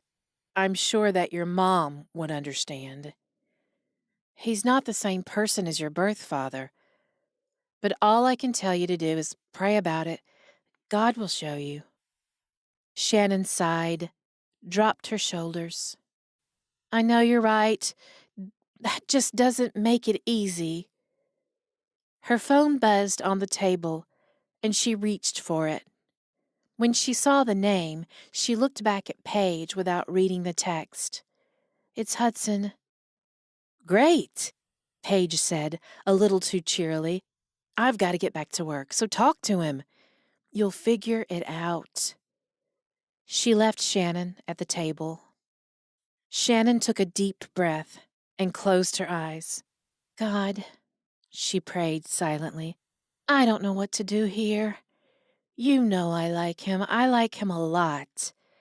But I have plans and goals and ideas that I believe in, and I don't want to give that up. Please help me to know what to do. When she opened her eyes, she didn't have any answers. But she knew that she didn't want to walk away from Hudson. So she glanced at the message on her phone. Can I see you tonight? Something low-key. I would just like to talk. Dinner at my house? Shannon tapped her cheek as she considered her answer. She knew they needed to talk. She typed out a message and sent it before she changed her mind. What time? At 6 o'clock that evening, Shannon stood in front of Hudson's house. She stared at the structure for several minutes, gathering her nerves. She had gone home after work and changed into jeans and a pale blue t-shirt. She twirled the end of her ponytail. She had seen this house before, driving past when she was in high school. But it looked different now. Of course, it had been redone, but something about knowing who lived inside and how he had enough money to buy up a piece of property and fix it up before he ever set foot inside it made the house look different to her. She cleared her throat as she climbed the steps and rang the doorbell. She put on a smile, expectantly waiting for Hudson to greet her.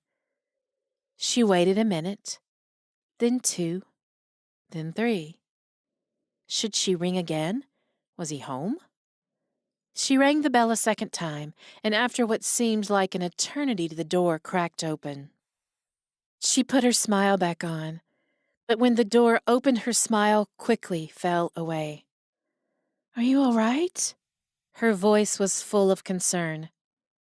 Hudson wore jeans and a plain black shirt, but his face was pale, and his eyes were red and puffy. His hair looked disheveled. He said nothing, but opened the door and reached out for her arm to pull her inside. Shannon ignored the house she had been so interested in moments earlier and turned to face Hudson straight on. She grasped both of his arms in her hands as she spoke. "Hudson, tell me what's wrong." It's my mother. "Oh, Hudson." Shannon's face fell. She feared the worst. But Hudson went on. She's still with us, but she's taken a turn for the worst. Shannon reached up and cupped his face. "How long?" Hudson sucked in a breath. The doctor is still here, but he said it could be hours or days. "I'm so sorry. I didn't realize. Should I go?" He met her eyes and reached out to grip her hand. No, please. Please stay. "Of course. I'll do whatever you need me to do." I would really like for you to meet her. Shannon gave him a smile as her eyes filled with tears. "Of course, I would love to meet your mother." He took her hand and led her up the steps. Neither of them said a word. Just before he opened the door, Shannon stopped him. "Hudson, she hated to ask, does she know you today?" It's been back and forth, but she has recognized me. I'm hoping she does now. Shannon nodded and followed him into the room. Mary Jennings lay in the bed, only slightly propped up by a pillow. Machines around her beeped as they monitored her heartbeat and breathing. A nurse stood back from the bed a little, and the doctor stood next to the bed, watching the monitors. Hudson, the doctor said, I've done everything I can. I think the best thing now is for you to be here with her. Thank you, sir.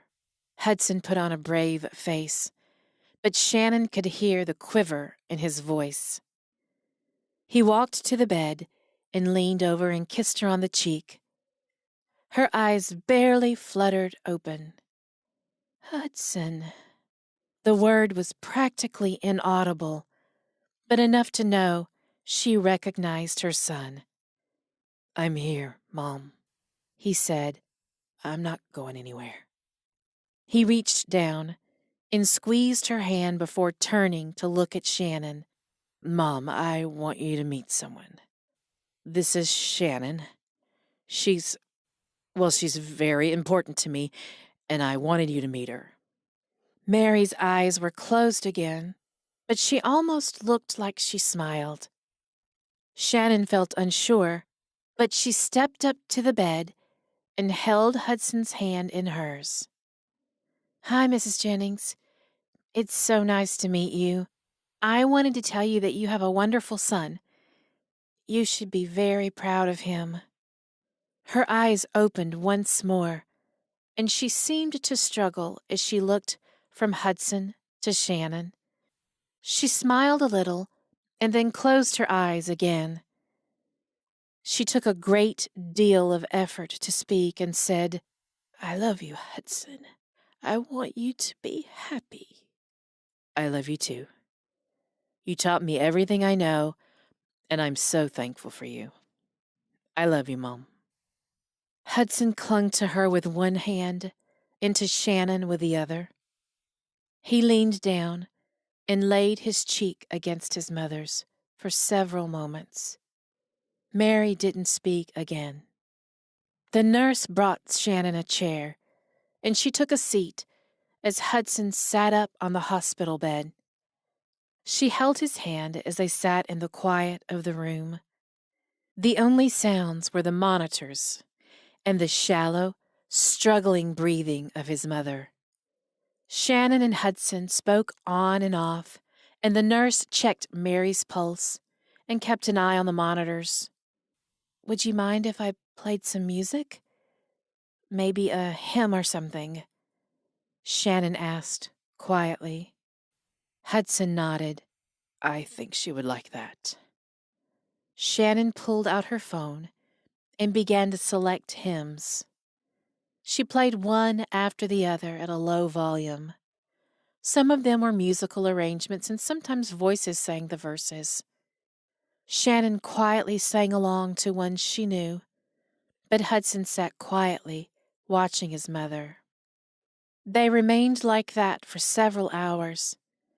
Shannon almost drifted off to sleep in the chair, but Hudson remained unmoving and wouldn't leave his mother's side. In the early morning hours, Mary drew her last breath. They watched for her to breathe again, but she was gone. The nurse checked on her, turned off the monitors, and quietly said to Hudson, "I'm sorry, Mr. Jennings." Hudson laid on the bed next to his mother and hugged her tight. When he stood after a few minutes, his cheeks were stained with tears, and he didn't speak, but he kissed her one last time on the cheek and then turned and walked from the room. Shannon stood, unsure of whether she should follow him or not, but she didn't want to stay in the room. She caught the door as it almost closed behind him and followed him out. He made it to the stairs, where he collapsed on the top and sat down. Shannon went to him and put her arms around him. He turned and buried his face on her shoulder. She let him cry onto her shoulder as long as he needed. When he pulled back and looked at her, he only said, "Sorry." "Don't be sorry. I'm glad I can be here with you." I know this wasn't what you were expecting for your evening. She gave him a small smile. "Hudson, you haven't been what I expected from the moment I met you." He almost smiled at that. I should probably let you go home. Oh, but are you hungry? I just realized we never ate. He dropped his face into his hands. "Don't worry about that. This was more important. But do you need something? I could fix you something if you're hungry." He waved his hand. No, I don't think I could eat. He sniffed again. I just don't know how I will get along without her. Shannon took his hand and squeezed it. "You don't. You keep her memory here." She placed his hand on his heart. "And you miss her, and you think about her, and you go and make her proud of you." Hudson looked at her with red, watery eyes. "Thank you," he whispered. Shannon couldn't help herself. She leaned in and kissed his lips. She could taste the saltiness from the tears on his face. She leaned back and placed their foreheads together and ran her fingers through his hair. "You're welcome," she whispered back. Chapter 18. Hudson looked at himself in the mirror. He wore a black suit and tie, but his eyes showed his exhaustion. The past few days had taken everything out of him physically and emotionally. He stood in the bathroom of the funeral home, waiting to begin the service for his mother. The arrangements had come together quickly. Mary had planned many of the details herself long before she had a stroke. Hudson hated the idea that his mother had thought of what she would want at her funeral, but he was glad to know she would be pleased with the service. She had always planned to be buried in her hometown in Georgia, and Hudson saw to it that she got her wish. He was grateful that Shannon had traveled with him. In fact, he was grateful for everything Shannon had done. He didn't think he would have made it without her. She had held his hand as his mother passed, and then stood beside him as they made all the arrangements. She had been there every day, making sure he ate food and changed clothes and slept at least a little. He knew he would never be able to repay her. If all that wasn't enough, he had been completely overwhelmed when he walked into the funeral home and saw dozens of flower arrangements that had been delivered. His mother didn't have much close family, so he expected that the flowers were from Jennings Enterprises clients. He was surprised when he began to read the cards and found that almost all of them were from people and businesses in Pine Haven. Shannon was smiling when he turned to face her. "Did you know?" he asked. "Yes, everyone wanted to send something. I had so many calls and texts asking for the name of the funeral home. I finally had to ask Paige to help send out the information." She came close and encircled his left arm with both of hers. "You're part of our town now." He smiled. "My mother would have liked that. I'm sorry she didn't get to know anyone in town. She would have been so happy there." Shannon squeezed his arm. "You made her happy there." Now, as he stared at his reflection, he tried to gather his thoughts before he walked out. He knew the room was filled with people, mostly business associates and friends of his mother's. He needed a minute before he walked into that. When he finally felt ready, he walked out the door. Shannon stood in the hallway waiting for him. She didn't say anything, but held out her hand. He took it in his and tucked her hand into the crook of his arm. Despite the fact that it was a funeral, he couldn't help but notice how beautiful she looked. She wore a black dress with short, capped sleeves, and the hem fell just below her knees. Her black heels made her a little taller today, and her pearl earrings were set off by her hair that was pulled back in the front. "Thank you." He leaned close to her ear to speak. "For what?" "For everything, but mostly just for being here." "I'm happy to be with you," she said with a smile. She stayed close to his side as she shook hands and greeted people, and then took a seat beside him when the service was beginning. The service was simple. Hudson spoke for a few minutes about his mother. He rose and slowly made his way to the podium. He cleared his throat and gave a small smile before he began. "My mother was a wonderful woman. My best memories of her are from my childhood. She would let me and my brother build these elaborate forts using pillows and blankets in our room. We would pretend to go on adventures like sailing the seas as pirates or exploring a jungle with wild animals. She would come and ask us all about our adventures and even give us ideas for new ones."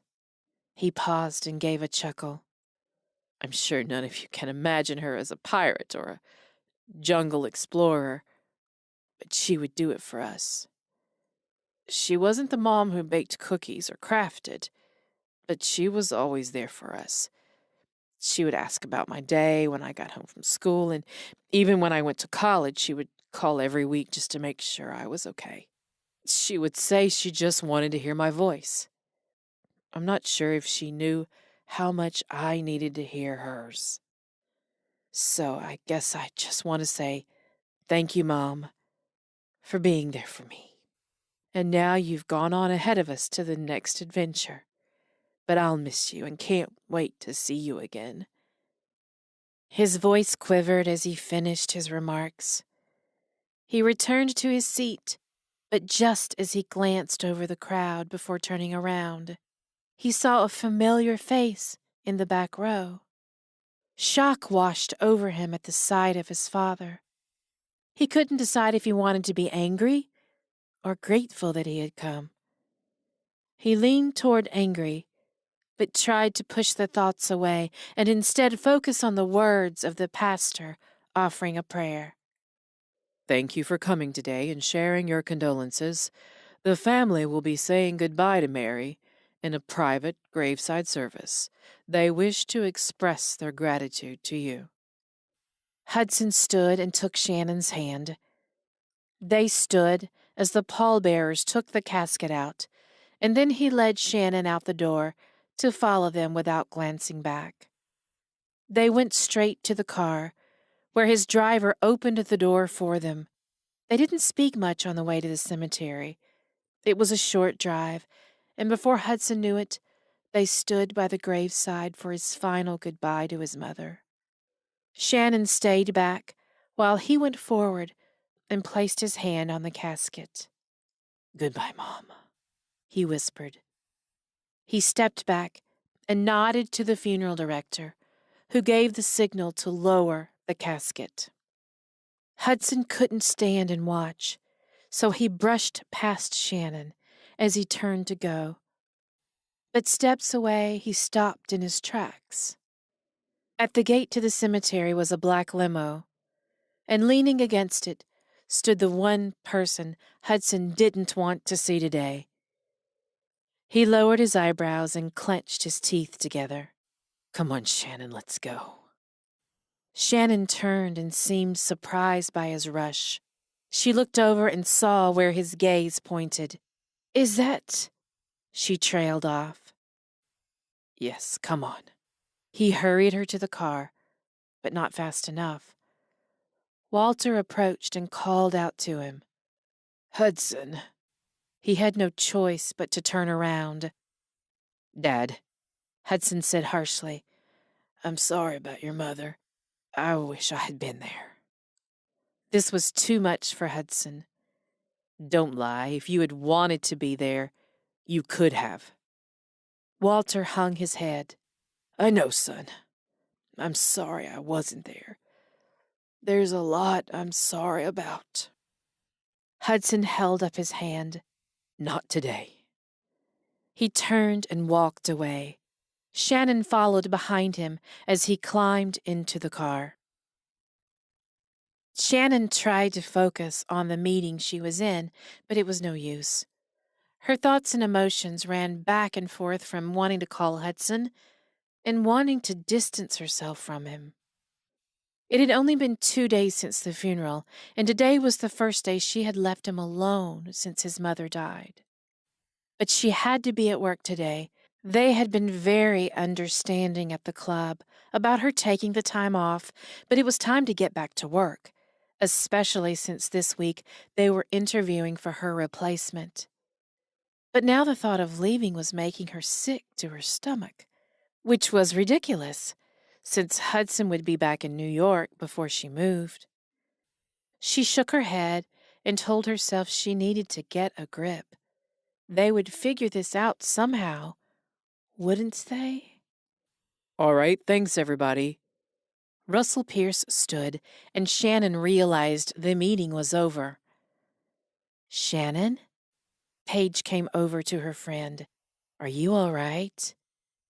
"Yes," Shannon nodded. Then she scrunched her eyebrows. "I think so. Maybe." Paige gave her a kind smile. "Come on, let's walk to your office together." Shannon nodded again and fell into step beside Paige. When they reached Shannon's office and closed the door, Shannon fell into her office chair. "How's Hudson?" "I think he's all right. You know he expected her to go before too long. But it was still sooner than he thought. And expecting it doesn't make it easy." "I'm sure." Paige knew all about the pain of losing parents, since hers had both died when she was 19. "Is there anything we can do?" "Not really. Everyone was so kind to send flowers, but now he's packing up to go to New York next week."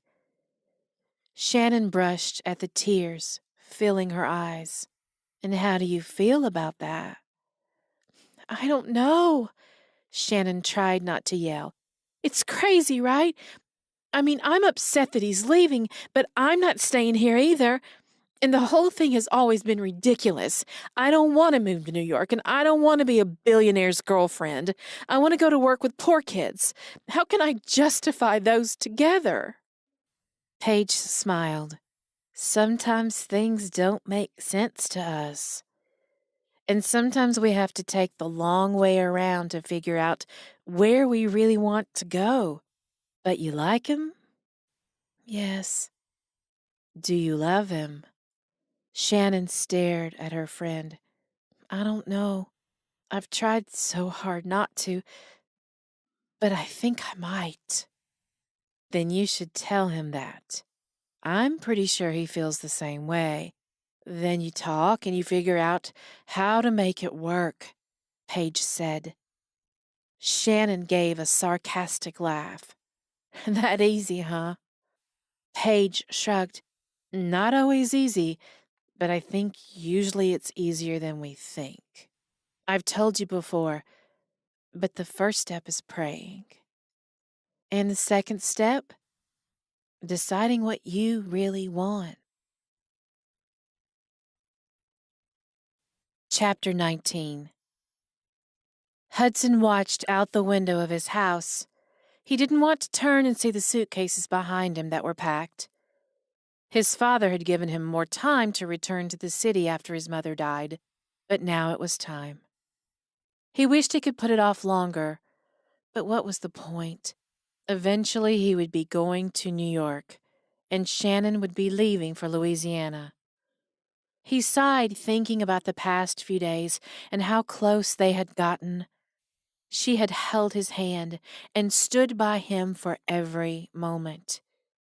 He knew he could never repay her, so he was going to do the best thing he could for her. She pulled up now into the circular driveway, and he watched her climb from the car. She stood for a moment, and he saw her let out a sigh.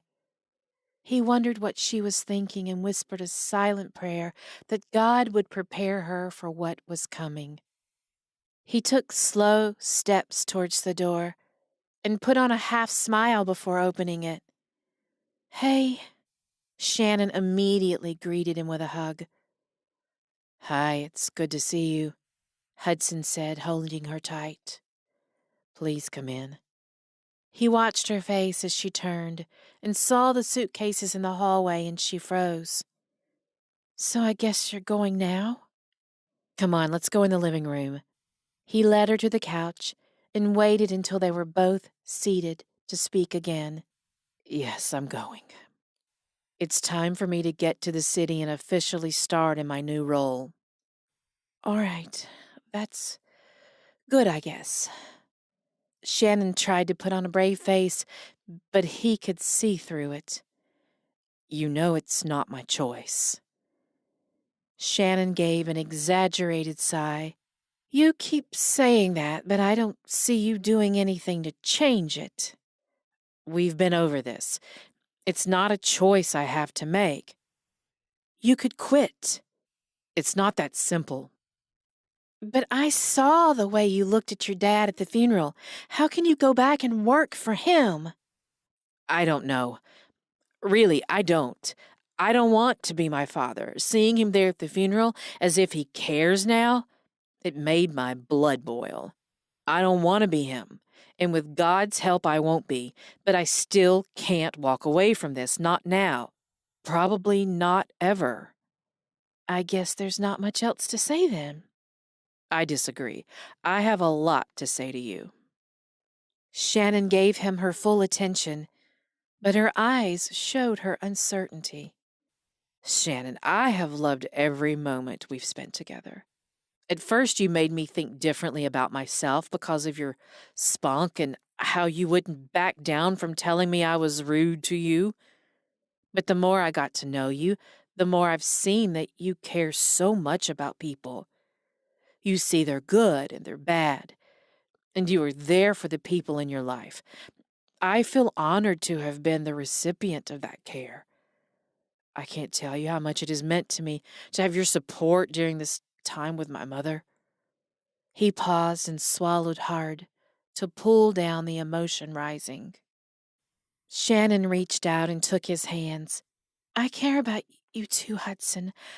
I did think you were rude and spoiled when I first met you. She smiled as she teased him. But I'm glad I got to know the real you, and I like the real you. Hudson looked up and met her eyes. I'm glad we've gotten closer, and I wouldn't trade that for anything. He cleared his throat. But I've been thinking a lot the last few days. Seeing my mother go through what she did and now watching her die here has changed my perspective on things. Shannon sat up a little straighter, and her face looked hopeful. I don't want to see you go through life like she did.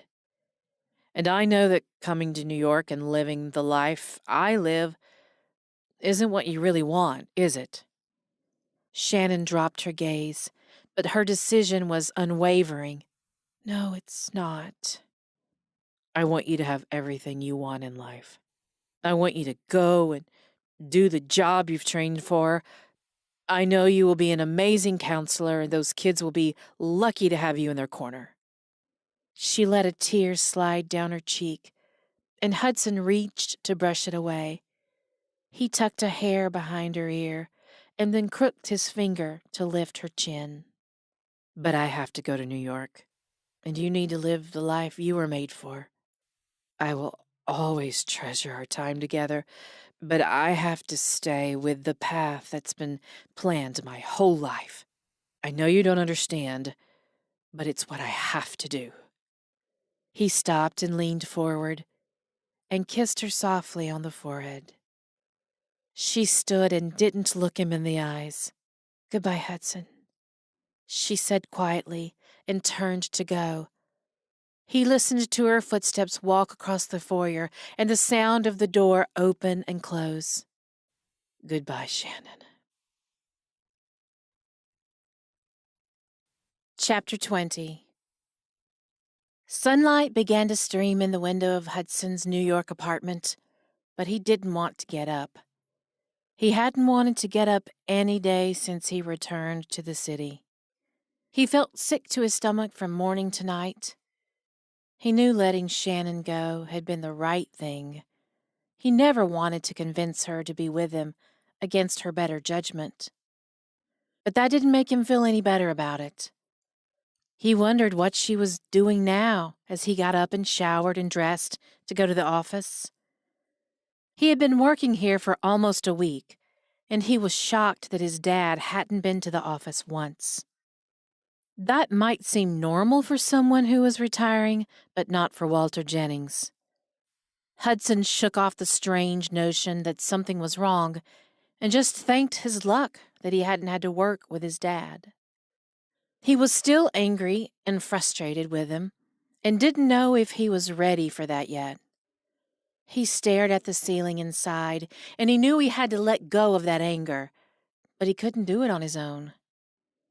God, he prayed out loud, I don't want to feel this way, but I'm still mad at him. Mad that he sent my mom away, mad that he wasn't there for me ever. But that's not doing me any good.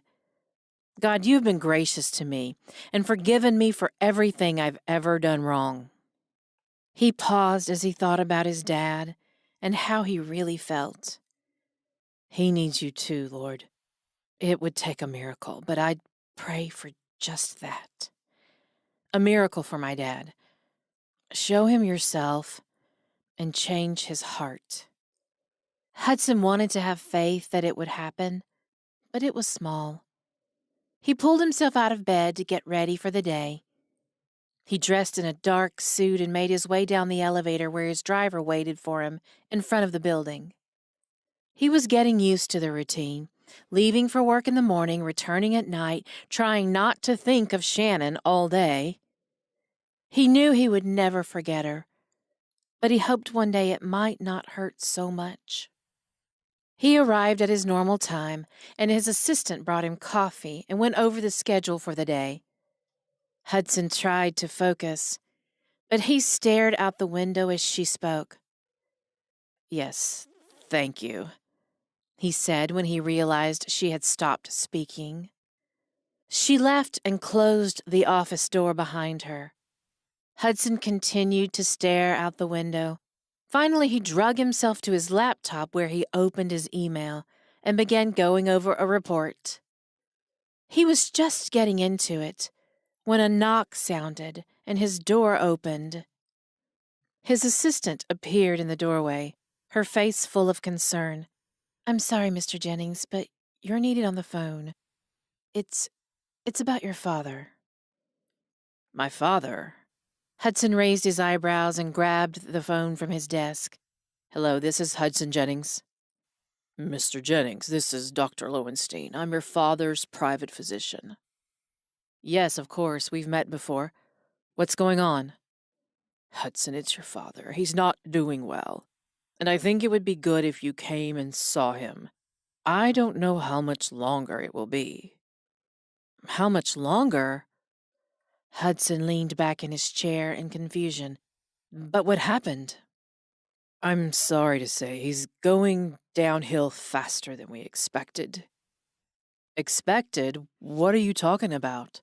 What is expected? There was a long pause. Dr. Lowenstein's voice sounded shocked when he said, Hudson, you don't know about your father's illness? "No," Hudson practically shouted. "What illness?" The doctor sighed. I'm sorry. I knew you hadn't been to see him, but I thought it was because you didn't want to. I had no idea you didn't know.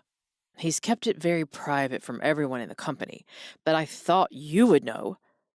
Hudson, your father has late-stage lung cancer. Hudson's head felt like it was spinning, and like the room was spinning in the opposite direction. He held on to the desk, trying to steady himself, but he couldn't wrap his mind around this. Lung cancer? How long has he known? He finally managed to ask. About 5 months. It had already spread when we found it. There wasn't much we could do, and your father wanted to die with dignity. Dignity. Hudson muttered the word. So that's why he had wanted to retire now and leave Hudson in charge. He wanted to step down before anyone knew what was wrong. Hudson's insides were a mixture of sadness and anger. God, he prayed silently, help me to know what to do. I want to be mad, but I need to go see him. How do I do that now? Help me. He knew he shouldn't waste time, so he gathered his strength and spoke into the phone. I'll be there soon. An hour later, Hudson sat in his car outside his father's house. It wasn't where he had grown up. That house had long been sold. Hudson had hurried to have his assistant cancel everything in his day so he could rush here.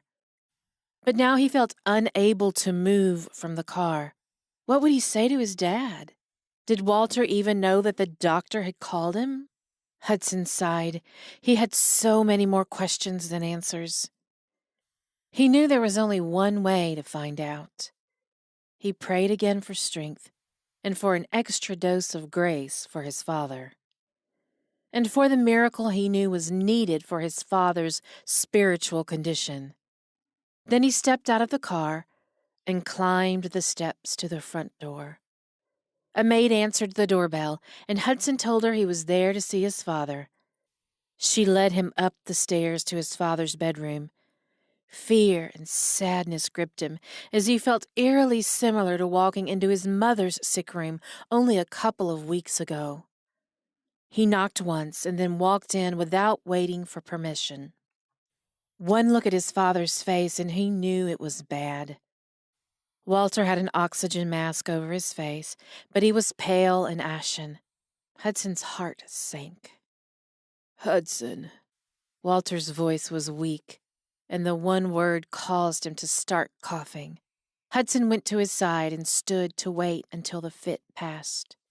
Dad, I had no idea. Walter shook his head and pulled the oxygen to the side again. I didn't want anyone to know. I was going to tell you, but then your mother... He trailed off. It's all right, Dad. I'm here now. Walter seemed unsure of what to say, but finally said, I'm glad you're here. What does the doctor say? Weeks, maybe. Maybe not that long. I thought I had months, but this disease seems ready to take me sooner than that." You didn't do any treatment? Walter shook his head. "It was too late. There was nothing to be done." He sighed.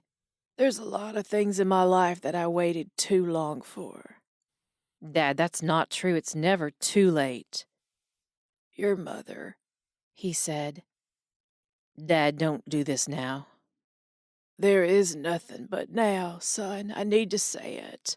I shouldn't have let her go, and I should have paid more attention. I'm sorry I wasn't there when she was sick.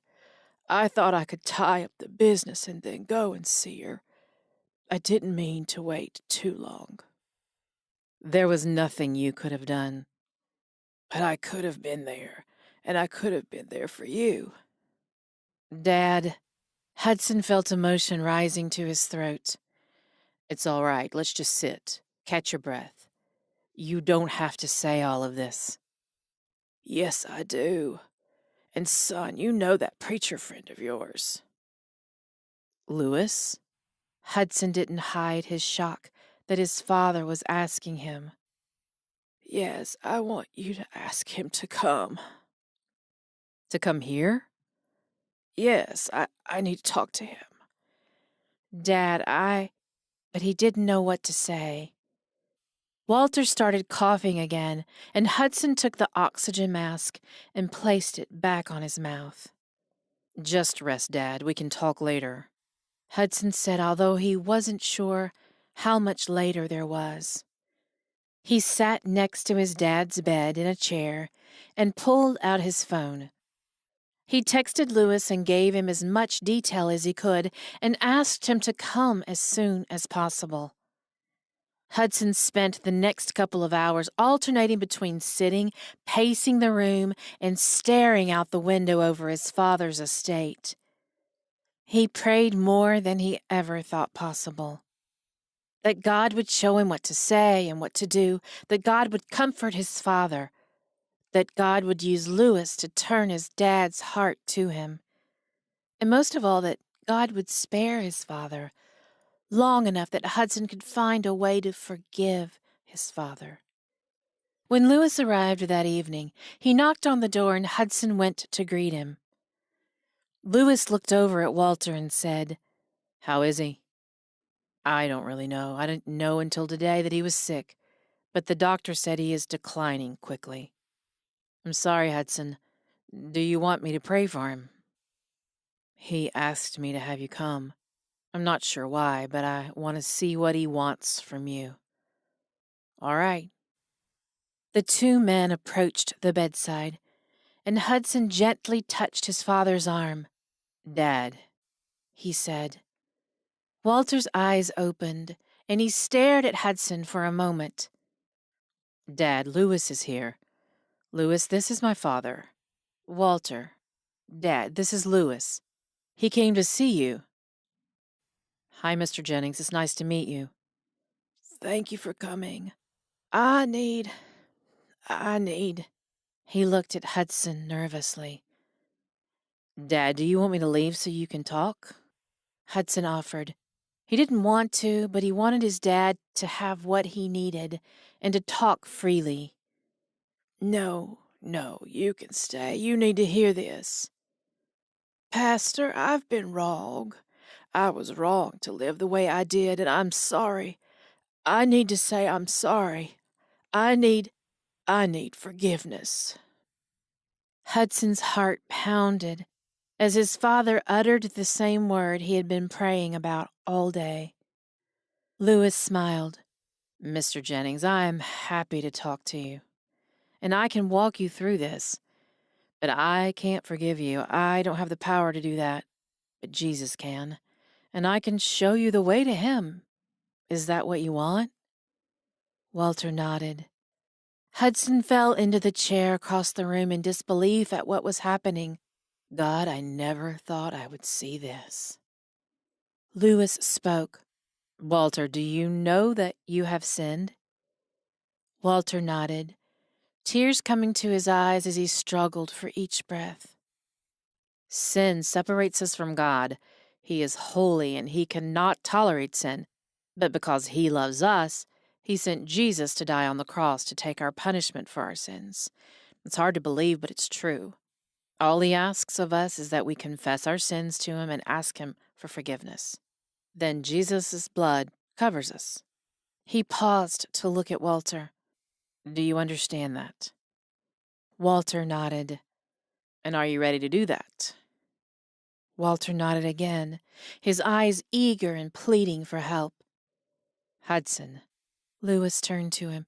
Would you like to join us?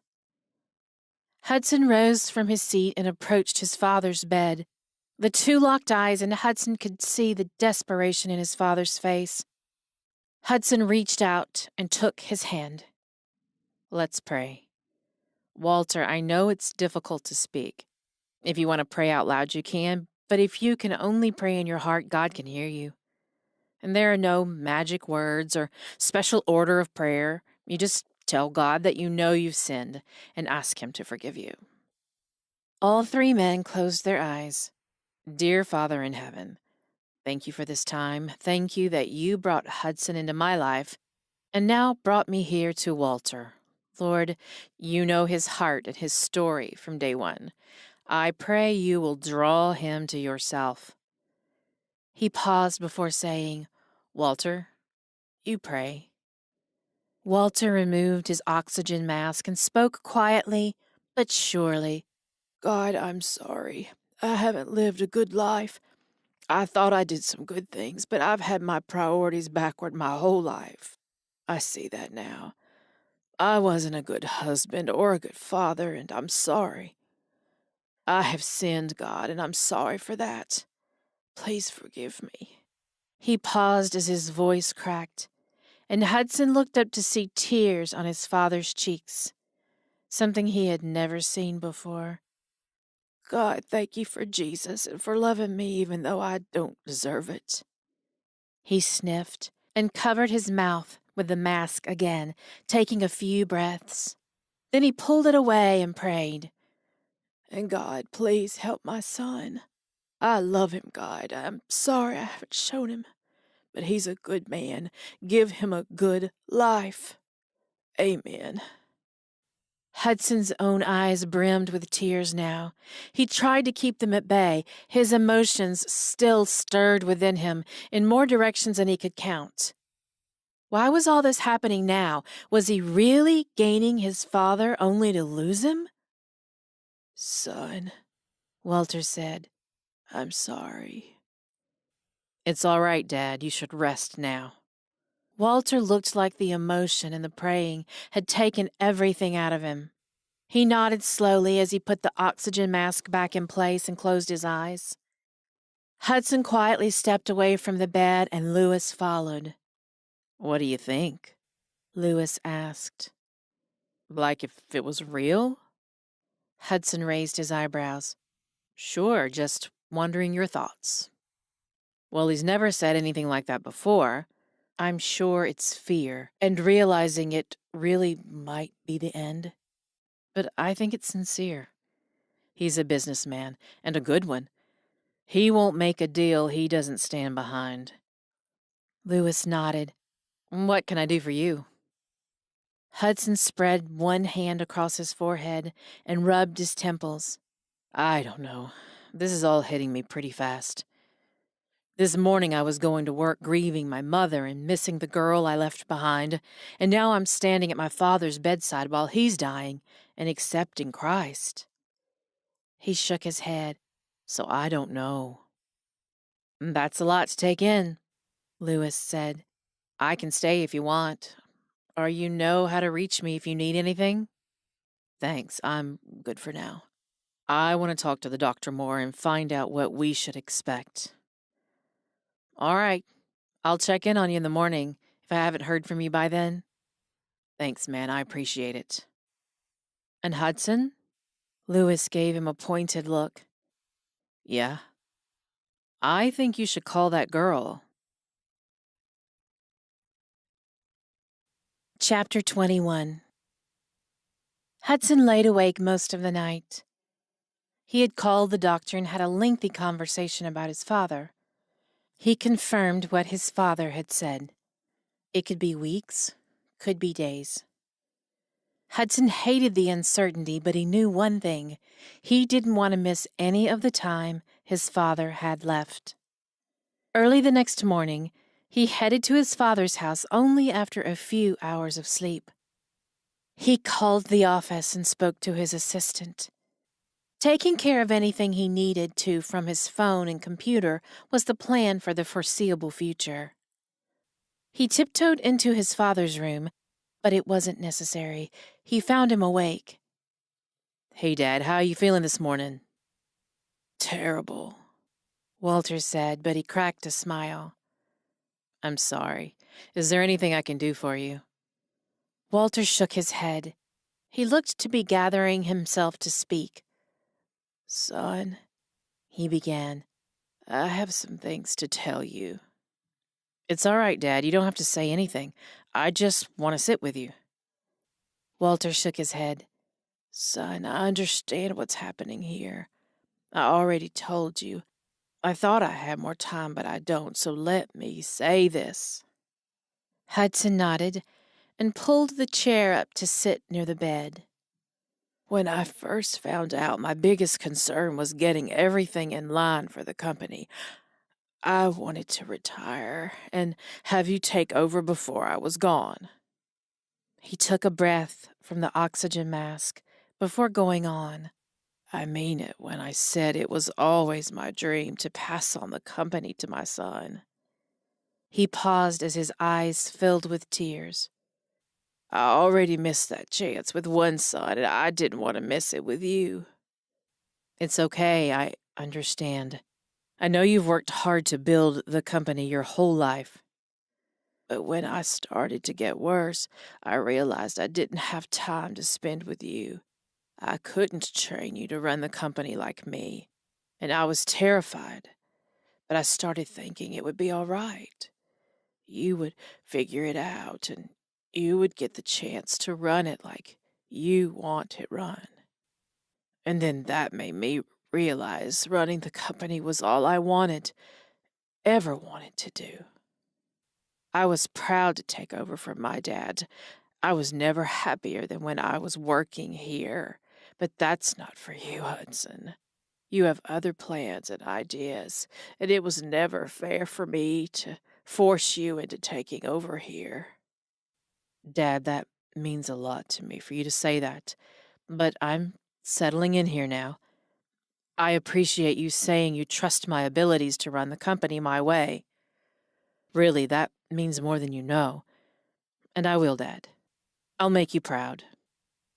But son, you're not understanding. I'm trying to tell you, I want you to be happy. I want you to do what you want. If you want to work for the company, do that, but don't do it for me.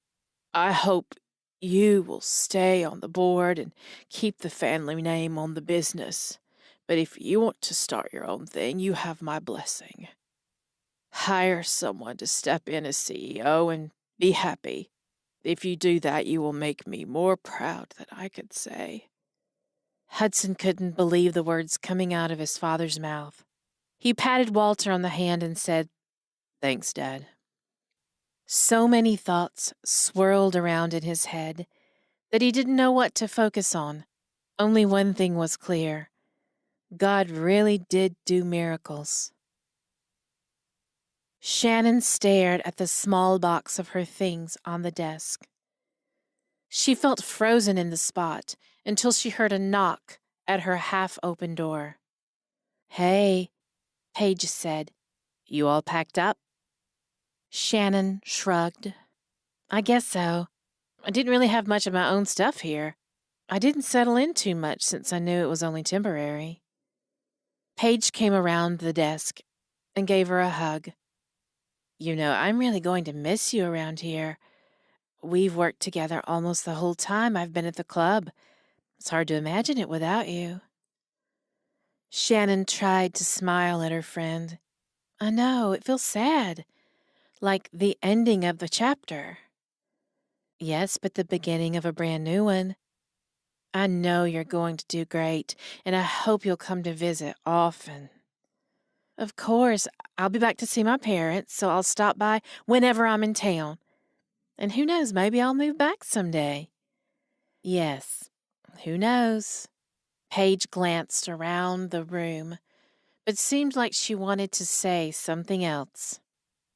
Go ahead and ask, Shannon said knowingly. Have you heard anything from him? No. The one word spoke volumes. I'm sorry. Me too, Shannon said. But it wasn't going to work, so it's better that he cut it off when he did. I do wonder if he'll be back here. He said he feels like Pine Haven is his first real home. I hope he won't lose that on account of me. Paige tucked her arm through Shannon's elbow. It will be all right. You'll be all right, and he'll be all right. But the fact that you care about him losing this town says a lot about you and how you feel. Shannon wanted to change the subject. I'm heading out in the morning. But we're still doing dinner tonight, right? Yep, I'll be there. Shannon spoke of the going-away dinner her mom had planned. See you then. She picked up her box and walked past Paige as she left the office. She made it outside before she turned to look at the entrance of the country club. Definitely the end of a chapter, she said. She turned and slowly walked to her car in the employee parking lot. She wondered what Hudson was doing in the next chapter of his life, the one he was living without her. Chapter 22. Shannon couldn't believe how quickly she had settled in at camp. She had been here 3 weeks already, and even though it had gone by so fast, she felt like she had been here her whole life. This is what I was made to do, she thought.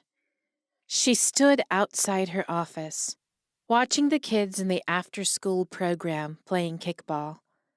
She sipped a hot cup of afternoon coffee. She hadn't been able to figure out how to make it as good as the coffee at the club, but it would do. Miss Shannon? Lauren, one of the students, came over to see her. She was 8 years old and came to the after-school program with her 2 younger brothers. Hey, Lauren, how's it going? Shannon took a seat on the step and patted the space next to her. Lauren took a seat and stared at the ground. Shannon waited for her to speak, but no words came. Did you play kickball? No. Why not? I don't like kickball. That's all right. Would you like to do something else? The girls over there are drawing with chalk, and I think those kids over there are playing cards. Can I just sit here with you? Of course you can. Shannon's heart broke for the girl. From their few conversations, she had gathered that her birth mother had left them at school one day and never showed back up. Lauren hadn't opened up to her foster parents, so she knew the girl was lonely. Is there anything you would like to talk about? Lauren shook her head. Shannon pressed on. Do you have a favorite subject at school? Art, Lauren said without hesitation. Oh, really? Do you like to draw or paint or what? I like all of it, but drawing's my favorite. Wow, I bet you're pretty good. I have some colored pencils and markers in my office. Would you like some paper to draw on? The girl nodded eagerly, and Shannon went to fetch the items. Glancing out the window while she gathered paper and pencils, Shannon saw Lauren's face as she waited. She felt warm all over seeing the joy on the girl's face. Thank you, God, for bringing me here. I know this is where I'm supposed to be. She sighed at the thought that came to her every day. She wished she could call Hudson and tell him about it. He would be so happy for her, but she couldn't do that. And so, she went back outside, and just like every day, she was happy to be working and thankful for this job. But also like every day, it was overshadowed by her grief of not seeing Hudson. That night, when all the campers were gone and she locked up her office for the day, she drove home to her little apartment. It was nothing like Hudson's skyline view of New York, and maybe a tenth of the size of his apartment, but she liked it well enough. 1 room and bathroom, with a tiny kitchen and a small living room space was all she needed. She really only came home to eat dinner and sleep. She was eager to get to work every day and plan activities for her kids. Maybe she was also eager to run away from the loneliness she felt. She hadn't made many friends in town, at least ones that were over the age of 12. She tried to push the thoughts away as she bustled around the kitchen, making herself spaghetti for dinner. Once everything was prepared, she sat on the couch and turned on the TV while she ate. But after flipping channels and finding sitcoms and romantic movies that would only make her feel more lonely, she turned it off and sat in silence. She blew out a big breath and prayed out loud. God, did I mess up? Should I have tried harder to make it work with Hudson? She paused as a single tear slid down her cheek. He was so kind to me, and I've never cared about someone as much as I did him. But we're from different worlds. Could it have ever really worked? She let that thought hang in her mind as she tried to imagine living her life with him. That she could imagine, but she couldn't imagine moving to New York and giving up her own dreams. And being here now, she knew that this was what she was supposed to do. So how could she walk away from that? It was no use thinking about it now. He had made his decision and she had made hers. There was no going back, no matter how badly she missed him. Chapter 23. Hudson thanked the last guests for coming and said goodbye. His father's funeral had been hard, and he was exhausted. But he was grateful that Lewis had come to speak at the service. His father's last wish was that his service be about Jesus, and that they would tell everyone he was sorry he had waited so long, but he had given his heart to God. Lewis had done a wonderful job. Hudson had also shared about his father's life and accomplishments, and he hoped his dad would be proud of the way he had spoken. A reception had followed at his father's home, and Hudson had lost count of the people who had come to give their condolences. Business colleagues, clients, distant family that Hudson hadn't seen in years. The house was full, and Hudson's heart was full too. The final few weeks of Walter Jennings' life had been joyful and peaceful. Hudson had been at his side, talking, praying, reading the Bible to him. If Hudson had doubted his father's conversion at first, he had no reason to doubt after the time they spent together. Walter was hungry to know about Jesus and spent time in prayer every day. They had 3 weeks together. But Walter's decline was quick. In the last 2 days, Hudson knew he would go at any moment. Hudson's mind flashed back to his mother's passing, with Shannon at his side. He desperately wished that she was with him then. But he remembered her playing worship songs, so he pulled out his phone, and his father's last hours passed, with songs of praise filling the room. Now Hudson walked into his father's living room and sank into the couch. Pete walked out from the kitchen to join him, the only person left besides the staff. "It was a nice service," Pete said. "Yes, it was," Hudson responded, rubbing his chin. "I still can't believe he's gone. It all happened so fast." Hudson sighed. "I feel the same way. I'm sorry, man. I can't imagine how you feel now."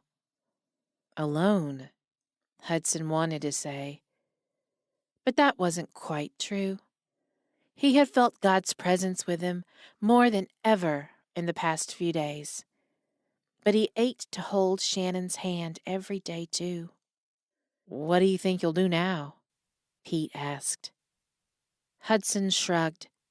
"Go home, I guess, and then back to work Monday morning." "Here? At the office?" "Yeah, why not?" Pete threw his hands up in the air. "Because you've never wanted to do that, and because your father gave you his blessing to go do what you want. So go do what you want."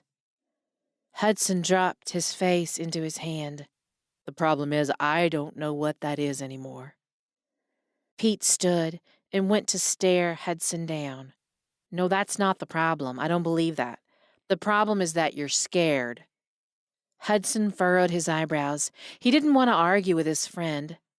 "I'll figure it out. I just need some time. I just lost both of my parents, so life is a little upside down right now. So I'll go back to work at the company my father and grandfather built. I know I've always said I don't want to work there, but losing everyone changes your perspective." Pete looked away and walked to stand leaning on the mantel. "I understand. Sorry." He cleared his throat. "Did you eat anything? Want some dinner?" Actually, I don't think I did eat. That reminded him of how Shannon brought him food and told him to eat every few hours after his mother died, but he pushed the thought away. "Wanna order pizza?" "Sounds good. I'll take care of it." Pete pulled out his phone, but he stopped to look at Hudson. "Look, I won't bring it up again. I know things are crazy right now and you're just trying to figure things out. But as your friend, I have to tell you, I saw the way you looked at her. So even if you don't, I know what you want. And I think you shouldn't waste too much time figuring that out." "Thanks for being my friend," Hudson said. "Now order the pizza." Chapter 24. Shannon breathed in the cool morning air and stared out over the camp lake. She had started a routine of walking to the lake each morning. It gave her time to think over her day and dream about program ideas for the campers. But mostly, it allowed her to pray in the quiet and the openness of the outdoors. She called it her planning time and carried a notebook with her. The other staff knew where to find her if they needed her, but the freedom to work anywhere on the campus was a huge perk of her position. Her first few weeks had quickly grown into a couple of months, and she was content with her job. But she still couldn't shake the feeling of homesickness. The fall temperatures were still mild, but the morning was colder than normal, and Shannon tucked her hands into her jacket pockets. "God," she whispered, "this place is beautiful, but I can't but feel that I'm still an Alabama girl at heart. I'm missing Sweet Home Pine Haven." She sighed, knowing there wasn't anything to be done about that now. "Would you help me build a life where I'm supposed to be?" She fell silent for a few moments and listened to the wind blowing across the lake. She heard a rustling sound in the grass behind her, and she expected to see the camp dog that roamed the property every day. She smiled as she turned her head and stopped, frozen in place. Hudson. Her mouth wouldn't move, but her thoughts wouldn't slow down. Is it really him? Is he really here? What does he want? Move mouth, say something.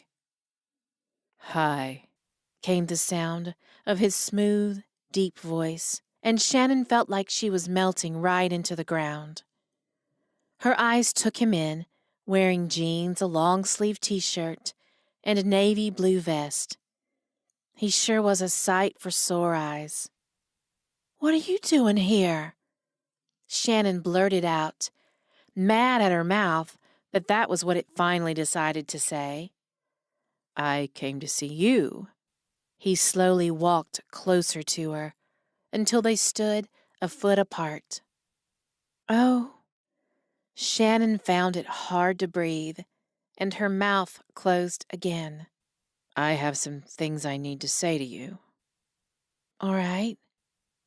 I shouldn't have left the way I did. I'm sorry, Shannon. She held up her hand, begging her emotions not to get involved. No, it's all right. I think you did the right thing. You knew it couldn't work, so you left. Do you still think it can't work? He stepped closer, and Shannon could feel the heat radiating from his body. With him so close, all logic and reason were leaving her mind. I don't know.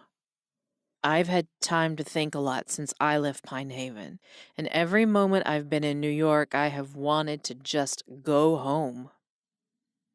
Home?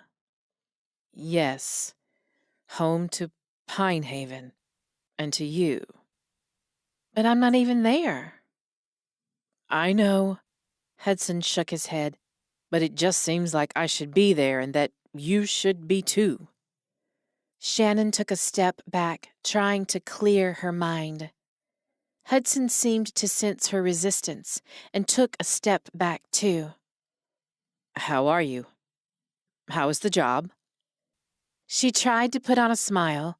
I love the job. It feels like exactly what I should be doing. But she gazed out over the lake and trailed off. But what? Hudson's eyes looked concerned. She sighed. But you're right, I miss Pine Haven and... She turned and looked him in the eyes. And you. I've missed you too. How's New York? Hudson narrowed his eyes. My father died. Shannon gasped. What? How? Hudson, oh, I'm so sorry. She couldn't help it. She went to him and reached for his hands. Thank you. He had been sick for a while. It was lung cancer. By the time I knew it was close to the end. But Shannon, it was a miracle. He came to know the Lord, and he asked forgiveness for not being there for me and caring more about business than our family. Oh, Hudson, that's wonderful. I'm so sorry that you lost him, but I'm glad he found peace. That's exactly the way to put it. He was so at peace when he passed away. I wish I had known. I wanted to tell you, but I didn't know how. It's all right. I just wish I could have been there. You were always there in my heart. Shannon looked away, but Hudson kept her hand in his. My father wanted me to know he gave his blessing for me to do what I wanted to. Whether I wanted to stay with the company or branch out on my own, he made it my decision. Shannon's eyes flew open, and she held his gaze. Really? Yes. So what are you going to do? I've decided to stay with the company. Oh. Shannon didn't hide her disappointment. She dropped her gaze and pulled her hands from him, turning to face the lake. Hudson was silent for several minutes. Shannon prayed inwardly that she would know what to say. I know you'll do great things and run the company with integrity. I'm sure you will make a fine CEO. I'm not going to be CEO. Hudson's voice washed over her, and she resisted the urge to turn and face him again. Oh? I'm going to stay with the company, on the board, so I'll have some say, but I've hired a new CEO. I will be starting a new division within the company. It will be called the Jennings Foundation. Shannon couldn't resist anymore. And what will that entail? It will be the nonprofit arm of my family's portfolio. I've started with a generous donation from my father's estate and investment from the company. And it will be an opportunity to come alongside communities to start programs for helping in the community. Like what? like library funds, food pantries, and programs for youth and children. Oh, Shannon said quietly. And while I'll have to make frequent trips to New York, the foundation will be housed in Pine Haven. Shannon felt like she might fall over. Really? Really. Wow, that's great, Hudson. I'm so glad for you. But I have a real problem. What's that? My new board of directors for the foundation has agreed to purchase a plot of land to start a camp in Pine Haven. And I have no one to run the camp. I'll be running the foundation, and even though I want to be very involved, I just don't think I'm the person for that job. Hudson. Shannon's voice was barely above a whisper, and she knew it was the tears filling in her eyes that caused Hudson to come to her now. He circled her with his arms while she laid her head on his chest. She breathed him in, his scent, his warmth. It was everything she had wanted these long months. She pulled back to look at him, but he didn't let her for long. He drew her in and kissed her lips. Shannon let her hands travel to cup the back of his head as she ran her fingers through his hair. Then she wrapped her arms around his neck and wished she could never let go. His arms held her firmly as his lips moved with hers. Shannon's giggle finally pulled them apart. You can't be serious. Oh, but I am. Will you please say yes? Say you'll come back to Pine Haven and run the camp for me. I just don't know what I'll do without you. Hudson, I never want to be without you again. You'll never have to be, he said, just before their lips met again. Are you sure? Shannon asked when they parted. I just want to make sure this is what you want. Hudson's eyes gleamed as he grinned at her. You spend every day caring for and thinking about every person in your life, don't you? Shannon shrugged as she snuggled into his embrace. I just want everyone to be taken care of. Listen to me. I've never been more sure of anything in my whole life. And if you'll have me, I would love to spend the rest of my life with us taking care of each other. I've never wanted anything more, Shannon said. And then she laced her fingers through his and stood on her tiptoes to kiss the man she knew she wanted to kiss for the rest of her life. Epilogue. The sun shone bright, and there wasn't a cloud in the sky. It was a perfect day for the grand opening celebration. Pete Collins stepped out of his rental car and leaned with his arm on the open door.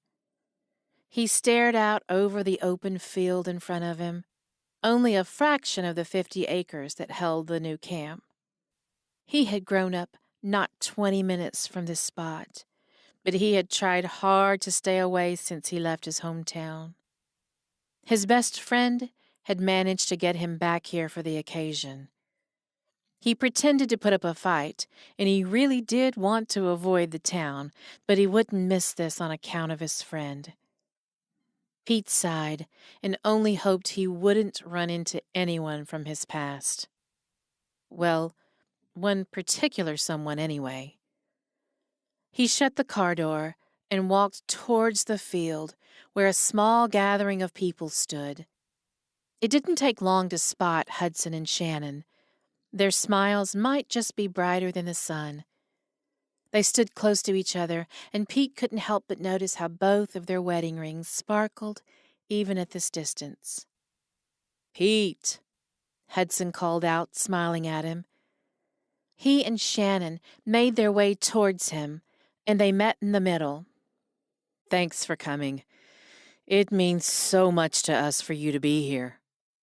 Of course, wouldn't miss it. Does your mom know you came to town? Hudson asked. Yeah, I'm going to the house for dinner before I head back to the airport. Good. You know I wish you would stay for a longer visit. Pete looked down and scuffed his shoes in the dirt. Maybe next time. Although he was pretty sure there wouldn't be a next time. No matter. He turned the attention to Hudson. But man, this is your day. I can't believe you're finally opening. I know, Shannon agreed. It's been a long road, but we're so excited. 2 years, 3 months, and 17 days to be exact, Hudson said. Pete and Shannon both stared at him. Since the day we signed the papers on the property. Shannon laughed at her husband.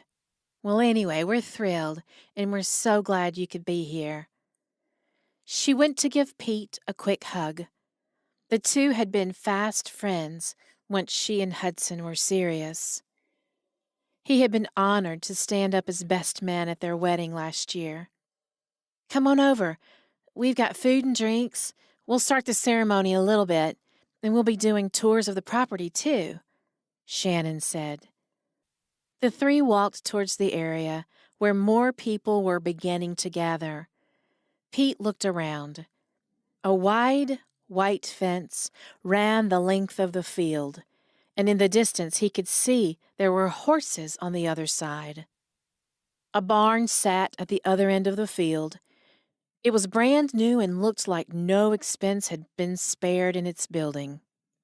The edge of the woods showed an entrance to a walking path, and Hudson had told Pete the cabins were just up the hill. 10 cabins total, to host week-long camps in the summer and weekend retreats throughout the rest of the year. Before long, Hudson called everyone's attention and asked them to gather in front of the barn. Pete walked with the crowd and stood near the front. He wanted a good view of his friends for their big moment. We want to thank everyone for coming today, Hudson began. Shannon stood near him, and the two exchanged a quick glance and a smile. Thank you to the Jennings Foundation and to Jennings Enterprises for starting us out with financing for this project. I want to thank my friend Pete Collins for serving on the foundation board and helping us dream up this project. It was Pete who introduced me to Pinehaven, and for that I will always be grateful. Not only did it give me a place to start a new dream with the foundation, but it brought me to the love of my life, my wife, Shannon. And it became the first place that has really felt like home to me. Shannon and I have shared our dream for this place, and it's our hope and prayer that it will be a home away from home, or a new home for kids of all ages. Whether they come for an after-school program, a weekend retreat, or a whole summer of camp, we pray that they are welcomed, cared for, and loved here at camp.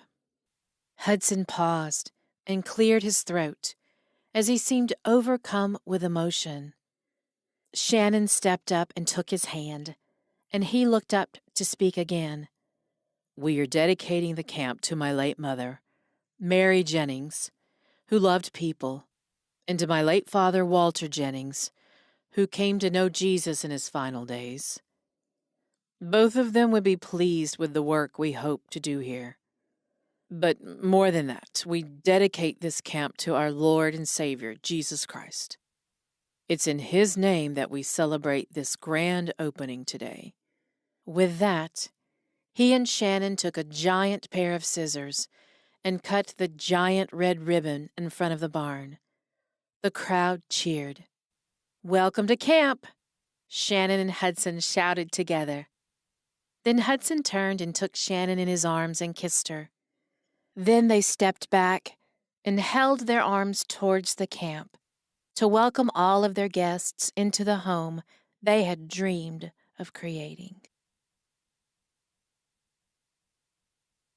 This has been Small Town Billionaire, a Christian small town romance, Sweet Home Billionaires, written by Hannah Jo Abbott, narrated by Candace Peppers. Copyright 2020 by Hannah Jo Abbott. Production copyright 2020 by Hannah Jo Abbott.